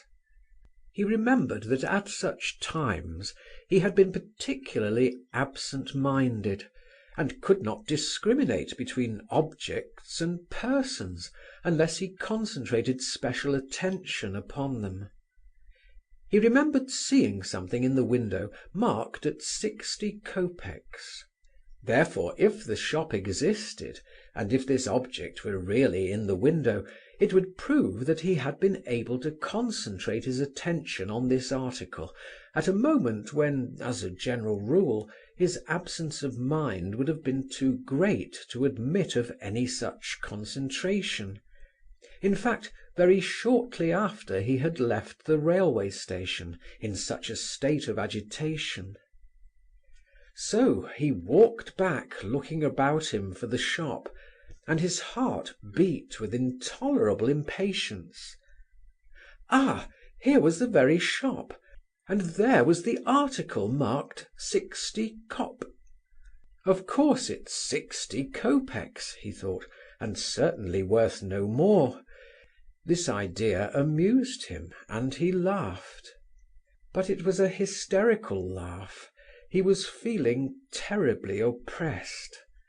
He remembered clearly that just here, standing before this window, he had suddenly turned round, just as earlier in the day he had turned and found the dreadful eyes of Rogojin fixed upon him. Convinced, therefore, that in this respect, at all events, he had been under no delusion, he left the shop and went on. This must be thought out. It was clear that there had been no hallucination at the station then either. Something had actually happened to him on both occasions, there was no doubt of it. But again a loathing for all mental exertion overmastered him. He would not think it out now, he would put it off and think of something else.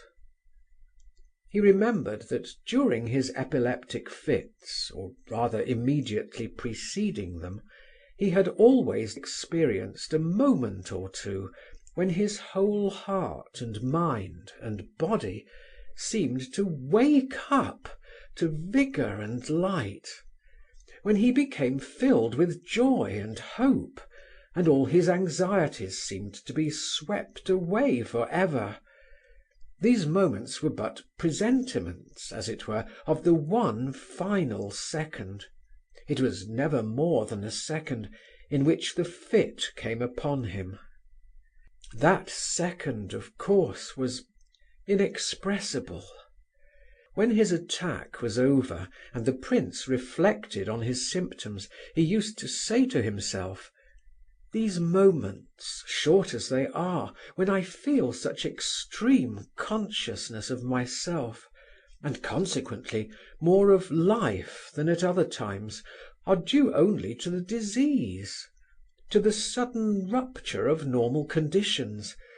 Therefore they are not really a higher kind of life, but a lower." This reasoning, however, seemed to end in a paradox, and lead to the further consideration: what matter though it be only disease, an abnormal tension of the brain, if, when I recall and analyze the moment, it seems to have been one of harmony and beauty in the highest degree, an instant of deepest sensation, overflowing with unbounded joy and rapture, ecstatic devotion, and completest life. Vague though this sounds, it was perfectly comprehensible to Muishkin, though he knew that it was but a feeble expression of his sensations. That there was indeed beauty and harmony in those abnormal moments, that they really contained the highest synthesis of life, he could not doubt, nor even admit the possibility of doubt. He felt that they were not analogous to the fantastic and unreal dreams due to intoxication by hashish, opium, or wine. Of that he could judge when the attack was over. These instants were characterized, to define it in a word, by an intense quickening of the sense of personality. Since, in the last conscious moment preceding the attack, he could say to himself, with full understanding of his words, "I would give my whole life for this one instant," then doubtless to him it really was worth a lifetime. For the rest, he thought the dialectical part of the argument of little worth. He saw only too clearly that the result of these ecstatic moments was stupefaction, mental darkness, idiocy. No argument was possible on that point. His conclusion, his estimate of the moment, doubtless contained some error, yet the reality of the sensation troubled him. What's more unanswerable than a fact? And this fact had occurred. The prince had confessed unreservedly to himself that the feeling of intense beatitude in that crowded moment made the moment worth a lifetime. "I feel then," he said one day to Rogojin in Moscow, "I feel then as if I had understood those amazing words, 'There shall be no more time.'" And he added with a smile, "No doubt the epileptic Mahomet refers to that same moment when he says that he visited all the dwellings of Allah in less time than was needed to empty his pitcher of water." Yes, he had often met Rogojin in Moscow, and many were the subjects they discussed. "He told me I had been a brother to him," thought the prince. "He said so today for the first time." He was sitting in the summer garden on a seat under a tree, and his mind dwelt on the matter. It was about 7 o'clock, and the place was empty. The stifling atmosphere foretold a storm, and the prince felt a certain charm in the contemplative mood which possessed him. He found pleasure, too, in gazing at the exterior objects around him. All the time he was trying to forget something, to escape from some idea that haunted him. But melancholy thoughts came back, though he would so willingly have escaped from them. He remembered suddenly how he had been talking to the waiter while he dined about a recently committed murder which the whole town was discussing, and as he thought of it something strange came over him. He was seized all at once by a violent desire, almost a temptation, against which he strove in vain. He jumped up and walked off as fast as he could towards the Petersburg side. He had asked someone a little while before to show him which was the Petersburg side on the banks of the Neva. He had not gone there, however, and he knew very well that it was of no use to go now, for he would certainly not find Lebedeff's relation at home. He had the address, but she must certainly have gone to Pavlofsk, or Colia would have let him know. If he were to go now, it would merely be out of curiosity. But a sudden new idea had come into his head. However, it was something to move on and know where he was going. A minute later he was still moving on, but without knowing anything. He could no longer think out his new idea.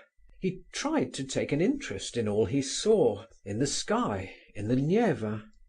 He spoke to some children he met. He felt his epileptic condition becoming more and more developed. The evening was very close. Thunder was heard some way off. The prince was haunted all that day by the face of Lebedeff's nephew, whom he had seen for the first time that morning, just as one is haunted at times by some persistent musical refrain. By a curious association of ideas, the young man always appeared as the murderer of whom Lebedeff had spoken when introducing him to Muishkin. Yes, he had read something about the murder, and that quite recently. Since he came to Russia, he had heard many stories of this kind, and was interested in them.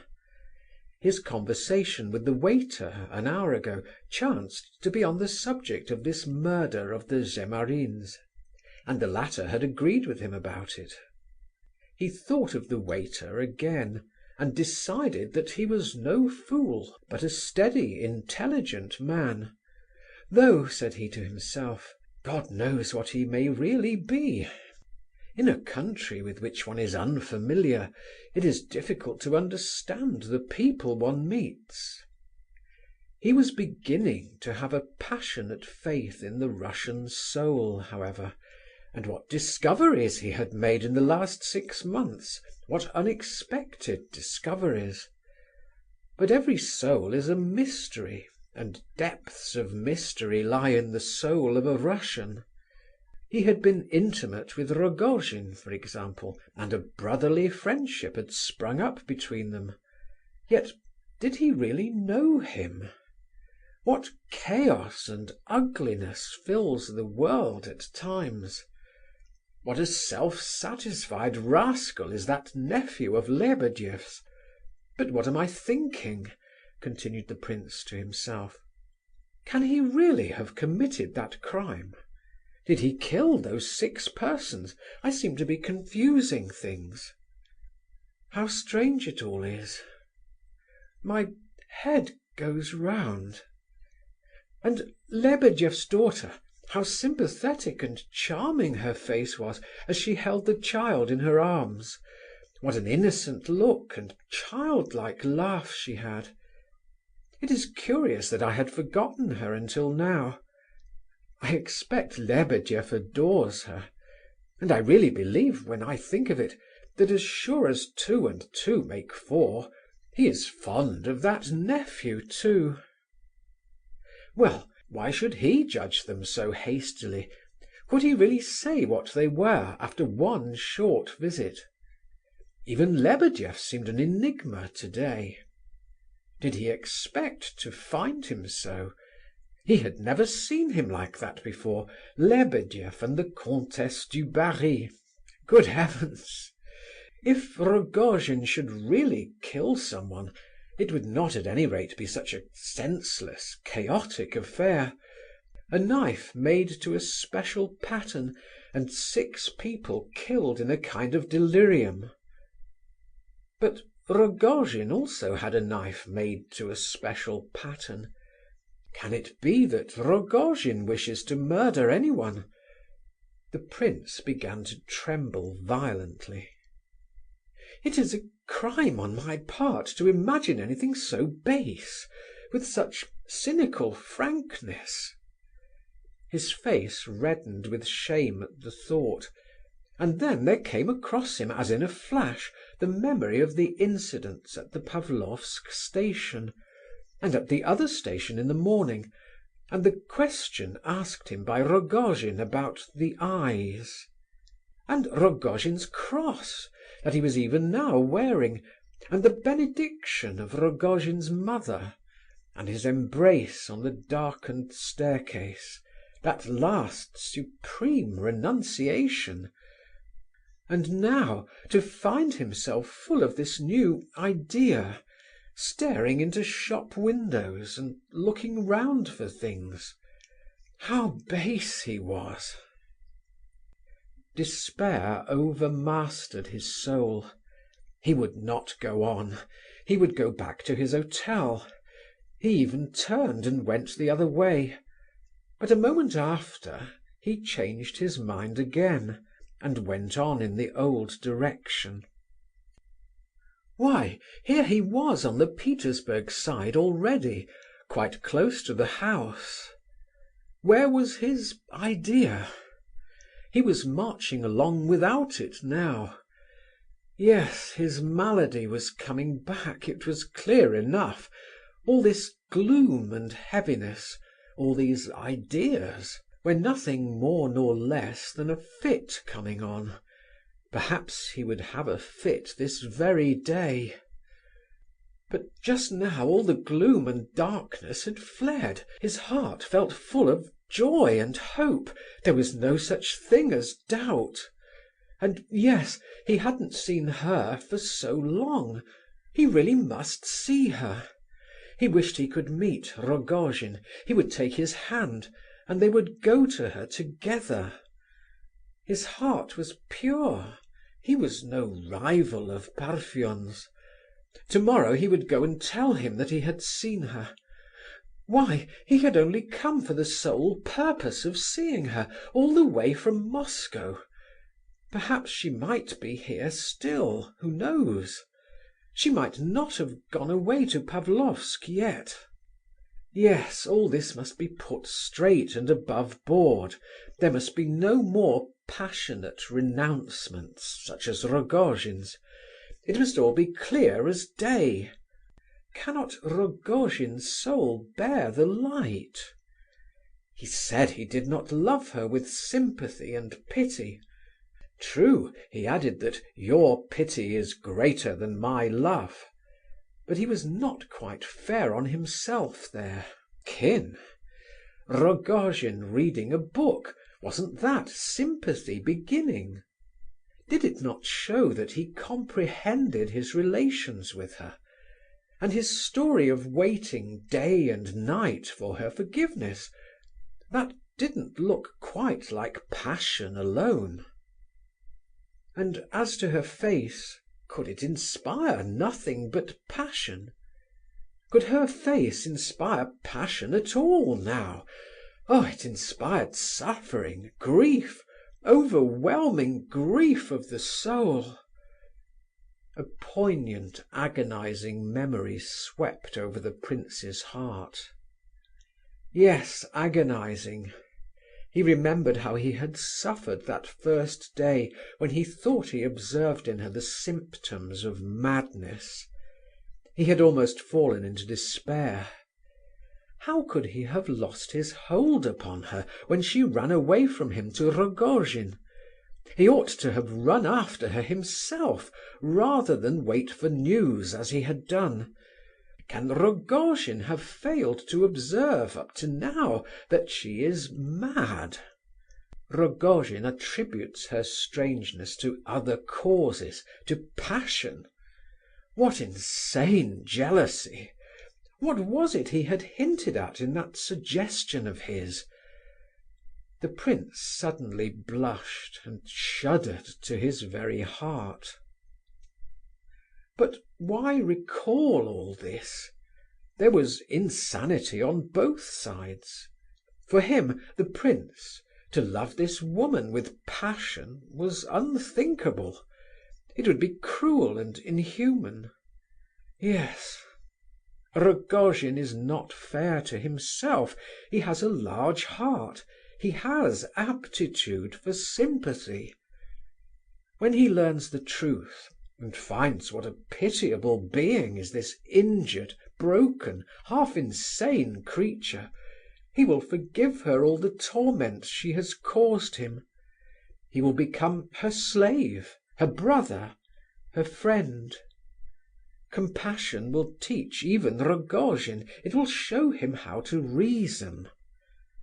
Compassion is the chief law of human existence. Oh, how guilty he felt towards Rogojin, and for a few warm, hasty words spoken in Moscow, Parfen had called him brother, while he... But no, this was delirium. It would come all right. That gloomy Parfen had implied that his faith was waning. He must suffer dreadfully. He said he liked to look at that picture. It was not that he liked it, but he felt the need of looking at it.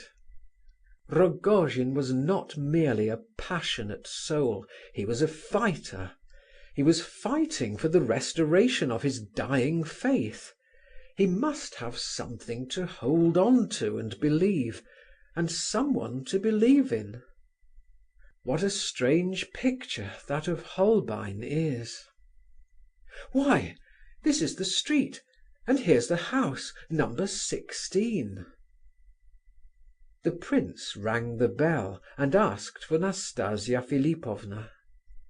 The lady of the house came out, and stated that Nastasia had gone to stay with Daria Alexeyevna at Pavlovsk, and might be there some days. Madame Filisov was a little woman of 40, with a cunning face and crafty, piercing eyes. When, with an air of mystery, she asked her visitor's name, he refused at first to answer, but in a moment he changed his mind, and left strict instructions that it should be given to Nastasia Philipovna. The urgency of his request seemed to impress Madame Filisov, and she put on a knowing expression, as if to say, "You need not be afraid, I quite understand." The prince's name evidently was a great surprise to her. He stood and looked absently at her for a moment, then turned, and took the road back to his hotel. But he went away not as he came. A great change had suddenly come over him. He went blindly forward. His knees shook under him. He was tormented by ideas. His lips were blue and trembled with a feeble, meaningless smile. His demon was upon him once more. What had happened to him? Why was his brow clammy with drops of moisture, his knees shaking beneath him, and his soul oppressed with a cold gloom? Was it because he had just seen those dreadful eyes again? Why, he had left the summer garden on purpose to see them. That had been his idea. He had wished to assure himself that he would see them once more at that house. Then why was he so overwhelmed now, having seen them as he expected? Just as though he had not expected to see them. Yes, they were the very same eyes, and no doubt about it. The same that he had seen in the crowd that morning at the station, the same that he had surprised in Rogojin's rooms some hours later, when the latter had replied to his inquiry with a sneering laugh. "Well, whose eyes were they?" Then for the third time they had appeared just as he was getting into the train on his way to see Aglaya. He had had a strong impulse to rush up to Rogojin and repeat his words of the morning, "Whose eyes are they?"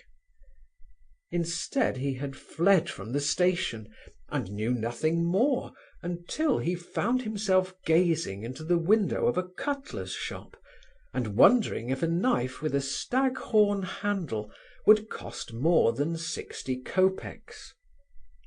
And as the prince sat dreaming in the summer garden under a lime tree, a wicked demon had come and whispered in his ear, "Rogojin has been spying upon you and watching you all the morning in a frenzy of desperation. When he finds you have not gone to Pavlovsk, A terrible discovery for him. He will surely go at once to that house in Petersburg Side and watch for you there, although only this morning you gave your word of honour not to see her, and swore that you had not come to Petersburg for that purpose." And thereupon the prince had hastened off to that house, and what was there in the fact that he had met Rogojin there? He had only seen a wretched, suffering creature, whose state of mind was gloomy and miserable, but most comprehensible. In the morning Rogojin had seemed to be trying to keep out of the way, but at the station this afternoon he had stood out. He had concealed himself, indeed, less than the prince himself. At the house now he had stood 50 yards off on the other side of the road, with folded hands, watching, plainly in view, and apparently desirous of being seen. He had stood there like an accuser, like a judge, not like a what?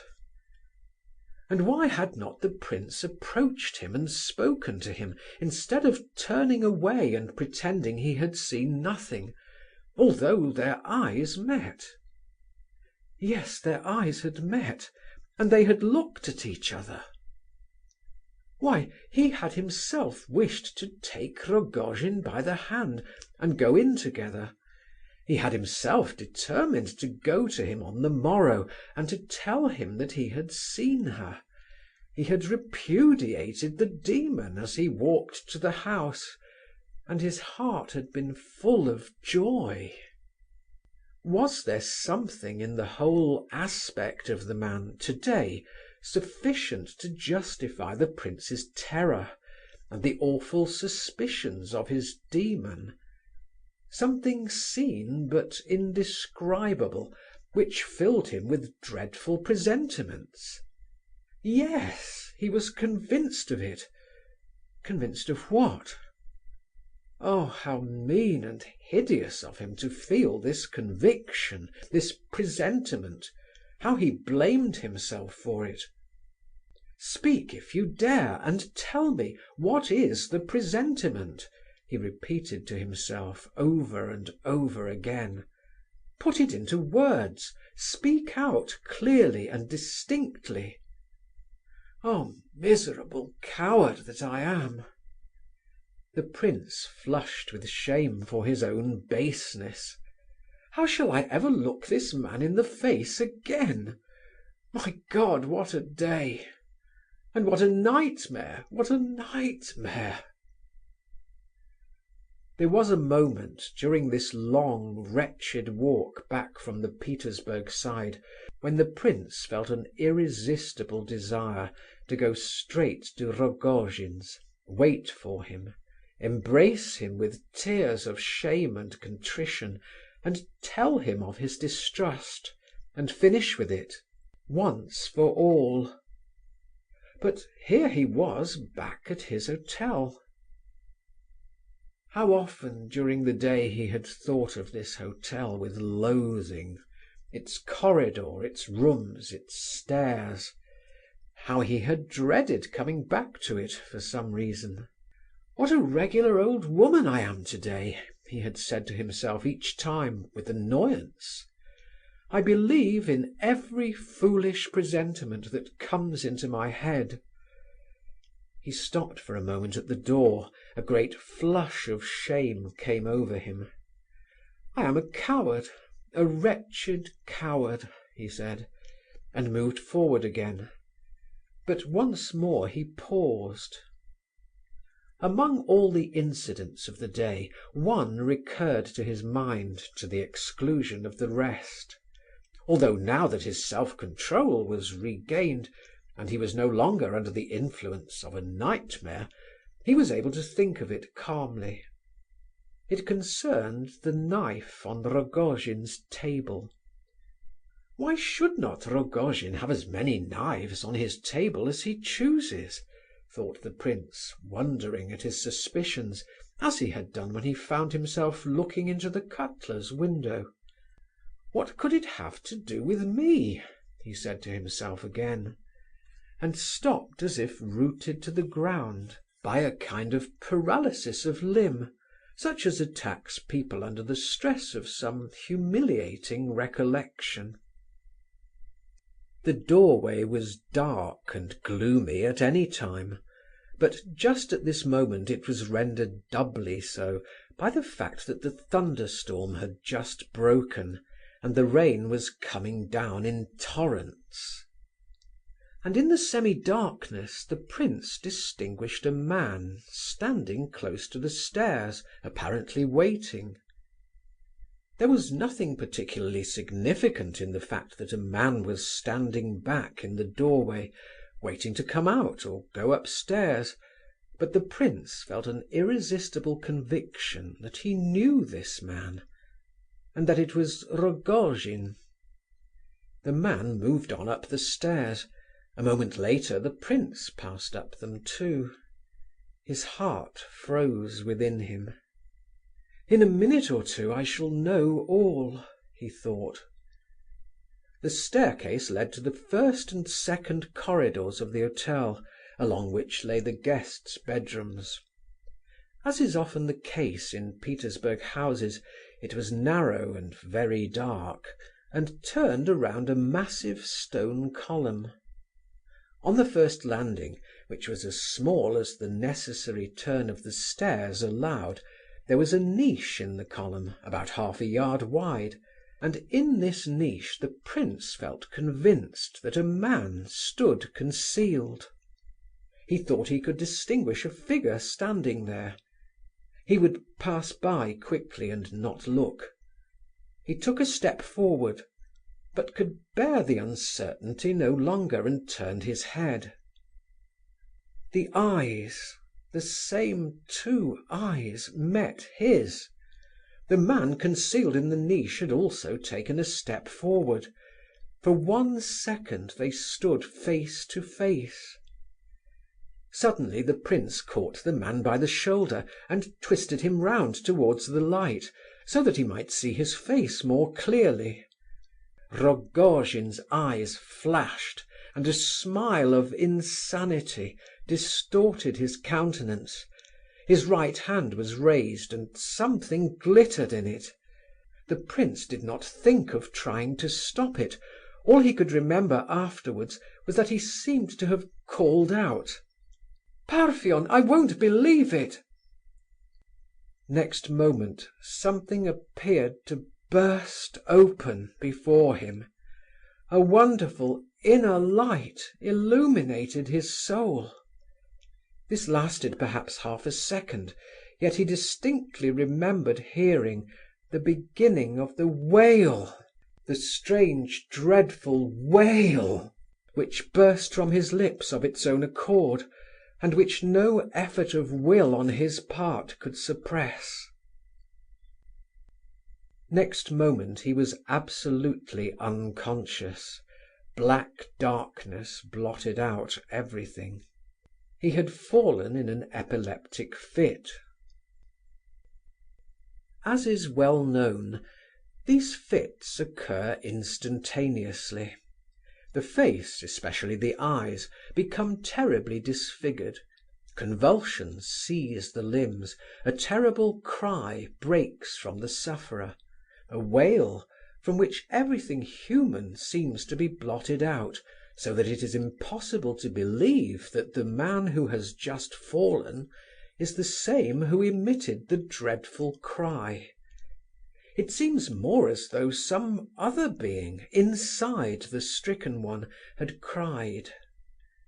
Many people have borne witness to this impression, and many cannot behold an epileptic fit without a feeling of mysterious terror and dread.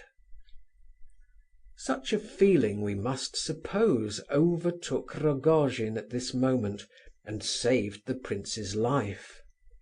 Not knowing that it was a fit, and seeing his victim disappear head foremost into the darkness, hearing his head strike the stone steps below with a crash, Rogojin rushed downstairs, skirting the body, and flung himself headlong out of the hotel, like a raving madman.